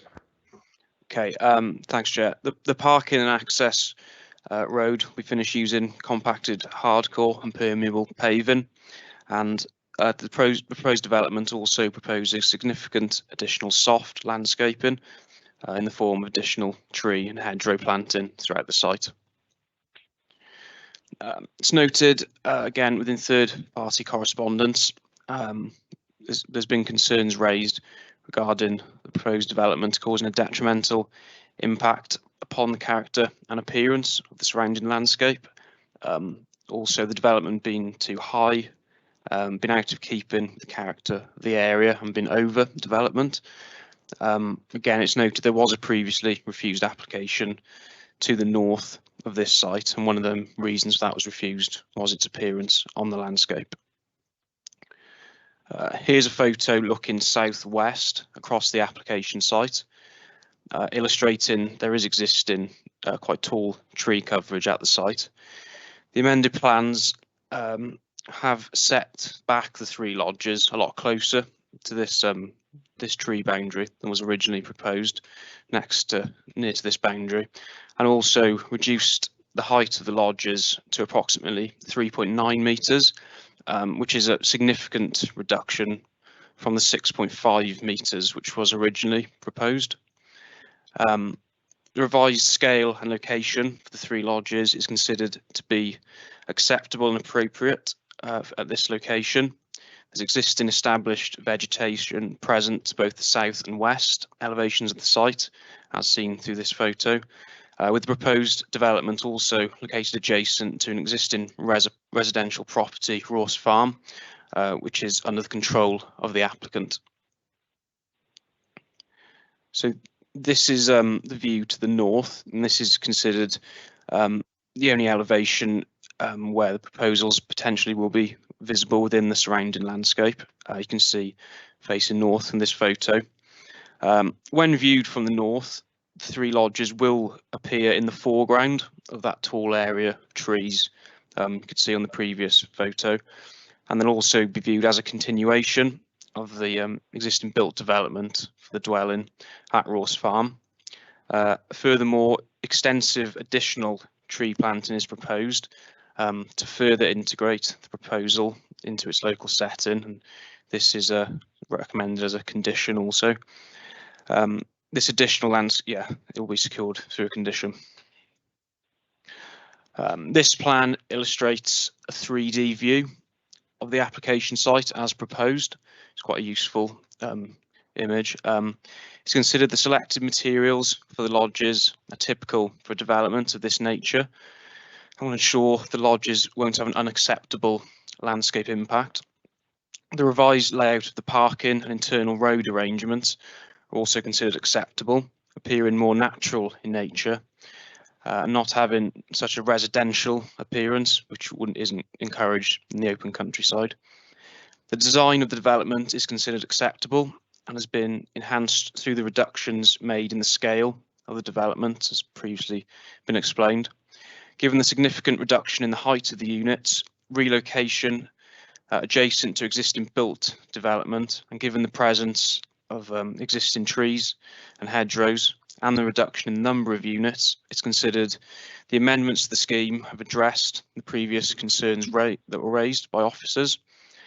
The revised scheme is considered to be acceptable in terms of its scale, design and landscape impact.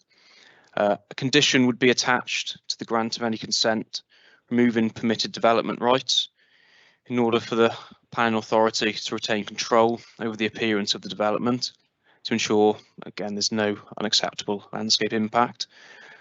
Subject to the inclusion of appropriately worded conditions, it's considered the proposed development complies with relevant policy and the principle of development for tourism development at this location is acceptable.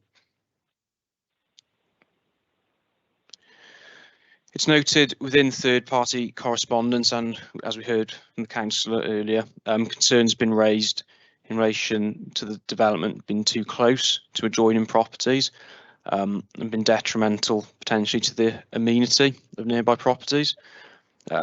Following the alterations made to the scheme, the distance of the proposed lodges from Brookfield, which can be seen on this image, is approximately 100 metres, whereas this was previously approximately 80 metres. In addition, the height of the lodges has been reduced, again from 6.5 to 3.9 metres. Given the alterations to the scheme and the distance to Brookfield, it's not considered the amenities of this property would be detrimentally impacted.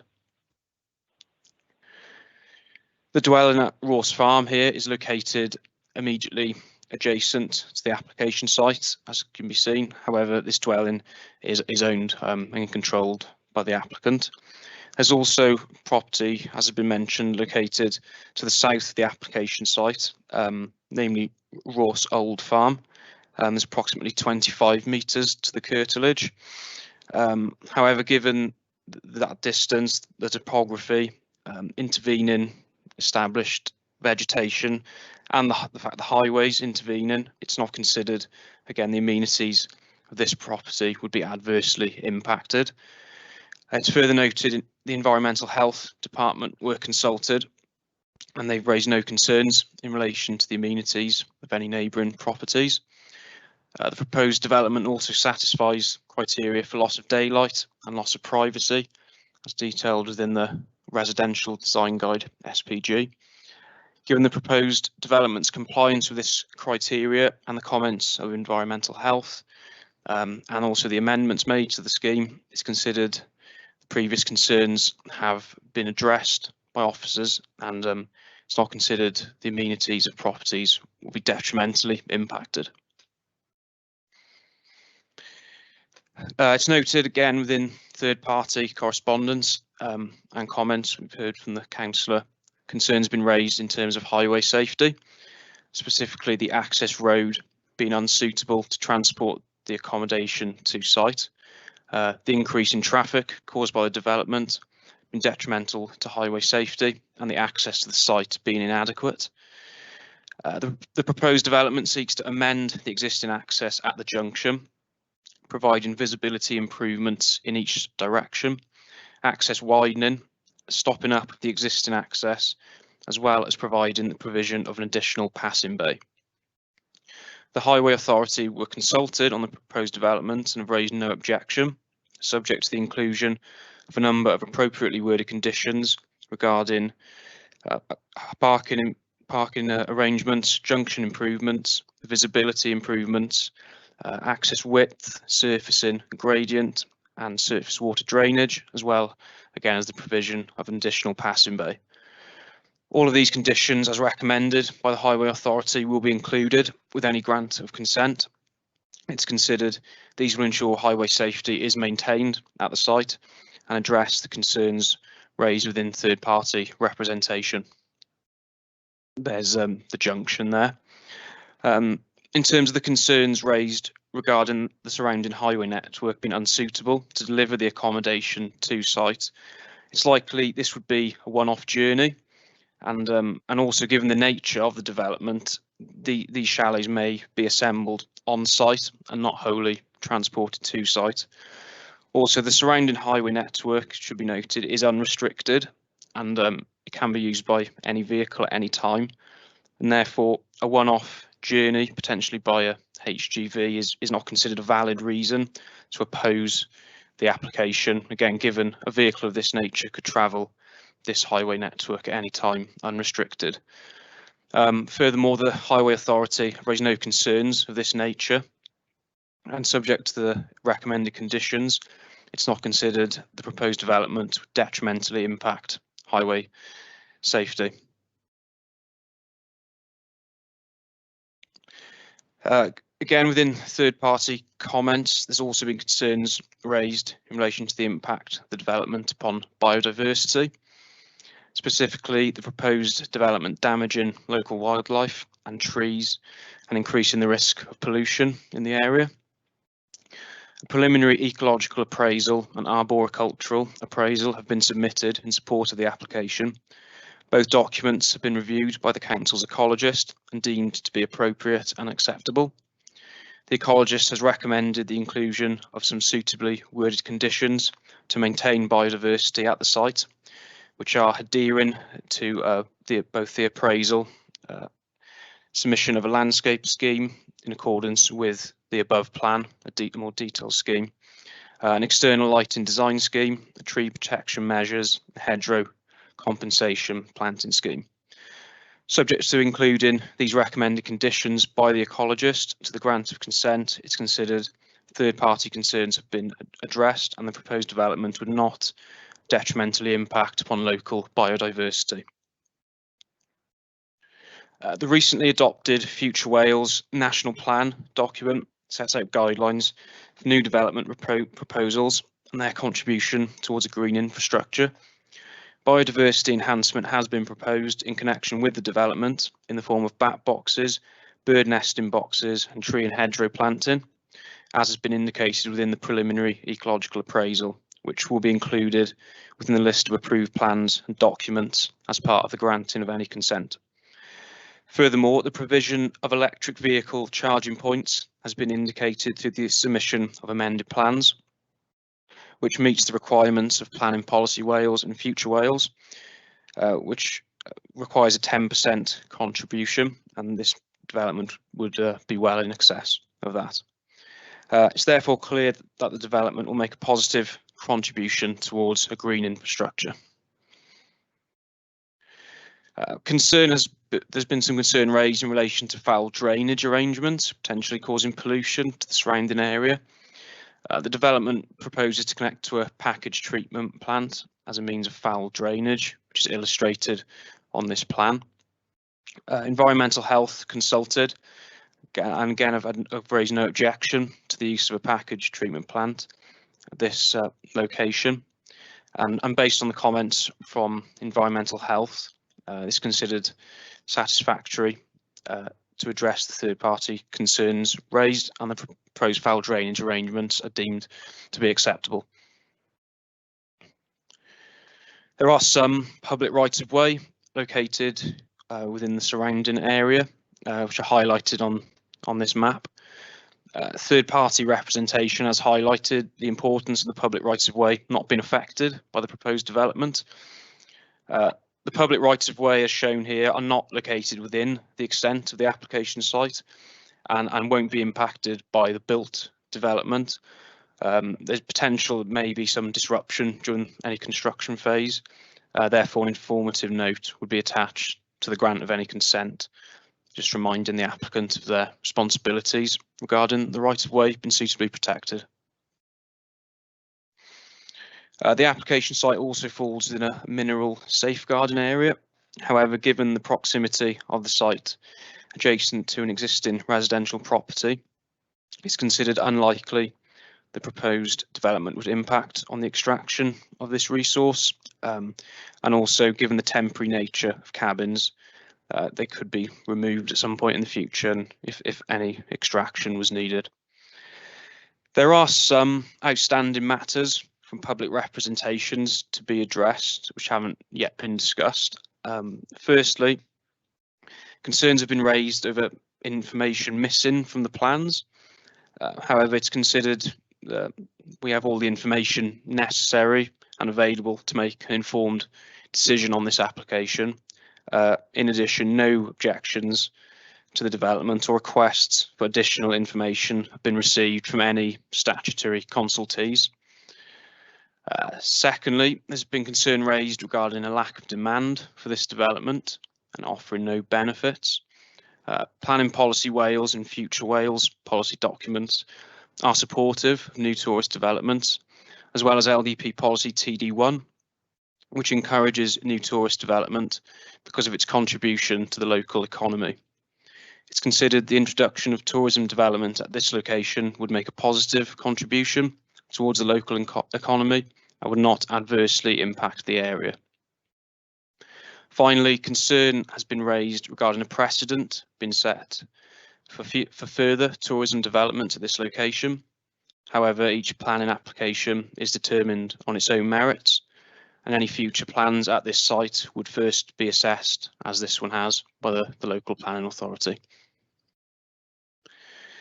Based on the significant amendments made to the scheme through the submission of amended plans, it's considered the concerns previously raised by officers, ward councillor, community council, and within third-party representation have been addressed. Statutory consultees have raised no objection to the proposed development, subject to the inclusion of appropriately worded conditions. The recommendation is therefore conditional consent, subject to the conditions detailed within the latest update report. Now hand you back over to the chair. Thank you.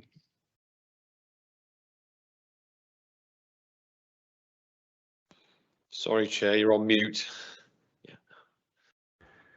Do apologise. Thank you very much, Rhys. Over to members now for discussion. First to indicate they'd like to speak is Councillor Roger Williams, please. Thank you, Chair. Could I just ask if there are any of the phosphate regulations applicable to this application, and if so, how have they been met? And basically, that's my question. Okay. Thank you. No, this doesn't fall within the catchment area for the River Wye, and therefore the phosphate issues not applicable and they haven't been addressed or discussed. Okay. Thank you. Thank you. Councillor Hugh Williams, please. Yeah, thank you, Chair. Can you just expand or clarify for me on page 138 at the top? It says records also identify that the surrounding land is a predominantly agricultural. Therefore, to prevent any future nuisance potential, it is recommended that an appropriate land use tie be employed between the existing and proposed land uses. Can you expand on that for me, please? Yeah, no problem. That's recommended by Environmental Health, I believe. As far as that's ensuring they are retained for tourism purposes. It's to prevent no permanent residential occupation of the cabins. I think Environmental Health are of the opinion a permanent residential address at this 3 dwellings close to each other may not be appropriate. Given the short-term temporary nature of holiday lets, they've just requested that it be suitably conditioned to that use and don't be used for any full-time residential occupation at any time. So would full-time residential occupation mean that there's nuisance potential associated with noise and odour?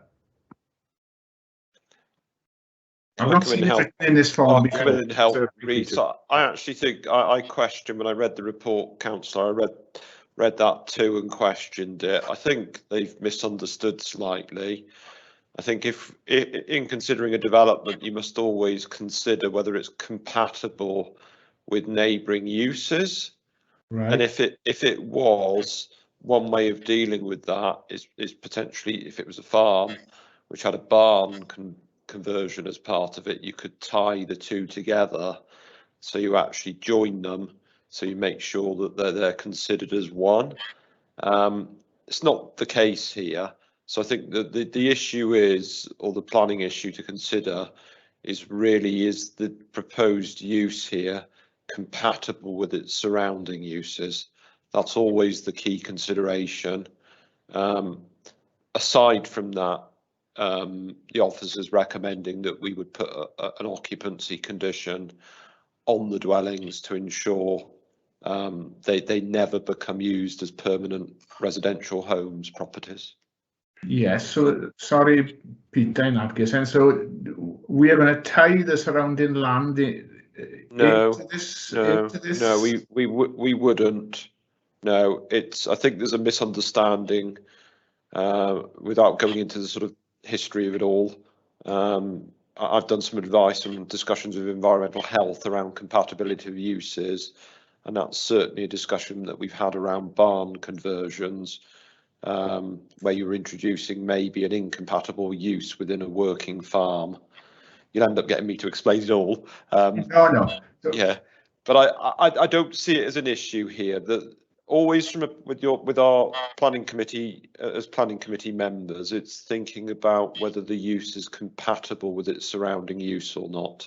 So is the holiday chalet unit proposals here, the holiday lodge proposals, is it compatible with its surrounding uses, which are agriculture?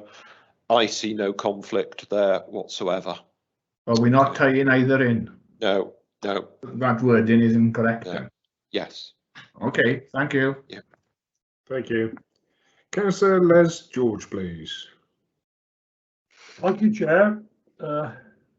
Members, we have had many similar applications put in front of us over the last 2 to 3 years. The development of these different types of holiday facilities has been a godsend to many families during lockdown and an important part of diversification for country folk. It seems to me that there is certainly no overcapacity with these developments, and there is nothing in the presentation that has a reason for refusal. It complies also with the proposed planning policy. So I move to propose we go with the officer's recommendation of conditional consent.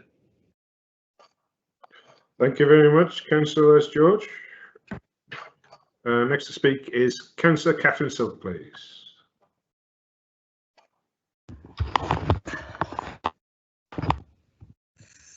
Thank you, Chair. Thank you, Rhys, for the presentation, and you went through the two reasons, or two of the reasons for which it was previously refused, to demonstrate how this one had overcome those problems. But it says it was refused for the following reasons: reason 2 and reason 3. Can I ask what reason 1 was? Yeah, thank you. So reason 1 was amenity, and then reasons 2 and 3. So 3 was the landscape impact, and 2 was that the development would be unacceptable in terms of its siting. So 2 and 3 have kind of been considered together in terms of its landscape impact and its overall design. They were kind of addressed together. So can you go back over what reason 1 said? I tried to raise it on my iPad as you were going.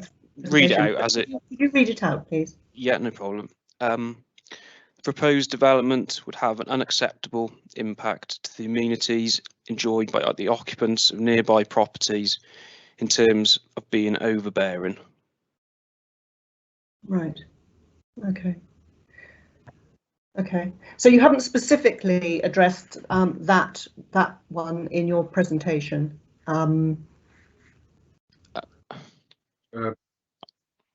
I think that there was a section on amenity, and I think we said, given they've been moved back within the field, they've been moved back about 20 metres from Brookfield, close to that existing tree coverage.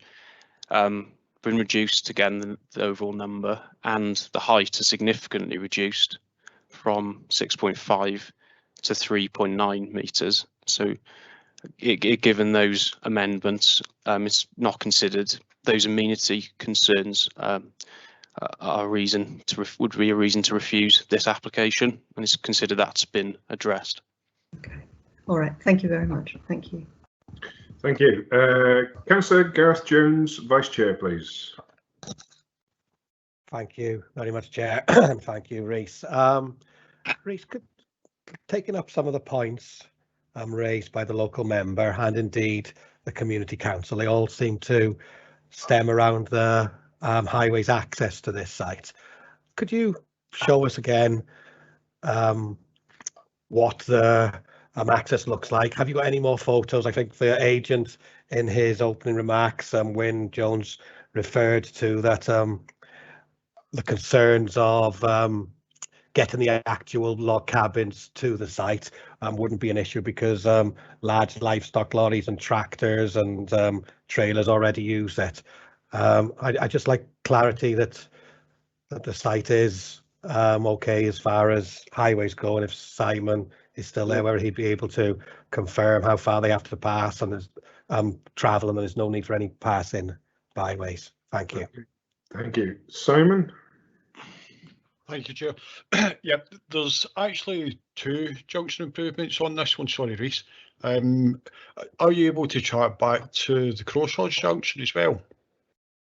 Or have to pull up Google Maps to do that. Yeah, just a either that, and else on drawing number 5598. They're on there. Sorry to put you on the spot. No, it's all right. Not this one. No, it's the one up the top. It's okay if you've not got it there. There's a crossroads a little bit further back to the west of the site, and on that the applicant is going to increase the visibility on the junction by reducing the verge height, and at the same time they're going to slightly widen the existing highway junction out so that you can get 2 vehicles or 2 cars in the access at the same time. As the as both Reece and the agent had said, they're also going to create or construct a passing bay along the route as well. And then coming back to the junction that Reece is showing just now, it currently comes off at a bit of an angle, so you don't get to tee up. So they're going to square that off and return the existing sort of carriageway to Highway Verge. And then obviously you've got the access into the site. As Reece had said earlier, and as you said yourself, Gareth, as existing, the road network up here is open to all traffic. So an HGV can come in at any time. Obviously the applicant owns the farm a little bit further down. You've got a farm opposite, and there's a couple of farms a little bit further down the road, albeit I think they're just across the border, which is only possibly a minute's drive from this site. In relation to the chalets coming in, as Reece has already said, the likelihood is that they're going to come in on a single rigid HGV. So there'll be two movements in relation to the delivery of the chalets to site, and the road network up there it is no different to similar types of classification of road throughout Powys, and we have little to no concern. Does that answer your question? Yes, very much so. Thank you, Simon. Thank you, Chair. Thank you very much. Next to speak is Councillor Karen Laurie Parry, please.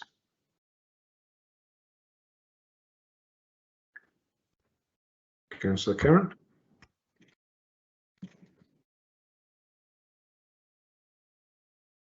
Councillor Karen, I think you might be on mute.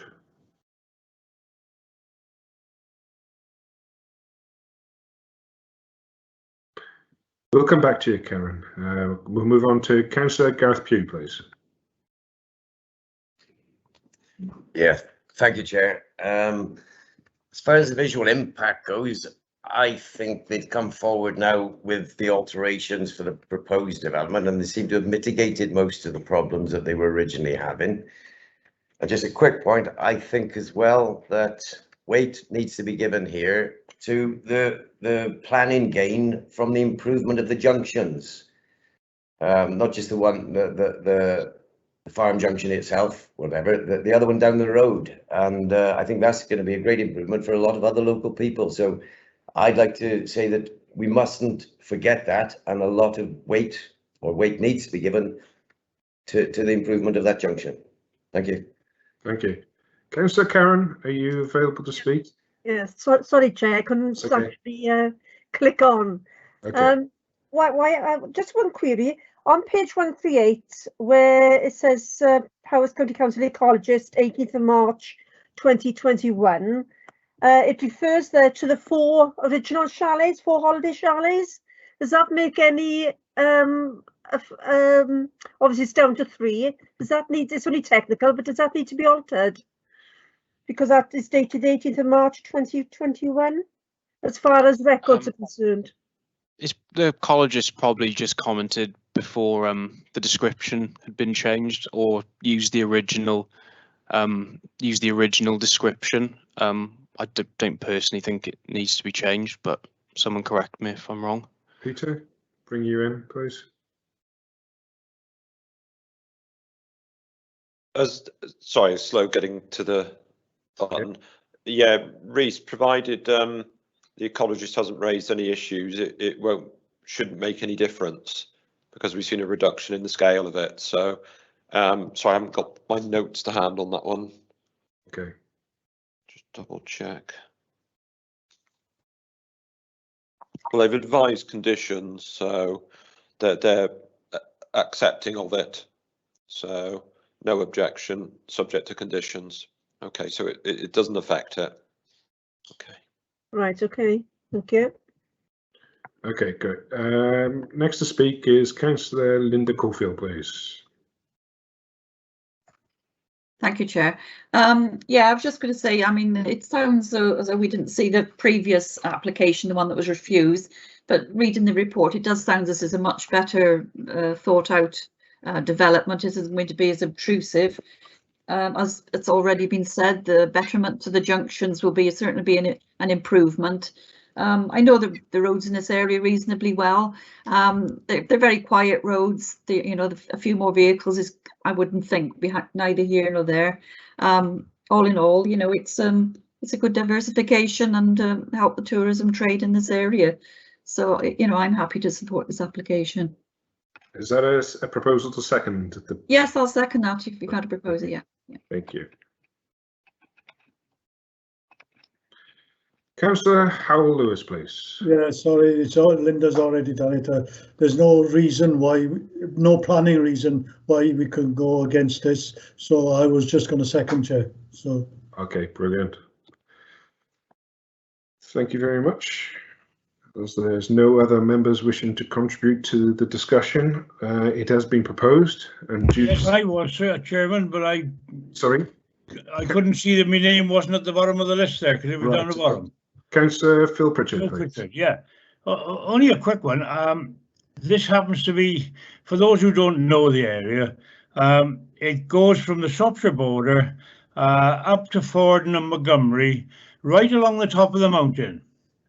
And I, as living in Welshpool, go to Shrewsbury very often, and you would not believe the number of times I get it back as far as halfway house and divert and come along the top of the mountain.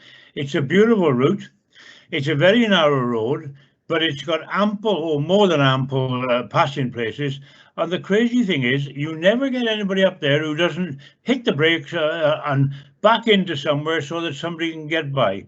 You can get farm tractors coming together and they just pull over and move over. They're all used to it, and it's a super place. I think they've done a super job of modifying this application. And I certainly would support it. It's going to look fantastic there. I think now it was a bit overbearing before, but it's right now, I think, and the benefit that the local people will get from the road changes and whatever, I can't see anything to not to support. I'll be supporting it, Chairman. Thank you very much, Councillor Phil Pritchard. As I was saying, it's been proposed and duly seconded to go along with the officer's recommendation, which is one of conditional consent as set out in the update report.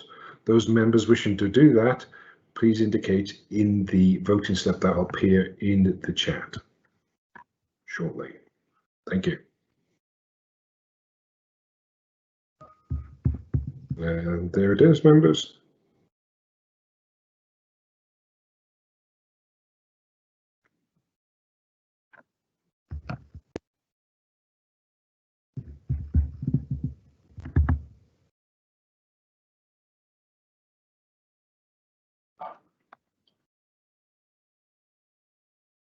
No, once again, Mr. Chairman, William Williams here is not coming through. It could be I've changed my password recently, so it could be something to do with that.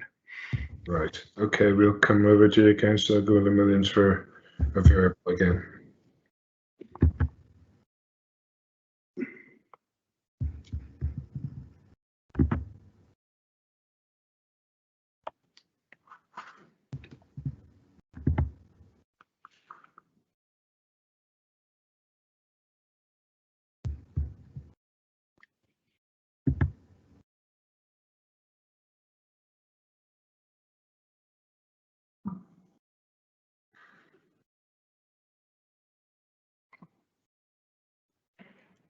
Chair, it's Councillor Garth Pugh speaking. I can't vote electronically either, so if you could come to me, I'm quite happy to give a verbal. Certainly, no problem at all. Thank you. Chair, this is Michael Jones from Cherstoke. I'm having trouble as well, so I'd like to vote verbally. Okay, no problem at all. Councillor Michael J. Jones.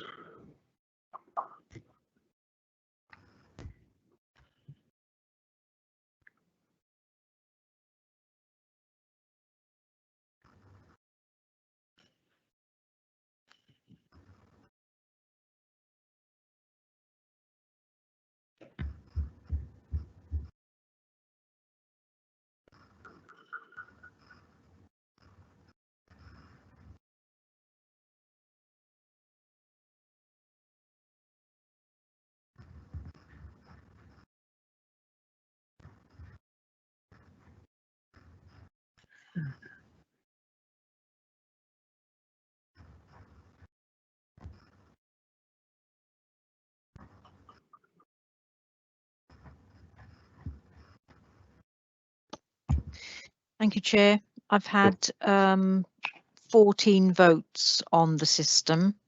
So Councillor Michael J. Jones. In favour. Councillor Gareth Pugh. Yes, in favour. Councillor Martin Wheel, you still with us?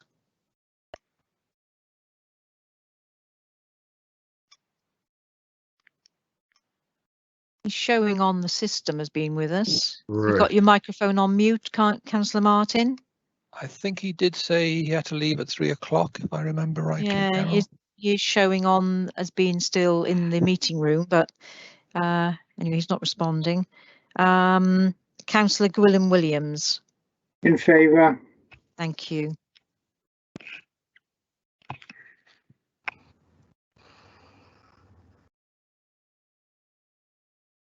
So that's 17 members in favour, none against and no abstentions.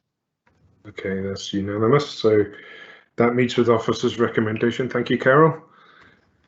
On to the next application, which is 21/0094/OUT, erection of affordable dwelling, creation of access, installation, treatment plant, and all associated works on matters reserved. Land at the cemetery at Llanfachlin. Taking us through this application is Rhys, and we have two speakers, I believe, three speakers on this application. Over to you, Rhys. Chair, can I just come in there? We've got, Councillor Emia Jones, who's the local representative, Geraint Lloyd, agent, and then the applicant, Eamon Price, and they're all ringing in from the same number. Oh, right. So that'll be coming up soon, hopefully, because they were trying to get in earlier. Okay. Okay, over to you, Rhys. You may begin. Okay, thanks, Chair. This application's before committee. It's been called in by the local member who will shortly be speaking. The site's located within the community council area of Llanfihangel and is located to the south of the rural settlement of Llanfihangel and Gwynfa, as categorised by the settlement hierarchy definitions in the Powys LDP. The site's located south of the U2112 highway, with Llanfihangel Cemetery located to the north, the B4382 highway to the east, and agricultural land to the south and west. This application seeks outline consent for the erection of a 115 square metre affordable dwelling, new access and creation of a package treatment plant. The matters reserved for consideration are appearance, landscaping and layout. The agricultural land classification for the site is 4, which is defined as being poor quality agricultural land. There has been one neutral public representation received on the application, just highlighting the presence of a nearby public right-of-way. I'll now hand you back to the chair, who will introduce the speakers. Thank you very much, Rhys. First of our speakers is the local member, Councillor Emia Jones, please. Councillor Emia.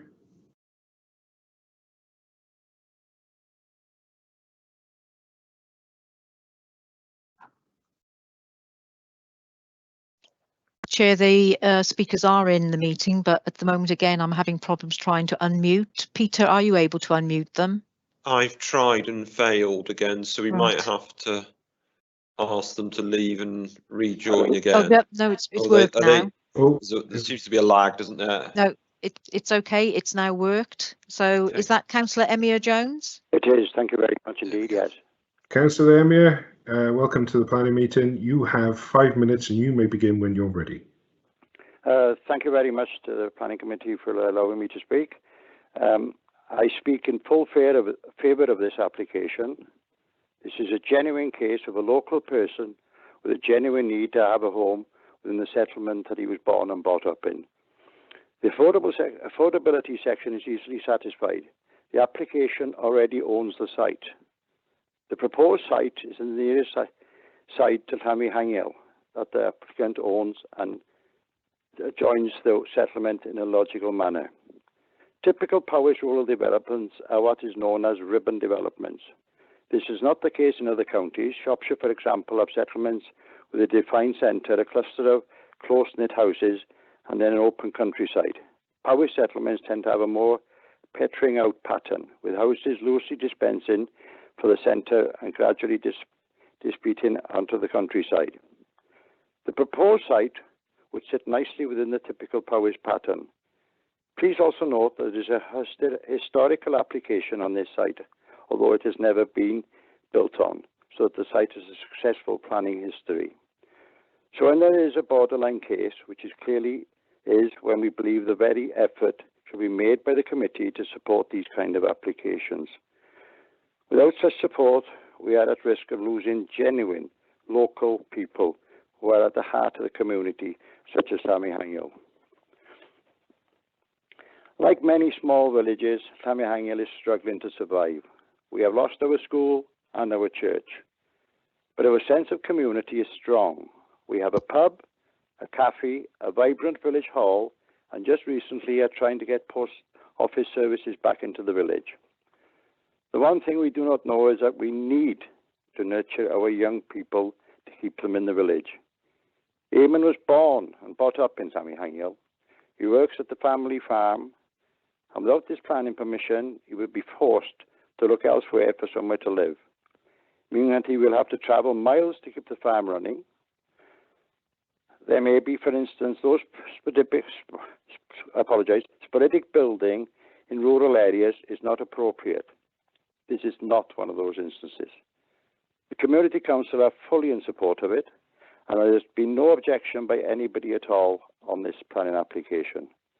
I realise that this is a planning committee. We have to ensure that we do things right, and firmly believe that this is instance the right thing to do would be to grant planning permission for this young man to stay in Llanfihangel and continue to be a credit to the area.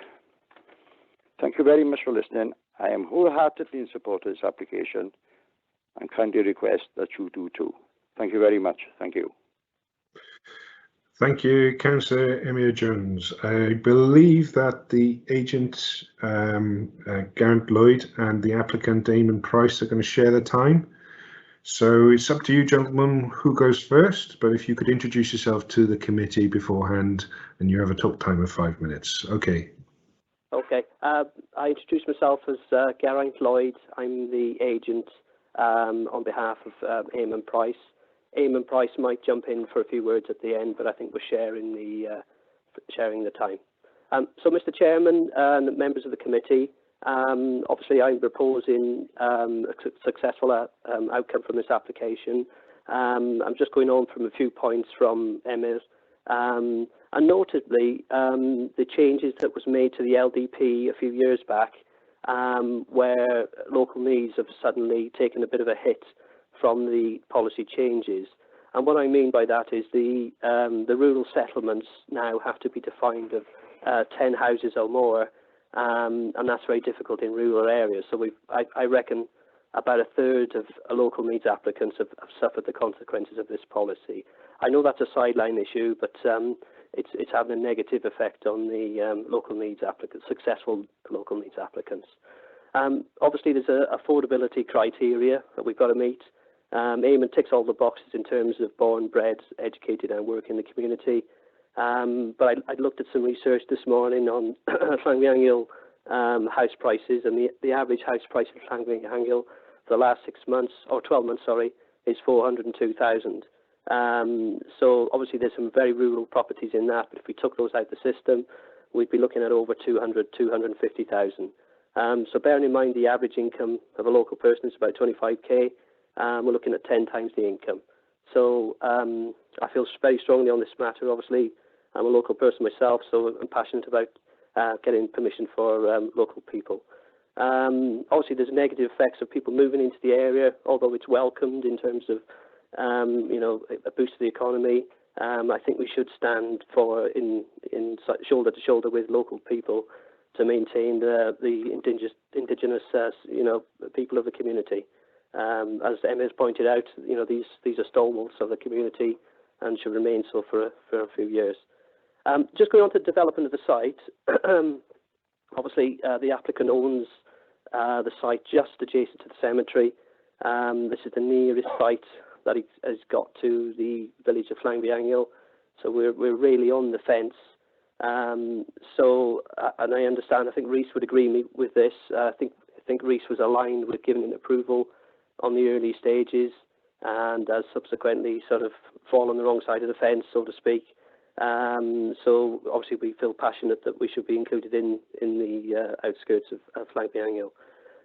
Obviously this is an outline application, but we could do all sorts of design tricks to make it feel slightly rural. We could lower the ground levels, we could introduce planting, etc., etc. So we'd be happy to look at that at a later stage when the reserve matters go in. So basically, you know, it's not only for Eamon the benefit of this planning permission. The planning permission will be in perpetuity. So, you know, any subsequent owners of the property, Eamon's children or other people that qualify as, you know, local needs candidates, so that house will remain in local needs perpetuity for the rest of its life. So, and obviously there's a previous successful planning application being made several years ago by the applicant's family. So, you know, there's a successful history of an application on the site. So I don't see any reason why we can't repeat the process and carry on in the same manner. So in conclusion, in the light of Eamon meeting all the criteria in terms of affordability, eligibility of the local needs, the negative effects of the recent LDP inclusion on local needs applicants, the planning permission can be held in perpetuity. I kindly ask the members for their support and stand for local needs people. Thank you very much for your time. Thank you. Thank you. Do you want Eamon? Eamon doesn't wish to say any more, so Okay. I think we said it all. Thank you. Thank you very much, Dr. Thank you. I'll hand back now. That concludes our speakers. I'll hand back now to Rhys Evans to take us to his recommendation. Thank you.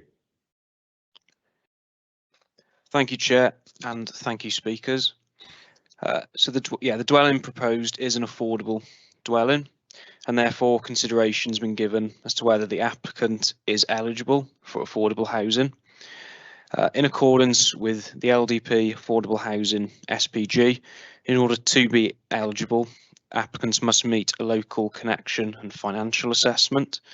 The applicants provided sufficient evidence to confirm they would be eligible for affordable housing, meeting both these tests. In addition, the local authorities' affordable housing team have confirmed there is a demand for affordable dwellings within the Llanfihangel community. The local authorities' affordable housing policy and guidance restricts the floor space of proposed affordable homes to 115 square metres in order to ensure they remain affordable in nature.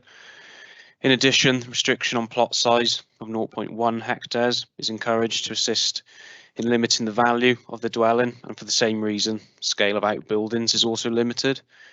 The plot size measures approximately 0.06 hectares, and it's usual practice to attach suitably worded conditions to the grant of any consent to ensure the scale of the dwelling and outbuilding is restricted to the appropriate scales.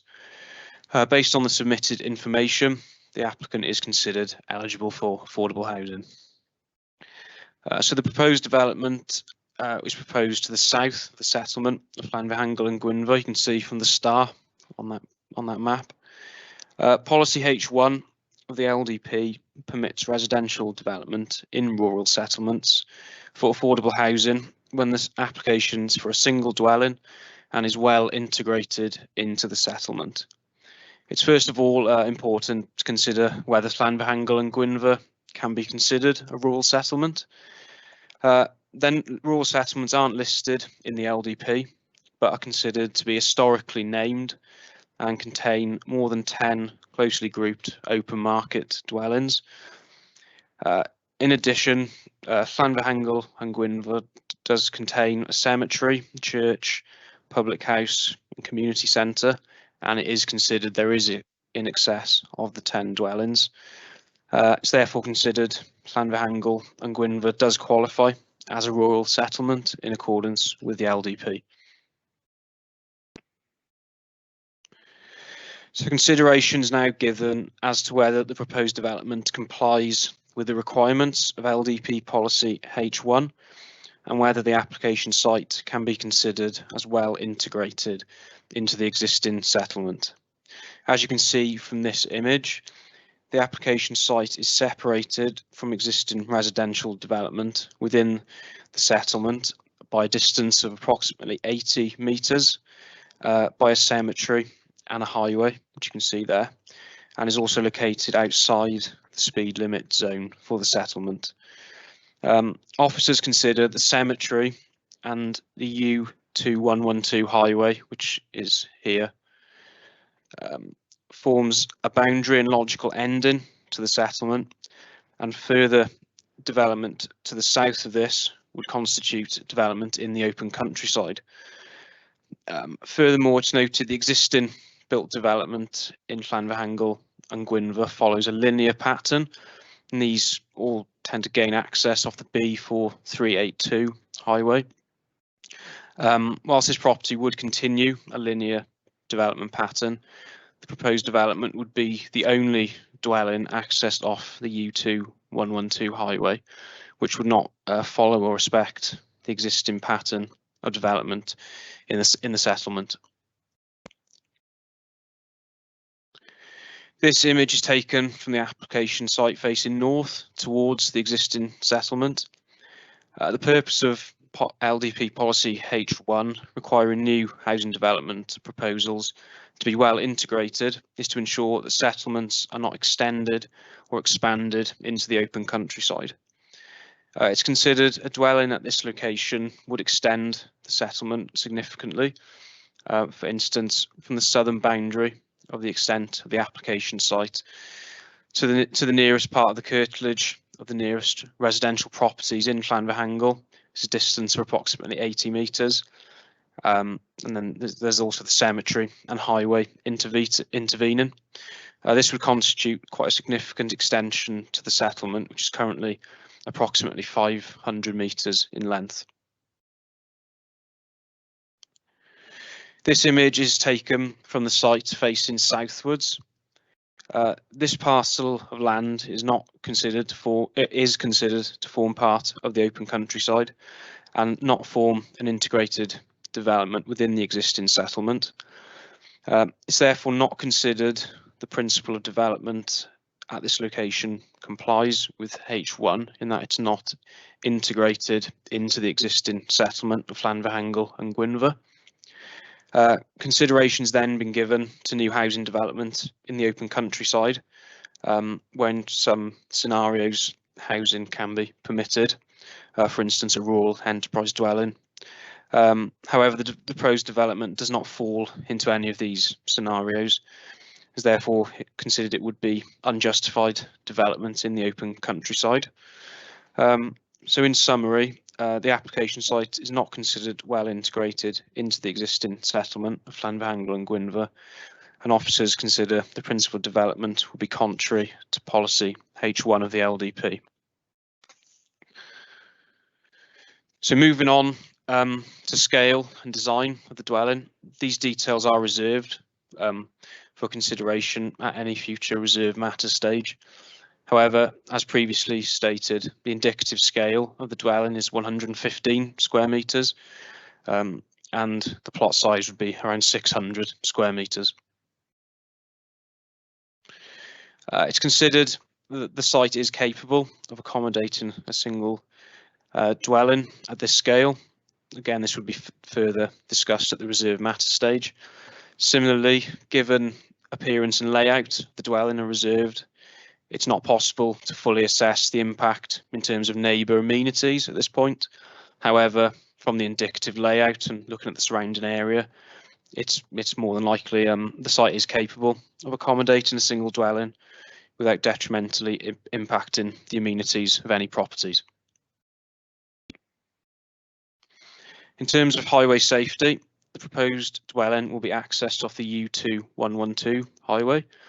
The local highway authority is satisfied a safe means of access can be achieved, subject to the inclusion of several appropriately worded conditions regarding visibility, parking arrangements, width, surfacing, passing bays, surface water drainage and entrance gates. It's considered subject to the recommended conditions from the local highway authority. Being attached to the grant of any consent, a safe means of access can be achieved from the site. It's noted amended plans received have included the area of the junction to the B4382, which can be seen here, in order to secure conditions relating to a junction improvement here. In terms of biodiversity, there are no ecologically sensitive sites within close proximity. The council's ecologist was consulted, has raised no objection, subject to appropriately worded conditions regarding a hedgerow translocation plan for the new access and controlling external lighting at the site. The site will impact an area of agricultural grazing land, considered to be of relatively low ecological value. It's considered the only potentially significant impacts to biodiversity are the removal of hedgerow in delivering the highway improvements. This will, however, be addressed through the hedgerow translocation plan and aftercare scheme.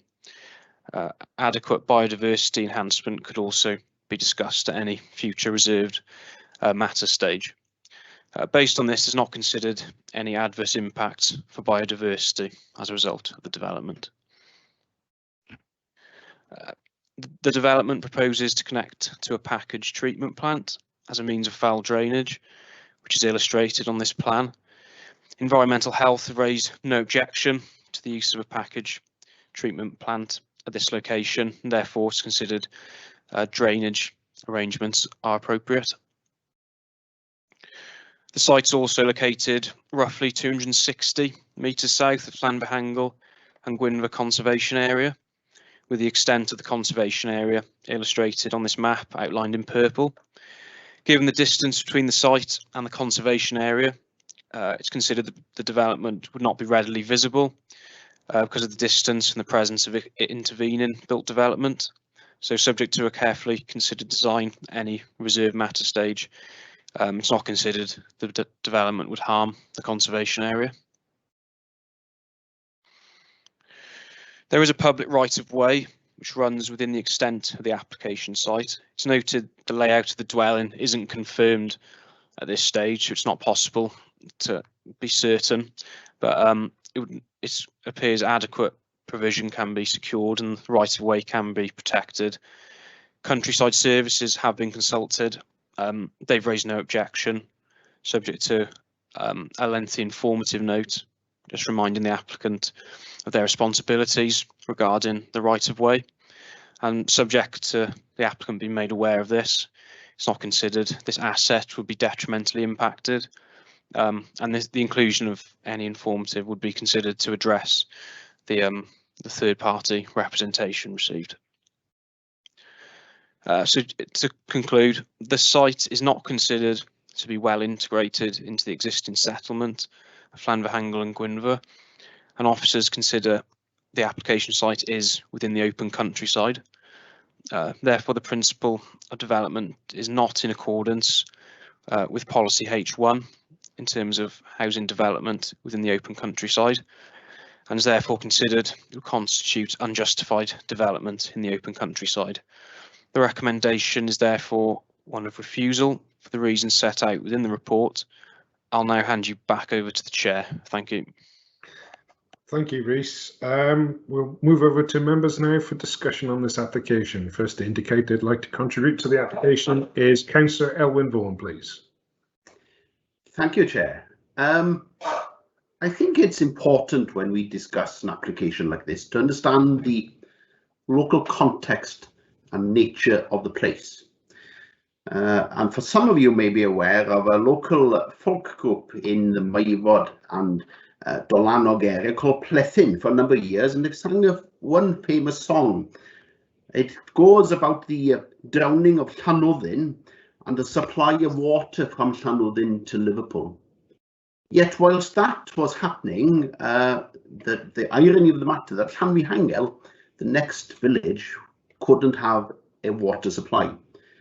The reason for that is because the old village around the church, as you see in the photograph in front of us, but it doesn't actually reflected in that picture, is literally on top of a hill.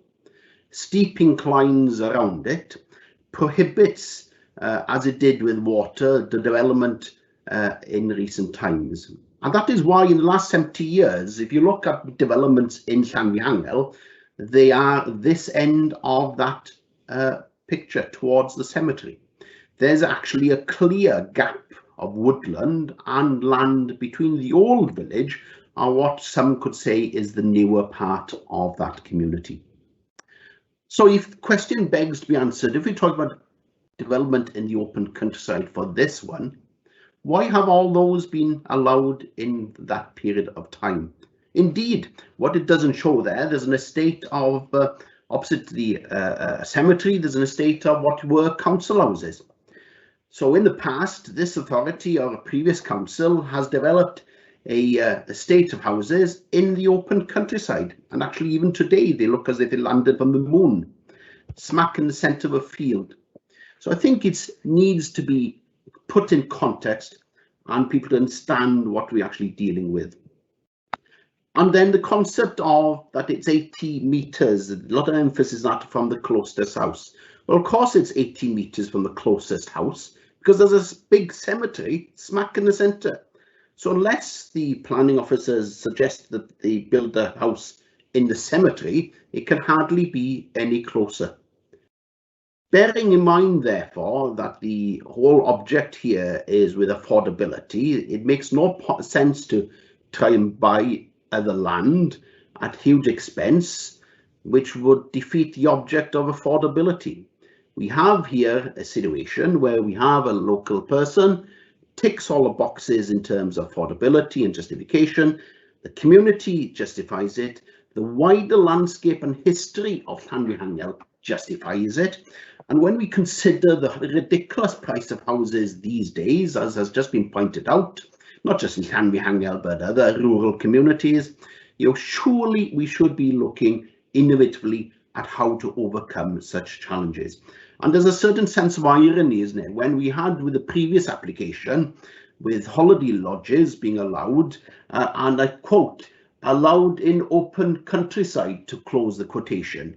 Now, surely, if we can allow holiday cottages on that basis, we can surely allow a residential unit in a traditional community in keeping with the rest of the community and in likewise. So I'm afraid I disagree with the recommendation and I would be more than happy to move when it comes to recommend approval, Chair. Diolch yn fawr. Diolch yn fawr. Thank you, Councillor Elwyn Vaughan. Councillor Howlers, please.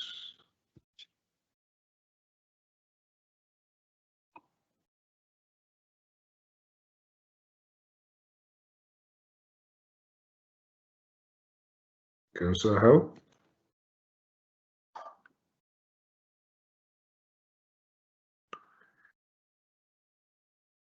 We'll come back to you, Councillor Howe. Councillor Gwilym Williams, please.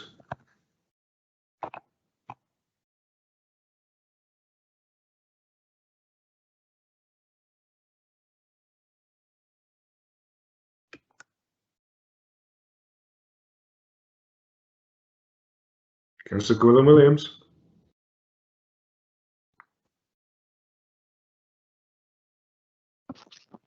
Chair, I think we've lost them from the meeting, actually. Oh, right. I can't see them. So who have we lost? Just Councillor Howe and Councillor Gwilym, is it? Well, or have we lost not.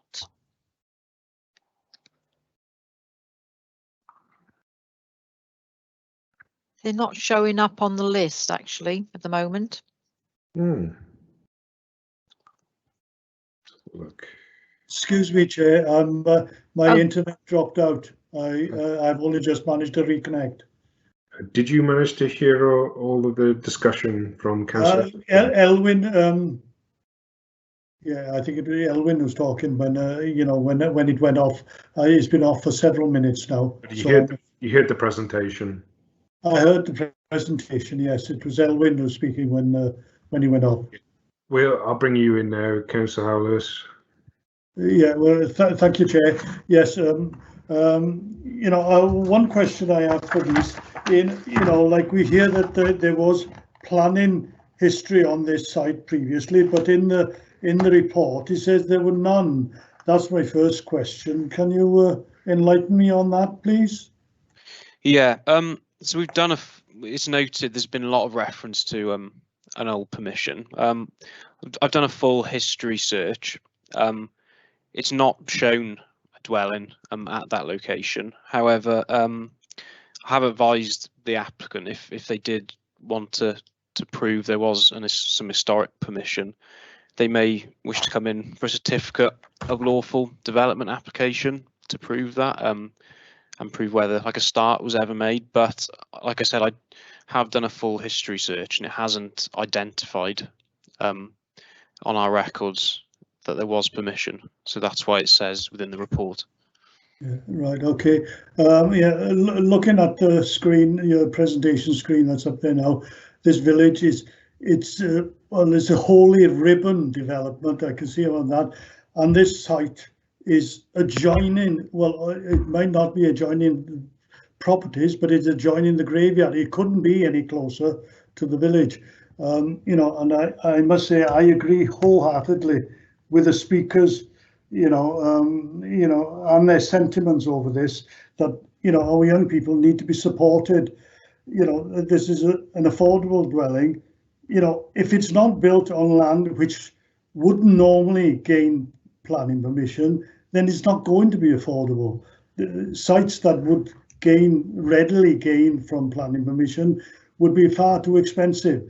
So, you know, I'm wholly in favour of this. You know, because it's affordable, it's got to be on land that would not otherwise attract planning permission. So I'm fully supportive of it. Thank you. Thank you. Councillor Gareth Jones, Vice Chair, please. Thank you very much, Chairman. And yeah, thank you again to Rhys for his presentation. Like the two previous members of the Planning Committee who've spoken, I too am in full support of this application. Councillor Elwyn rightly pointed out that and how it couldn't be any closer to Llanfihangel. There's only a cemetery in between. The applicant has done whatever he can to get as close to the rural settlement as what he can.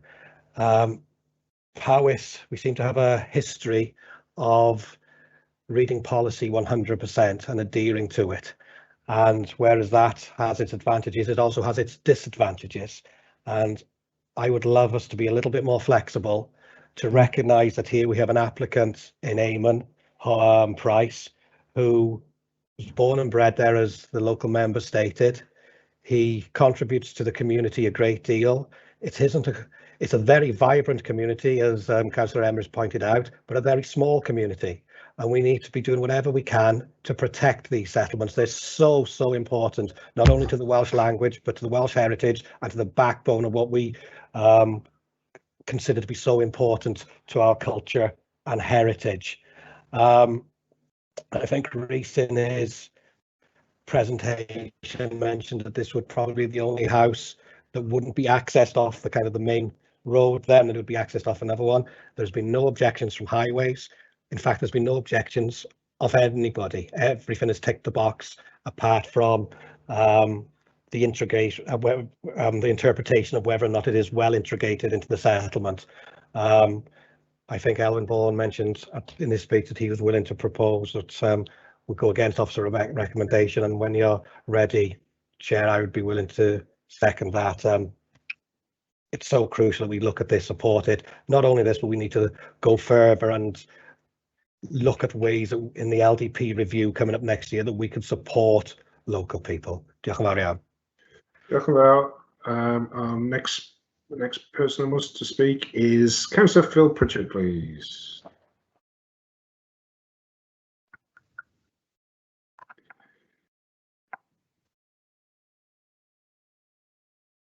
No, okay, we'll go back to Councillor Gwilym Williams, please.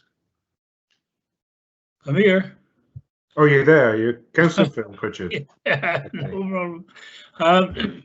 Yeah, I was delighted when Elwyn started off because, quite honestly, exactly what the previous speakers have all said is absolutely true. I was taking a few notes of what the officer said, and while I give every respect to all of our officers, there does come a time when there has to be a little bit of flexibility. This young man is eligible, and he's got the local connections. Absolutely right. Ticks all the boxes. There is a demand for affordable housing, and one rural settlement and this and the other. It's all slots into place. 80 meters from the edge of the last house in that line. This guy couldn't get any closer to the dead center of this village than he's trying to get. Excuse the pun, of course. I'm using a different word for the dead center, right? But at the end of the day, right, it's all one village. It's no good. I don't go with this splitting. So many times we've given permission for premises like this that are the other side of the hedge from what is the boundary supposed to speak. So many times we've done that. Sometimes up to 150, 160 meters. You're talking 80 meters here. Aren't we better off to have a village like this that's vibrant, as everybody says, and everybody in the village being part of the village? There's so much for the future for us to protect and everything else. It's alongside what you would call that road. There's a safe access and safer junction. It fits in absolutely superb. But what doesn't fit is that I'm afraid to say the officer has an opinion on what the rules say, and I have another opinion. I'm sorry for that, but I support all that has been said by the previous speakers, and I certainly will be supporting this application. Thank you, Chairman. Thank you very much. I'll go back to Councillor Gwilym Williams to see if he is able to connect now. Councillor Gwilym Williams? Chair, he's not in the meeting. He's actually lost connection. Right. Okay. We'll move on to Councillor Linda Caulfield, please. Thank you, Chair. I'm going to be at risk of repeating what's already been said, I'm afraid. Yeah, I just concur with all the points that everyone's made, which Councillor Elwyn started off with. I mean, the applicant meets all the local needs criteria. I don't know whether there has been previous planning application on the site, but that has been stated as being the case. And I think we should encourage very limited development in these small rural communities.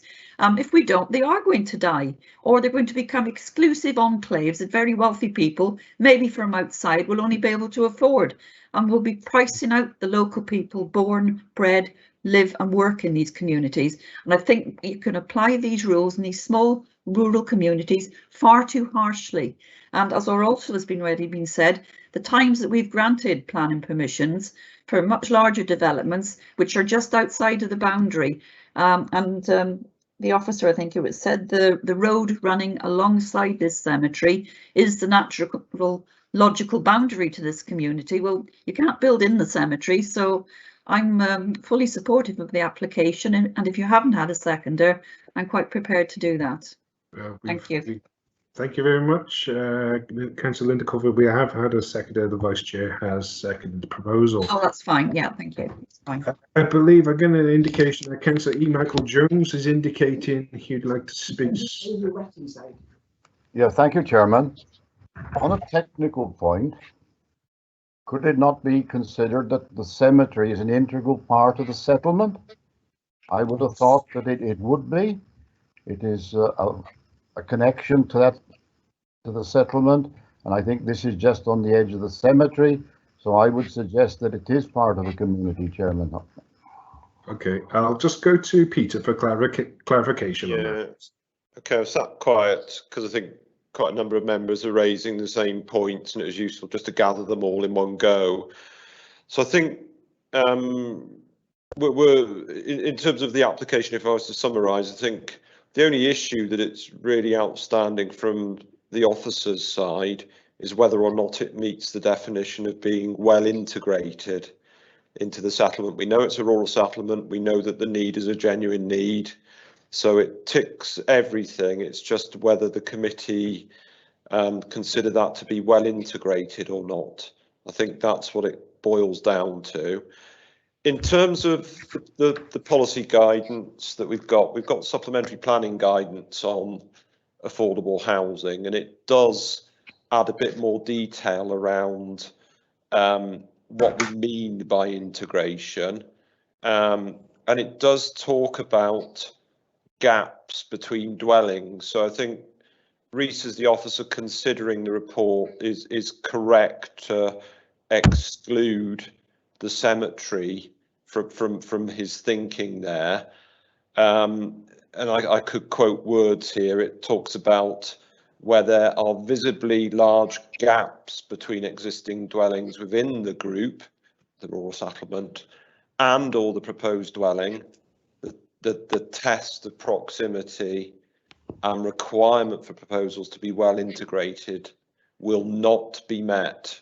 So the guidance is suggesting that it probably isn't. This is the supplementary planning guidance, that it isn't well integrated within the settlement. But I think it's clearly within your gift to debate that and disagree with our opinion if you consider that's appropriate.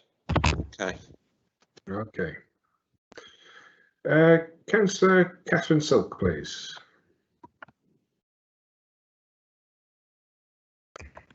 Thank you, Chair. Yeah, actually, I have great sympathy with the comments that previous speakers have made, but I just want to speak actually in defence of the officer who has made exactly the right call and has applied the policies as he should. We have policies which are there for everybody's benefit so that everybody understands what they may and may not apply for. And it's quite right that he should interpret those policies in a way that is completely clear, because frankly, otherwise people come along and they're not going to have a clue whether their application is going to be looked on favourably or not. So whilst, as Peter has said, it's completely in our gift to come to a different conclusion, I think it's wholeheartedly wrong to make any sort of accusation against the officer for making the recommendation that he did, which in my view is exactly the right recommendation for him to make.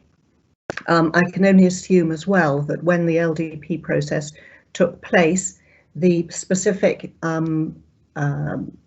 nature of this community was looked at, and that the local member at the time would have ensured that the characteristics of this community were made known, and that was incorporated in the LDP so that the plan for this village was an appropriate one. So I think that this is not the time to debate whether or not that should be, whether this is an appropriate place or not, because the LDP was the opportunity to make representations if it was felt that it was that there was a specific reason for the village to be treated any differently. So, Chair, I think that the officer has made the right call here in terms of his recommendation, and whilst I fully sympathise with the views that other members have put forward,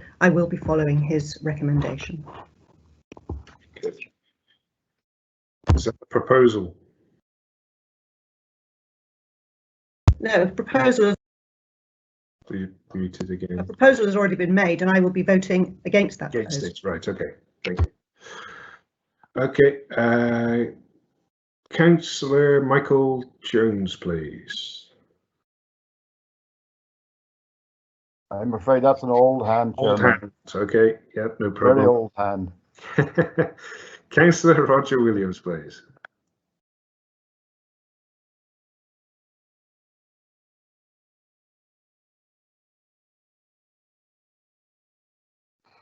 Councillor Roger, you may be on mute. Sorry, that was only a rehearsal. I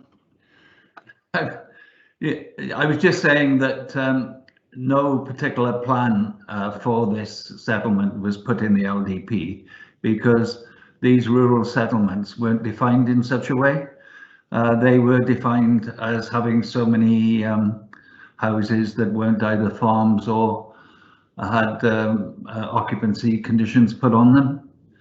And you know, the definition of whether it's well integrated is a very fine one.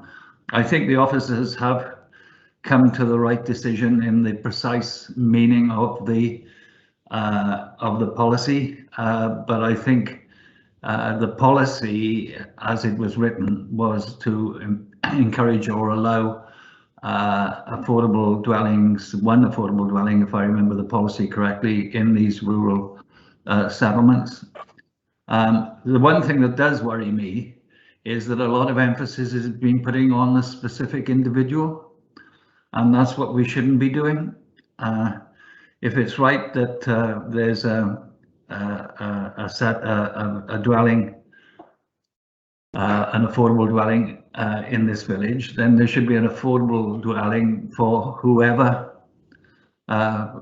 conforms to the definition of who lives there. I'm sorry that's a long way around, but I think we can use discretion in this circumstances, so long as we don't use it for a specific person. And I will be voting in favour of permission. Okay, thank you very much, Councillor Roger Williams.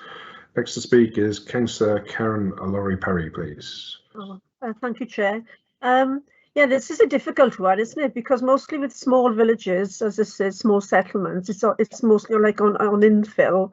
I take on board that obviously it's to actually enable the growth of the village from people actually who are born and bred there and affordable. But once this property, if this property was approved and it was built, then obviously it could be marketed at far greater than affordable. So is there any way that there could be consideration given if the majority was to approve that actually a condition could be put on there that if ever it was sold, it would have to be at an affordable price? Because that way then it would enable anybody else in the village to be able to afford it. That is the proposal, Councillor. Yeah, but what I'm saying is, could it actual tie then be put on it that it is to remain as an affordable property? Yeah, bring Peter in. Yeah, if the committee were minded to approve it, what I'd be recommending is that we delegate any approval to the chairman in consultation with myself, and that there would be conditions attached to it. That the whole basis of allowing development in rural settlements is for affordable housing for local need.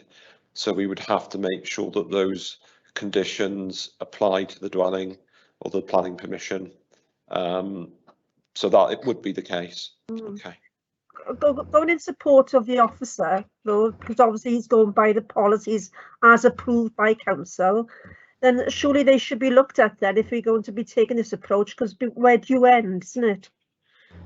You know, as far as equality and fairness to everybody, everywhere.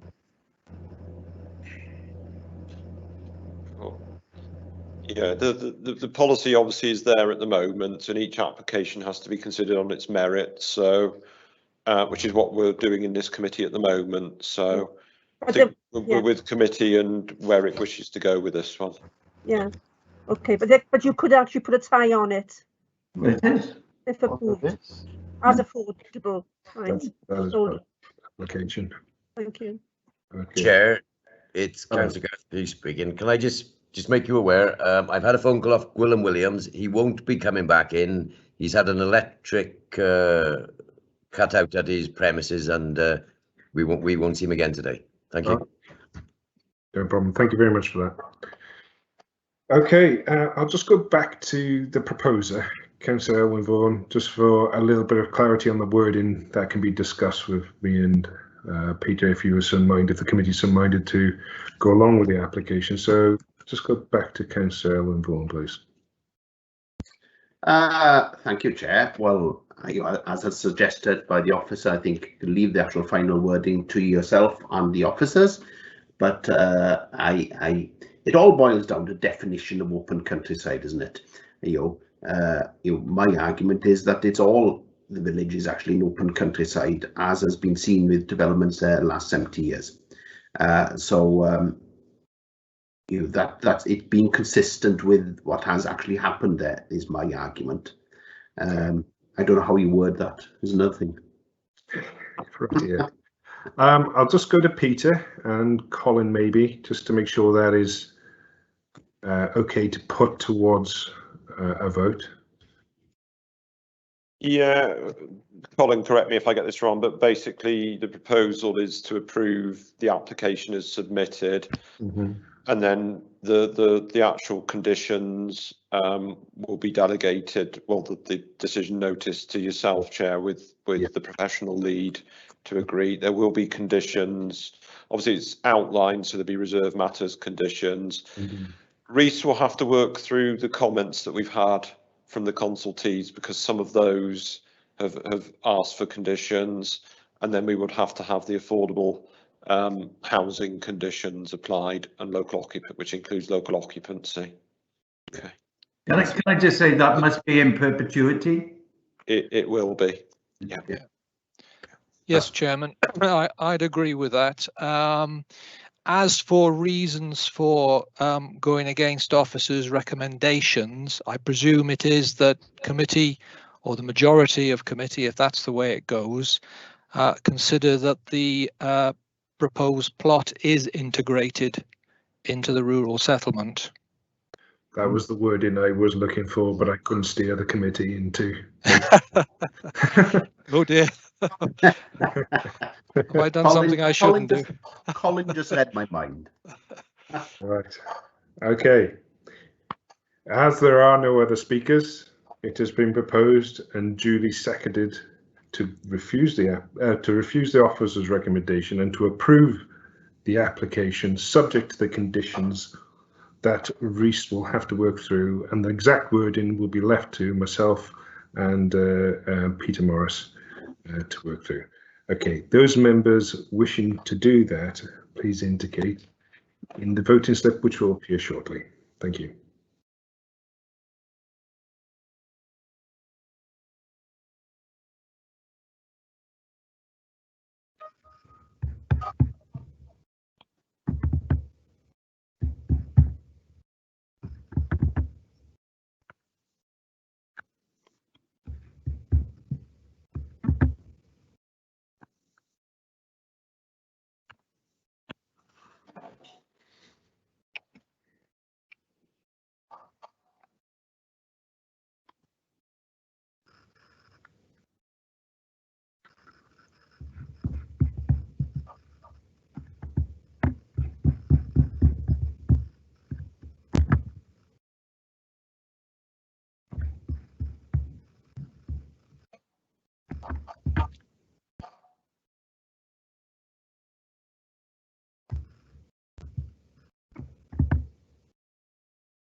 Thank you, Chair. We've had 15 votes through on the system, so I need a verbal vote from Councillor Gareth Pugh. Yeah, I'm struggling here, but I'll be for the application. You're for the application. Okay, thank you.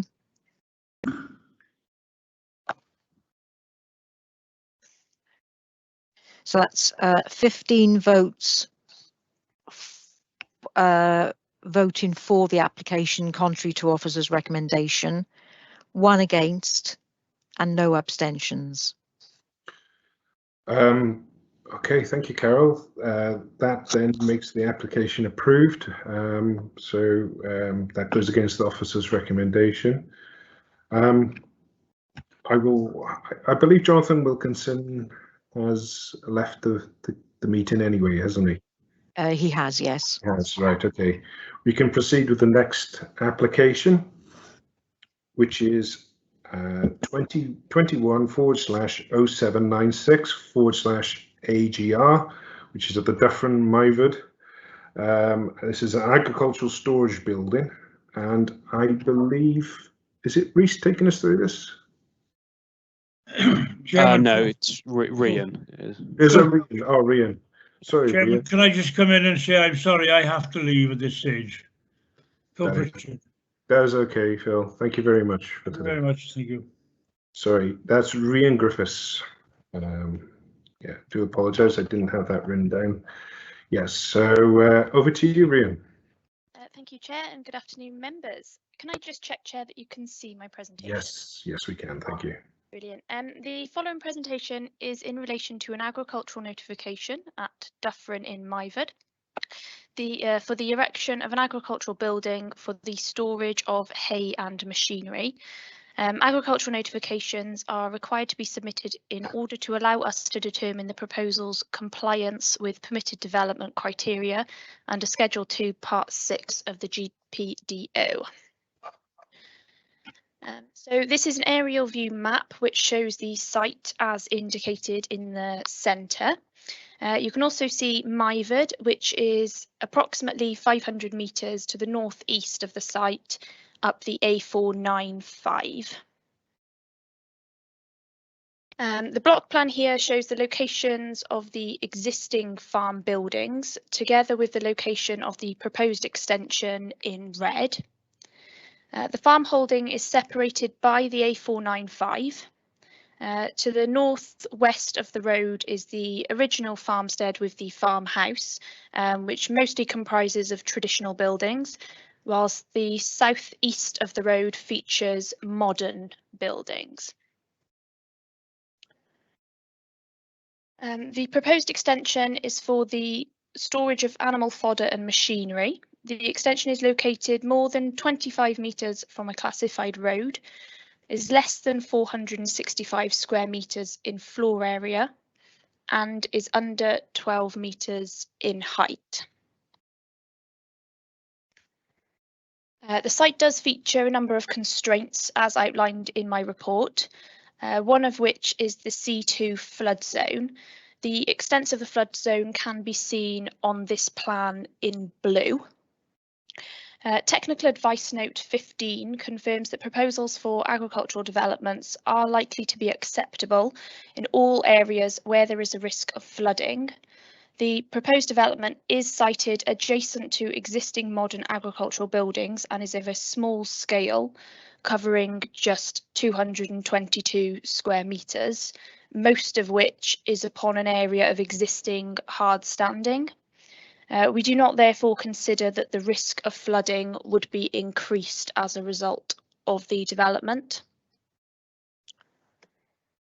The site is also in close proximity to a number of listed buildings as identified by the blue stars on this plan. The listed buildings are located to the northwest of the site and are separated by the A495. Given the small scale of the development and its nature of forming an extension to an existing large modern agricultural building, it is not considered that the proposal would harm the listed buildings. For reference, if you can see my mouse, this one here is the closest in distance, which is approximately 60 metres as the crow flies, whereas the other 3 are between 85 and 100 metres from the site. The notification has been accompanied by elevations, which are on the screen now, which show the design of the proposed extension. And as you can see, it will read as one with the existing building on site. The development will be finished using box profile sheeting in slate grey for the roof and for the rear wall, whilst the front and the side then will be open. For reference, it's elevation C, which is on the top right hand side of the screen, which is the one facing towards the A495. So this is a photograph of the site where you can see the modern buildings on the left hand side, with the traditional buildings of the original farmstead on the right hand side. The building second in from the left is the one that the proposed extension will attach to, which, if you can see my cursor, is going to be about here. And then this is a photograph of the site where you can see taken from the A495 looking towards the site. It does show the existing hard standing there. To conclude, the notification meets all of the criteria for permitted development and is not considered to require the prior approval of the authority for the siting design or external appearance of the building. The recommendation is therefore for the determination of permitted development. Thank you, Chair. Thank you very much, Rhian. Just want to ask the question for clarity for people at home. The only reason this application is coming before committee today is because the applicant is a county councillor and a member of the planning committee. Yes, that's correct. Okay, I'll hand over to Colin just to go through a little bit of legal. Yes, thank you, Chairman. Yes, in accordance with the planning protocol, I have looked at the documents relating to this matter, and I can confirm that the application has been processed normally. And just for the minutes, with your permission, Chairman, I'd like to hark back to application 2020-87 full this morning, the crematorium, and advise similarly that I did look at the planning portal and the documents and so on it, and I can confirm that as far as I could see, that application was processed normally. Thank you. Thank you, Colin. Over to members now for discussion. First to indicate they'd like to speak is Councillor Howell Lewis, please. I just simply want to move the application, Chair. Thank you very much, Councillor Howell Lewis. And we've got Councillor Les George. I simply want to second it, Chair. Thank you very much, Councillor Les George. As there are no other speakers, no one indicating on the camera. Right, okay. It's been proposed and duly seconded to go along with the officer's recommendation. Those wishing to do so, please indicate in the voting slip that will appear in the chat shortly. Thank you.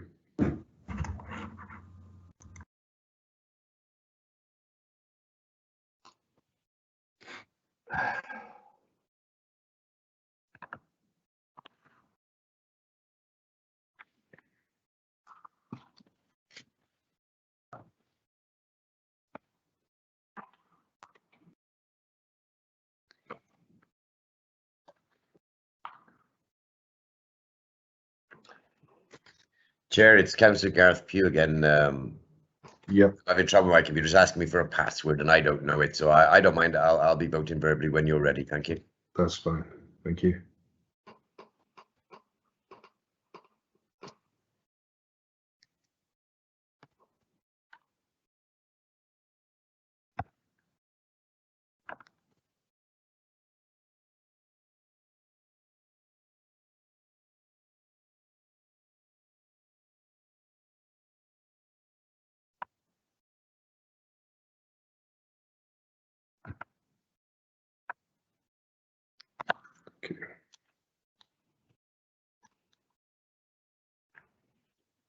Can I ask when overtime kicks in?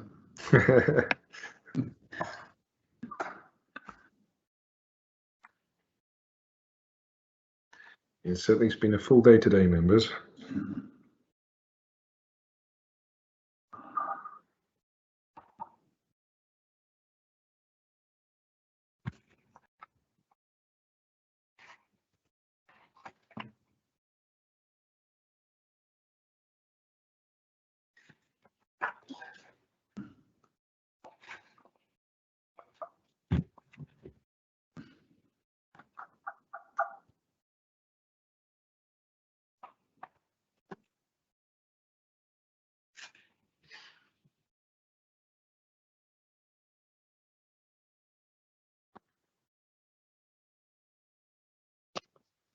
Right, Chair, thank you. So Councillor Gareth Pugh, your verbal vote, please. Yeah, for the application. Thank you, Carol. For the application. So that's all of the members have voted. That's 15 votes for the application, none against and no abstentions. Thank you, Carol. That meets with the officer's recommendation. That concludes our planning applications today. So we'll move on to item number 5 on the agenda. Someone's sharing the screen. Item number 5 on the agenda, which is the delegated list. Could I have someone to propose we accept it and someone to second it, please? Could I ask a question on that first? Yes, certainly you can, Councillor E. Michael Jones. I propose we second it. Hang on a minute, members. Councillor E. Michael Jones, please. I did serve notice that I wish some clarification on one of the points, Chairman, and I referred to New Radnor Community 2017-43 discharge of conditions. I note that these have been approved, Mr. Chairman, but at the local community council, there was local. You've muted yourself, Councillor E. Michael Jones. We heard the community council and then you muted yourself.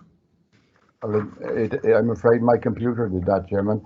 But there was local concern expressed at the community council that the conditions were proceeding, the development was proceeding despite the approval of the conditions, Mr. Chairman. And I would like an update as to the position at that site, Mr. Chairman, because there's been some concern for a considerable amount of time, which I have expressed to Peter Morris and other officers. So I would like to know what the situation is, please. Thank you. Okay, is that something you can give an update on now, Peter, or is it? Yes, I'll be quick. Probably what I have been asking the officer to. She's made a decision. She's approved the application. What she hadn't done was uploaded the document explaining that. Whilst we've been on today, she has uploaded it. So if Councillor Michael Jones is all right with that, I will forward that link to you. I have got it open in front of me if you did want to question me now. But it's short, it's only about 2 pages long. And if you're all right, please may I forward it to you. Could you let us know what site it is, the rest of them? Which, yes, let me just find it's 27/1743 DIS, and it was an application to discharge conditions 5, 6, 18 and 19, and the site address was the old station caravan site near New Radnor. Right. Okay. Thank you. Is that okay? Can I just ask the question of Peter, Chairman? Is he satisfied, and is the case officer satisfied that yes, the applicant is abiding by the conditions? Yeah, they obviously commenced work on site without completing the discharge of conditions, but they have been discharged now. Okay, so we're satisfied that the work that's being carried out is acceptable. Well, if you're satisfied, Chairman, I'll take that as yeah. And I'm satisfied with that answer. Okay. Thank you. Councillor Karen Laura Parry, please. Oh, thank you, Chair. Could I just ask on the delegated list, number 210210 full, I buy Kaya timber-clad shipping container in Llanidloes. What does it mean, Llanidloes without community? That is the community council, Llanidloes Without. So you've got Llanidloes Town Council and then Llanidloes Without, which is like a community council, if you like. Oh, right. Okay. Thank you, Chair. No problem. Okay, did I have a proposer and a seconder to accept that list, please? I propose we accept it. And Chair. Councillor Roger Williams to second. Thank you very much. On to the appeal decision. Everyone happy with that? One in my ward, that was. Yes, I'm happy. Okay, thank you, Councillor Lares. Do I have a seconder just to accept Yes, it? I'll second that. Thank you very much, Linda. Thank you very much. On to the animal licensing number 7. Do we have Gavin in the building? Gavin Jones, the licensing officer. Afternoon, Chair, members. Okay, if you remember, this got moved on to the next meeting, so I'll hand over to Gavin now to run through the report. Hang on, we've got Councillor Howell Lewis wants to come in. Apologies, Chair. I got to go and deal with the community council meeting. Deal with an issue with the community council, which is meeting is on later tonight, so I got to go and deal with that now. Apologies. No problem. Can we just check, Carol, that we're still quorate, please? Why? Yes, Chair, we are. Okay. Yeah. Okay. Okay then. On to item number 7. Like I said, it got deferred to for further information regarding the financial impact to the taxpayer. So I'll hand over to Gavin now. Chairman. Hello. There's some new councillors on this. Can they take part? Because they weren't here at the last time. I think they've been told that they can't, and I think the majority of them have left anyway. I think we've got Councillor Les Skelton and Councillor Martin Wheel. Yeah. And I believe Councillor Karen Lauren Parry, have you training on? I'll just confirm with Colin. Has Councillor Karen Lauren Parry had training on this previously when she sat on the planning committee? I believe she was. She would have done. Yes. I believe. But Chair, Chair, we've said that all of the new councillors need to have the appropriate training, and Councillor Karen Laurie Parry came off this committee in 2019, so she would need a refresher training on licensing issues. Right. So unfortunately, Councillor Karen, you won't be able to take part in this next part of the meeting. So you'll have to go and make yourself a cup of tea. And do apologise. Is Councillor John Williams joining us, Chairman? Yes, he will be. Well, we hope he will be, but if not, we've got a statement from him to be read out to the committee. Right. Over to you, Gavin, please, for your presentation. Okay, thank you, Chair. Just for some background, as you're aware, back in 2020, we came before the committee and asked for the licence fees to be increased. At the time, they were approved, subject to consultation. And as you are aware from the last meeting, an error was made where objections were made in relation to some categories of licence, which wasn't brought back to the committee correctly, which is why we had to come back to you again last time. During the last meeting, you asked that I bring forward additional information to yourself so you'd be better informed to make the decision. So I'll just go through that briefly if I can. For the sake of completeness and ease of reference, I've attached the relevant previous reports to the documentations, which hopefully you all have access to, and I will make reference to those as we go through. One of the first questions you asked was, what was the legal basis for cost recovery of licence fees? The legal right for councils to charge licence fees is provided for in each of the relevant licensing acts. An example will be in the Animal Welfare, Breeding of Dogs, Wales Regulations 2014, under which a relevant regulation is 12 and states the following. A local authority may charge such fees as it considers necessary, A, for the consideration of an application for a licence, and B, for the grant or renewal of a licence. 2, the fee charged for consideration of an application for a licence must not exceed the reasonable cost of carrying out that consideration. And 3, the fee charged for granting or renewing a license must not exceed the sum of costs for making the grant or renewal and reasonable anticipated costs of future monitoring of compliance with these regulations and license conditions by the license holder. So given that the above permitted reasonable costs to be covered, we then needed to consider what appropriate guidance there was in relation to the same. And that guidance is in the form of the Local Government Association's guidance on locally set license fees. Within the papers, I've provided a link to that document for you.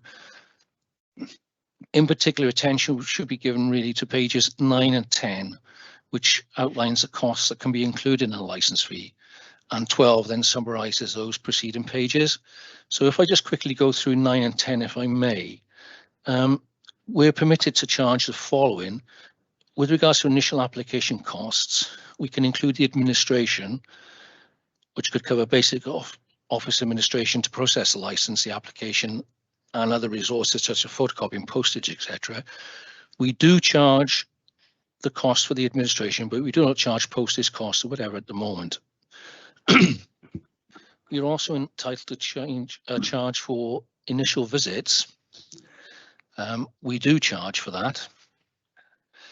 We're also entitled to claim third-party costs. Currently, we don't require a vet's inspection on every premise, so we don't pass that charge on to applicants by not requiring it, other than on initial applications where the legislation specifically requires the same. We're also entitled to claim for liaison with interested parties. Again, we don't make charges in respect of that. We're also entitled to charge for management costs. We do to a limited extent, with just my charges being included in the costs. We can also charge for local democracy costs. Again, we don't charge these, and that would be the likes of committee meetings such as this, the time spent on them, your time and mine. We are entitled to also claim on costs. We do charge those on top of an officer's hourly rate, and the figure that we use has been provided by our finance team. So it's acceptable. We can also charge for development, determination and protection of license policies, etc. Again, whilst we do it, we don't charge for it. Similarly, we can charge for web material based and advice and guidance. Again, we don't charge for those aspects of the work that we do at the moment. And also we are entitled to claim the costs of setting and reviewing fees, which is done annually. Again, we don't include these costs in the charges to date. In addition to that, we're also entitled to claim additional charges for any additional inspections, monitoring visits that are carried out. We do charge that in respect of the welfare inspections that we do. You can charge local democracy costs. Again, we don't. We don't charge for maintaining registers or national reporting. And basically that's all that we do charge. So everything that we are charging for at the moment is in compliance with the guidance. So if we move on to actual costings themselves and how they're determined. The setting of the license fees that we first proposed in March of 2020, which we heard a committee on the 29th of April this year, were in line with the Local Government Association's guidance that I've just spoken about. And the fees that we proposed sought to move towards a full recovery of permitted costs to ensure that the animal licensing regime would be cost neutral to the council. Details of the work involved in the licence regime and the associated costs have been provided at Annex 1 to the document that you've been provided with, which is namely the copies of the relevant Excel spreadsheets that I used to calculate the fees. And if I could draw your attention, if possible, to page 44 as an example.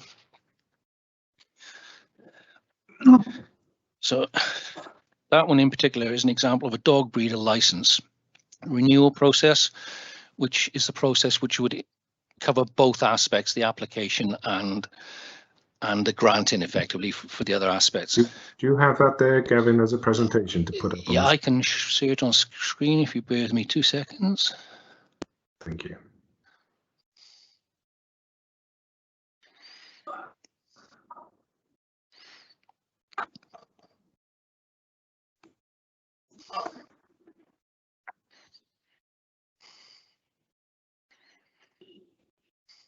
Sorry for the delay. It's not doing as it's supposed to do at the moment. Just bear with me.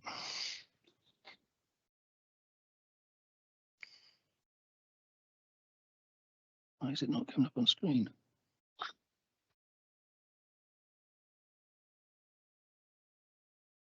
Right, my apologies. I've got it on my screen, but for some reason it's not giving me the ability to select it to show it to you. It's normally next to the mute microphone there. There's a Yeah, little... no, I've got that, Chair. I've got the documents that are showing on my desktop there to select, but for some reason that particular one isn't showing. So what I'll do is I'll close the others down. If you bear with me. Yeah. Hopefully, try again.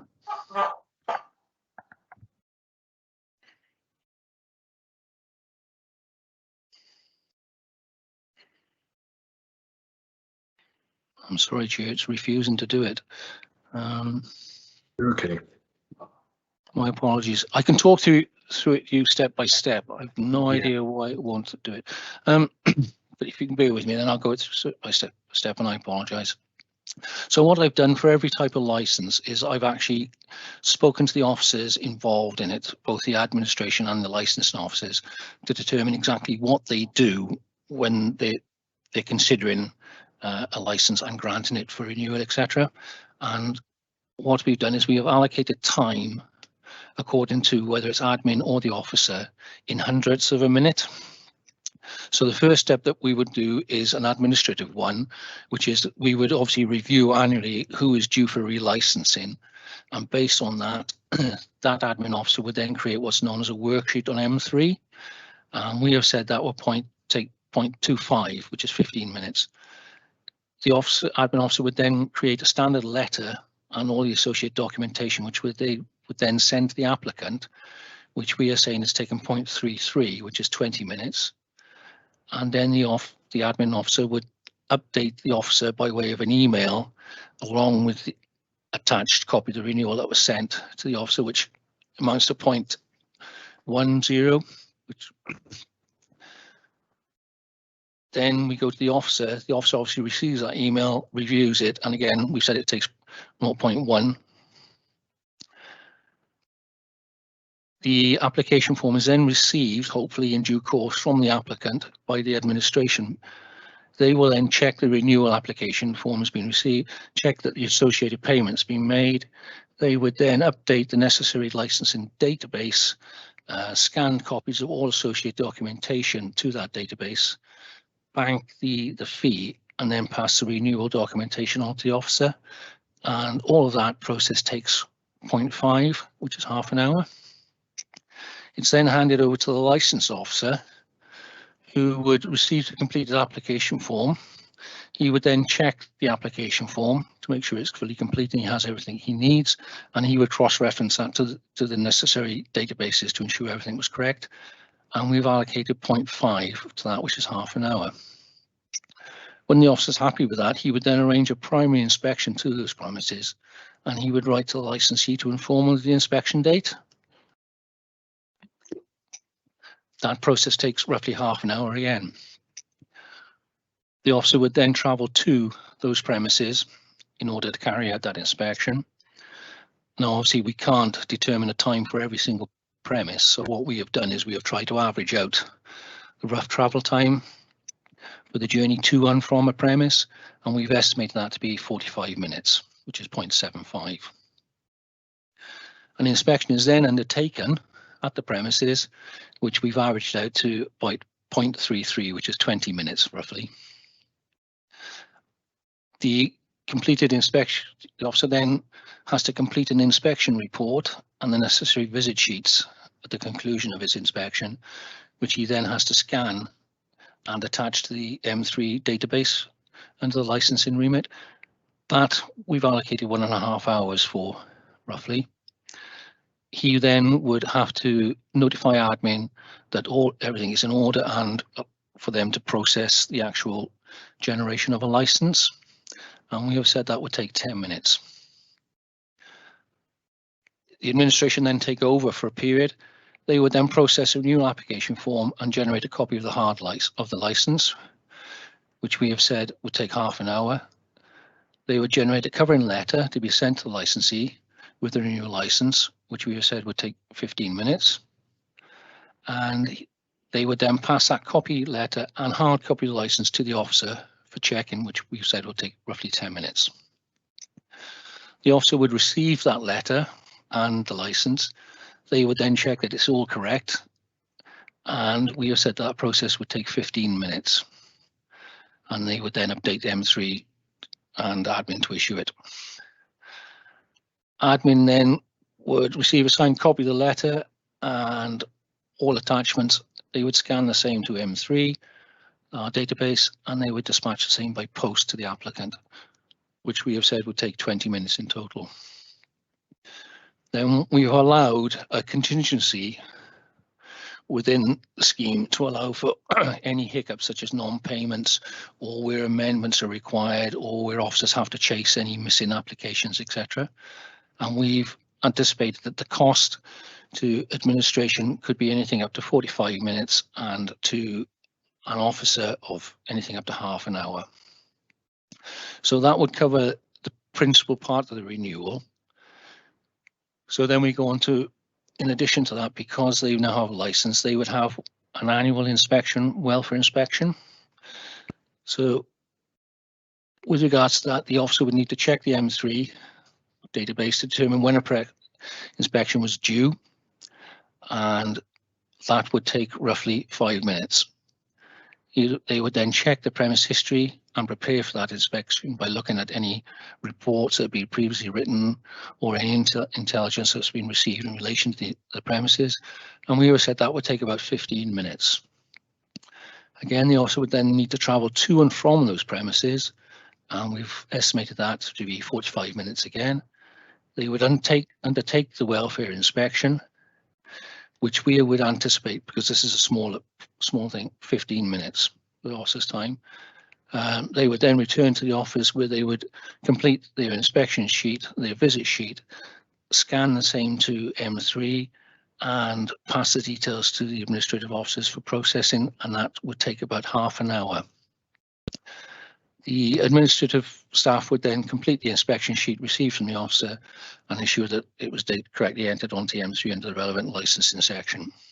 And we have said that would take 10 minutes. And then as far as management time, we've allocated half an hour for annual review and provision of advice and guidance to officers, admin, and any administration charges. So the total time set aside for each inspection, in respect of administration is 3.35 hours. Officers' time is 6.45 hours, and management time is half an hour. When we multiply that out by the officers' rates with their own costs, we arrive at the total annual cost of a license, which in this particular case for a dog breeder with 1 to 10 dogs is 267, which is the figure that we propose to you. Now, I don't propose to take you through each and every one, but the processes for each and every license have been attached to the report, and they follow the same format. We've tried not to overburden the businesses with additional costs that are unnecessary. We only do what we have to do, and as I say, we have tried to streamline our processes to cut the hours involved in processing it to the minimum. What I've also done as well is, for reference and comparison, I contacted all 22 Welsh authorities again and asked them to provide details of their current licence fees, along with details of those fees, and along with details of when those fees were last reviewed.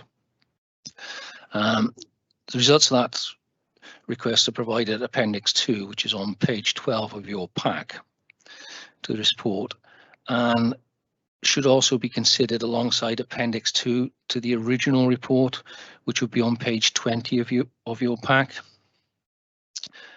What I would say also is very few responded, which is unfortunate, but I think some of that is down to the fact that they are busy with COVID-related matters anyway. But with the ones that I did speak to, most have stated to me that they have not reviewed their fees for some considerable time, and there is an acceptance that they don't cover their true costs. The only ones that have reviewed them are Ceredigion, Carmarthen, ourselves, and Flintshire, I think, and their costs are very, very close to or in excess of our costs. So it would seem that those councils that have complied with the guidance and reviewed their licence fees on a regular basis, we are very close to them. So you also asked that we consider the financial implications to the council and to the service area in relation to the proposals that were made last time or to be considered if the fees were not increased as recommended. So the cost of the service in relation to the lost income, should the previously proposed fees not be adopted, are as follows. The cost of refunding the increased licence fee to those categories of licences to which an objection was received during the consultation period before is £7,459. If, as proposed, all licence fees revert back to their previous fees, and that's a suggestion that was made by one of the members at the last committee, as charged in the financial years 1920, 2021 and 21-22, then the lost income would be in respect of financial year 2021, £14,635. Financial year 21-22 would be £13,490, with a total lost income over the 2-year period of £28,125. I spoke with my professional lead before considering other implications to the service, and the following is basically a summary of that. As a service, we need to consider the fair application to all sectors which we license, whereby we operate and calculate our license fees on a cost recovery basis. What was proposed in the earlier report is consistent with the taxi licensing fees consideration, in that whilst the fees reported back in January 2020 that remained outstanding still required consideration, and by that we're talking about those who objected, categories of license that objected, and approved to reach a cost recovery basis of the service, that no further increases in fees will be considered until April 2021 at the earliest, in recognition of the pressures that COVID had put on businesses. In addition, refunding a range of businesses we have no legal obligation to do so would put additional burden on an overstretched administrative support service and add to the serious financial pressures the service is already under. We also spoke again with legal with regards to the legal basis for the decision over refunds being provided across the board, as opposed to those in the categories of license to which objections were received. And the authorities stated that authorities are required to set license fees based on cost recovery, and that following consultation on proposed license fees last year, those who submitted written comments on specific categories of license had a legitimate expectation that their representations could be considered by committee. When there were no comments on specific categories of license, there was no such expectation, and the assumption could reasonably be made that the fees in respect of those categories would be increased as recommended in the report. The setting of fees must be transparent and proportional, and such that the service is self-sustaining and not cross-subsidised by other licensing regimes. So our recommendation, therefore, Chair, is that the recommendation that we previously made remains the same, namely that the objections raised in 2020 consultations are duly considered by yourselves, that the revised licensing fees that were proposed for the year 2021 for the sectors where objections were received are now improved from implementation from the 1st of April 21, and that will ensure a more accurate cost recovery situation for the council. However, as previously stated, in recognition of the pressures that businesses have been subjected to as a result of COVID-19, that no further increases in fees be considered until April 2022 at the earliest for all animal licensing sectors. Now, if that recommendation is acceptable to yourselves, it would in effect mean that all licensees will have had a further increase in license fees during 2021, and that would mirror that of other licensees, for example, taxi licensing fees. So in essence, they would have all gone a year without any further increases. And basically that concludes what I'd like to put before the committee, and I hope it answers the questions that you previously had, but I'm more than happy to take questions. Over to you, Chair. Thank you.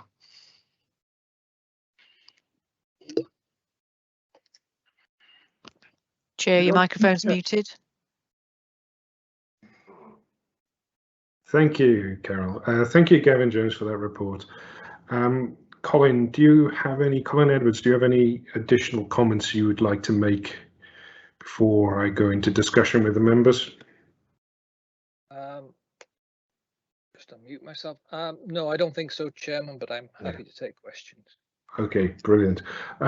Before we go into the questions, I believe, do we have Councillor John Williams here today? If we don't, we have a statement from him. Chair, no, we don't have him here. He had difficulties with his mobile phone earlier, so I've got his statement. If you could read that out before we go into discussion with members, please. Thank you. Fine, thank you. So this is from Councillor John Williams. Following the last meeting, I was contacted by a local boarding kennel to express their concerns about the increase in licence fees, the way it was incorrectly implemented, and the fact that the replies to the consultation were ignored. They have very serious concerns about increasing the fees because of the effect COVID has had on these businesses. Locally, I'm told there have been 5 related businesses closed down, with 2 citing the increase in the fees as the final nail in the coffin. There is a real possibility that this will create underground businesses who will operate unlicensed and unchecked, creating an animal welfare issue. It's disappointing to read the updated report presented to committee today, the only change from the last report being a spreadsheet showing officers' time to complete tasks and the follow-on cost to the council. It only shows the cost of not putting up the fees, but states savings have been made this year to the service. However, no figures are given to these savings. How are the committee expected to make a fully informed decision without this information? You are all well aware that not all of the information was presented to committee last time, but a decision was recommended. The council have made an error in the way this has been dealt with and created a 2-tier system by only refunding those who complained. What thought has been given to the cost to the council of a legal challenge over the handling of this process? The committee voted to refuse putting up taxi licence fees because of the pandemic and should treat all businesses with fairness and equality, especially when it is the council at fault, not these struggling businesses. So on behalf of those that hold these licences, we ask that the committee treat them with the same respect as others and refuse the recommendation to implement these charges from April 2021 and review them next year. And that's the end of Councillor John Williams' statement. Thank you, Carol. I'll go back to Gavin for comment on what Councillor John has put forward in his statement, please. Thank you, Chair. With regards to the 5 closed down premises, I can't comment on. A number of premises have closed for various reasons since the COVID outbreak, some because of loss of business, some possibly because of the increase in licence fees. But we're not given reasons why, they just haven't renewed.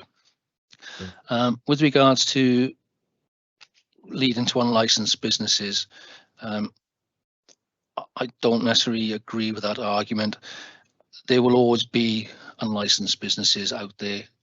All I can say is that where we become aware of them, we will investigate them and hopefully bring them to task if need be.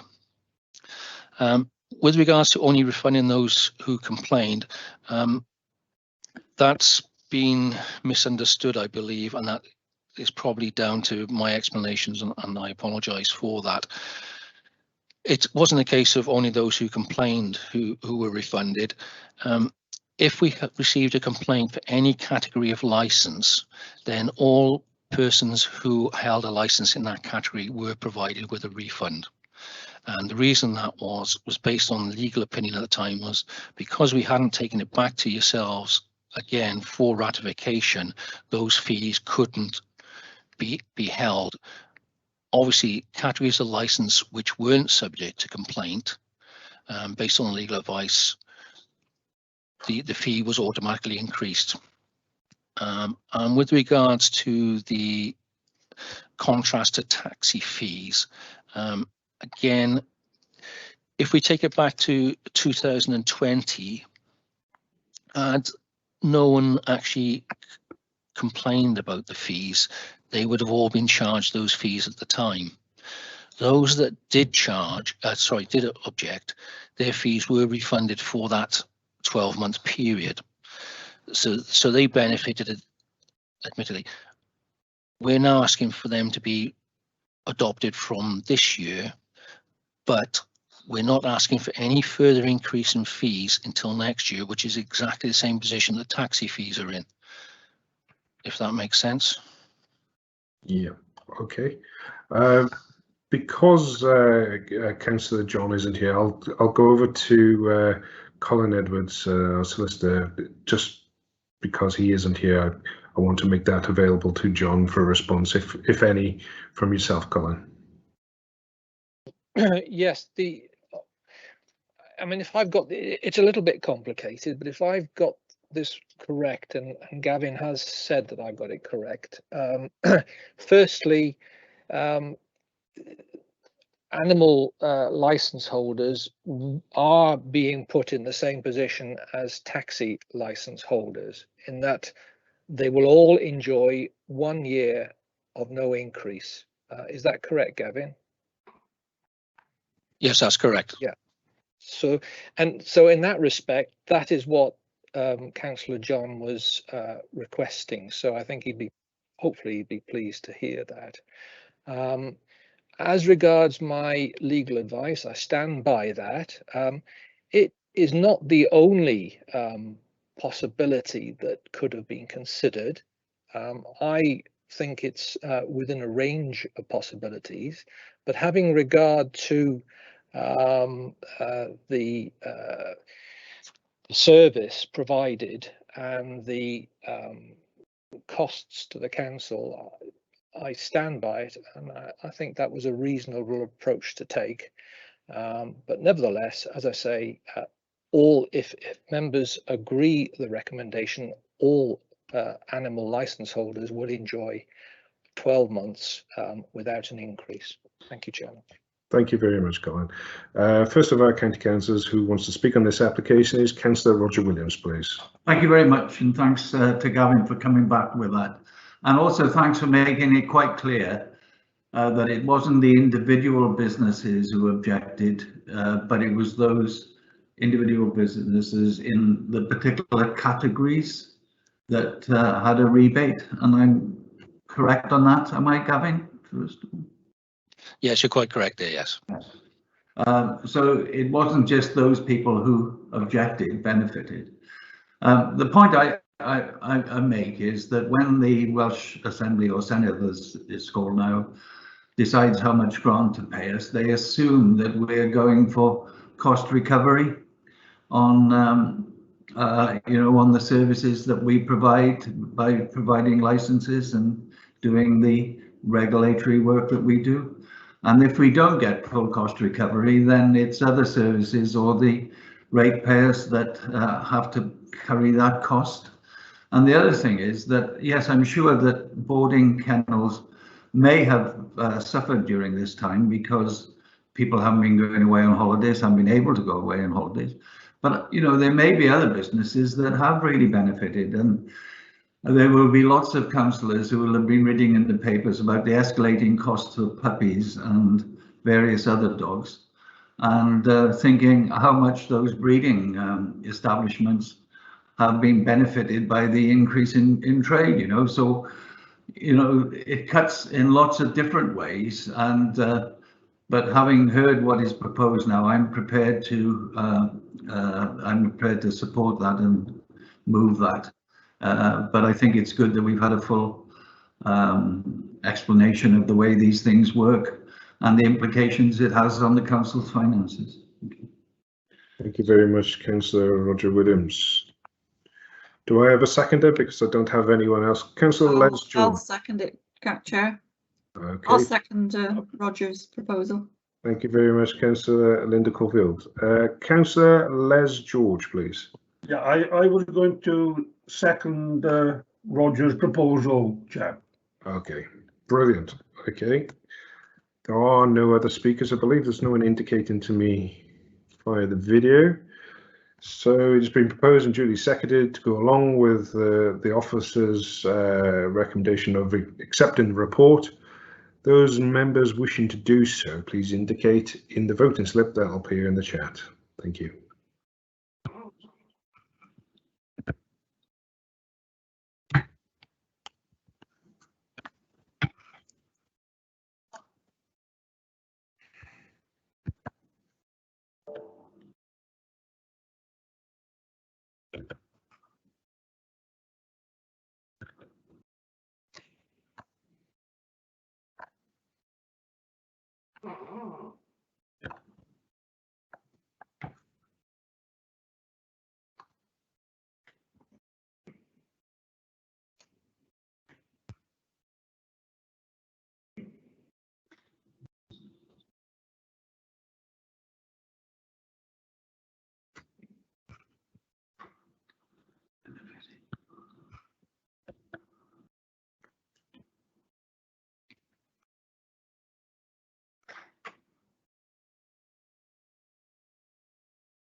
Sorry, Chair. Okay. Have you heard what I've been saying? No, I haven't. No, nothing. Sorry. I did take my mute off, but it's gone back on. Right. So, Councillor Gareth Pugh, has he been able to? Is he able to give his verbal vote, please? Yeah, it'll have to be verbal again. That's right, Carol. Yeah, I'm with the officer on that one. Right, that's fine. Thank So 13 people in the meeting and 13 people in favour of the officer's recommendation. Thank you, Carol. That meets with the officer's recommendation as you described. So that concludes our meeting today. I'd just like to thank the members of the Planning Committee, the officers who have presented and contributed to today's meeting. Also like to thank our various speakers that we've had on today, and to thank the members of the public and press at home. Could we have the date of the next meeting, please, Carol?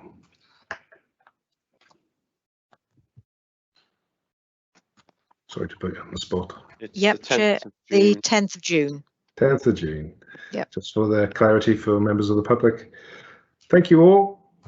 We'll see you again on the 10th of June. Thank you, Chair. Thank you. Thank you, Chair. Thank you, Chair. Well done. Thank you. Yeah, marathon session, well managed. Thank you. See you, Mike. Thank you.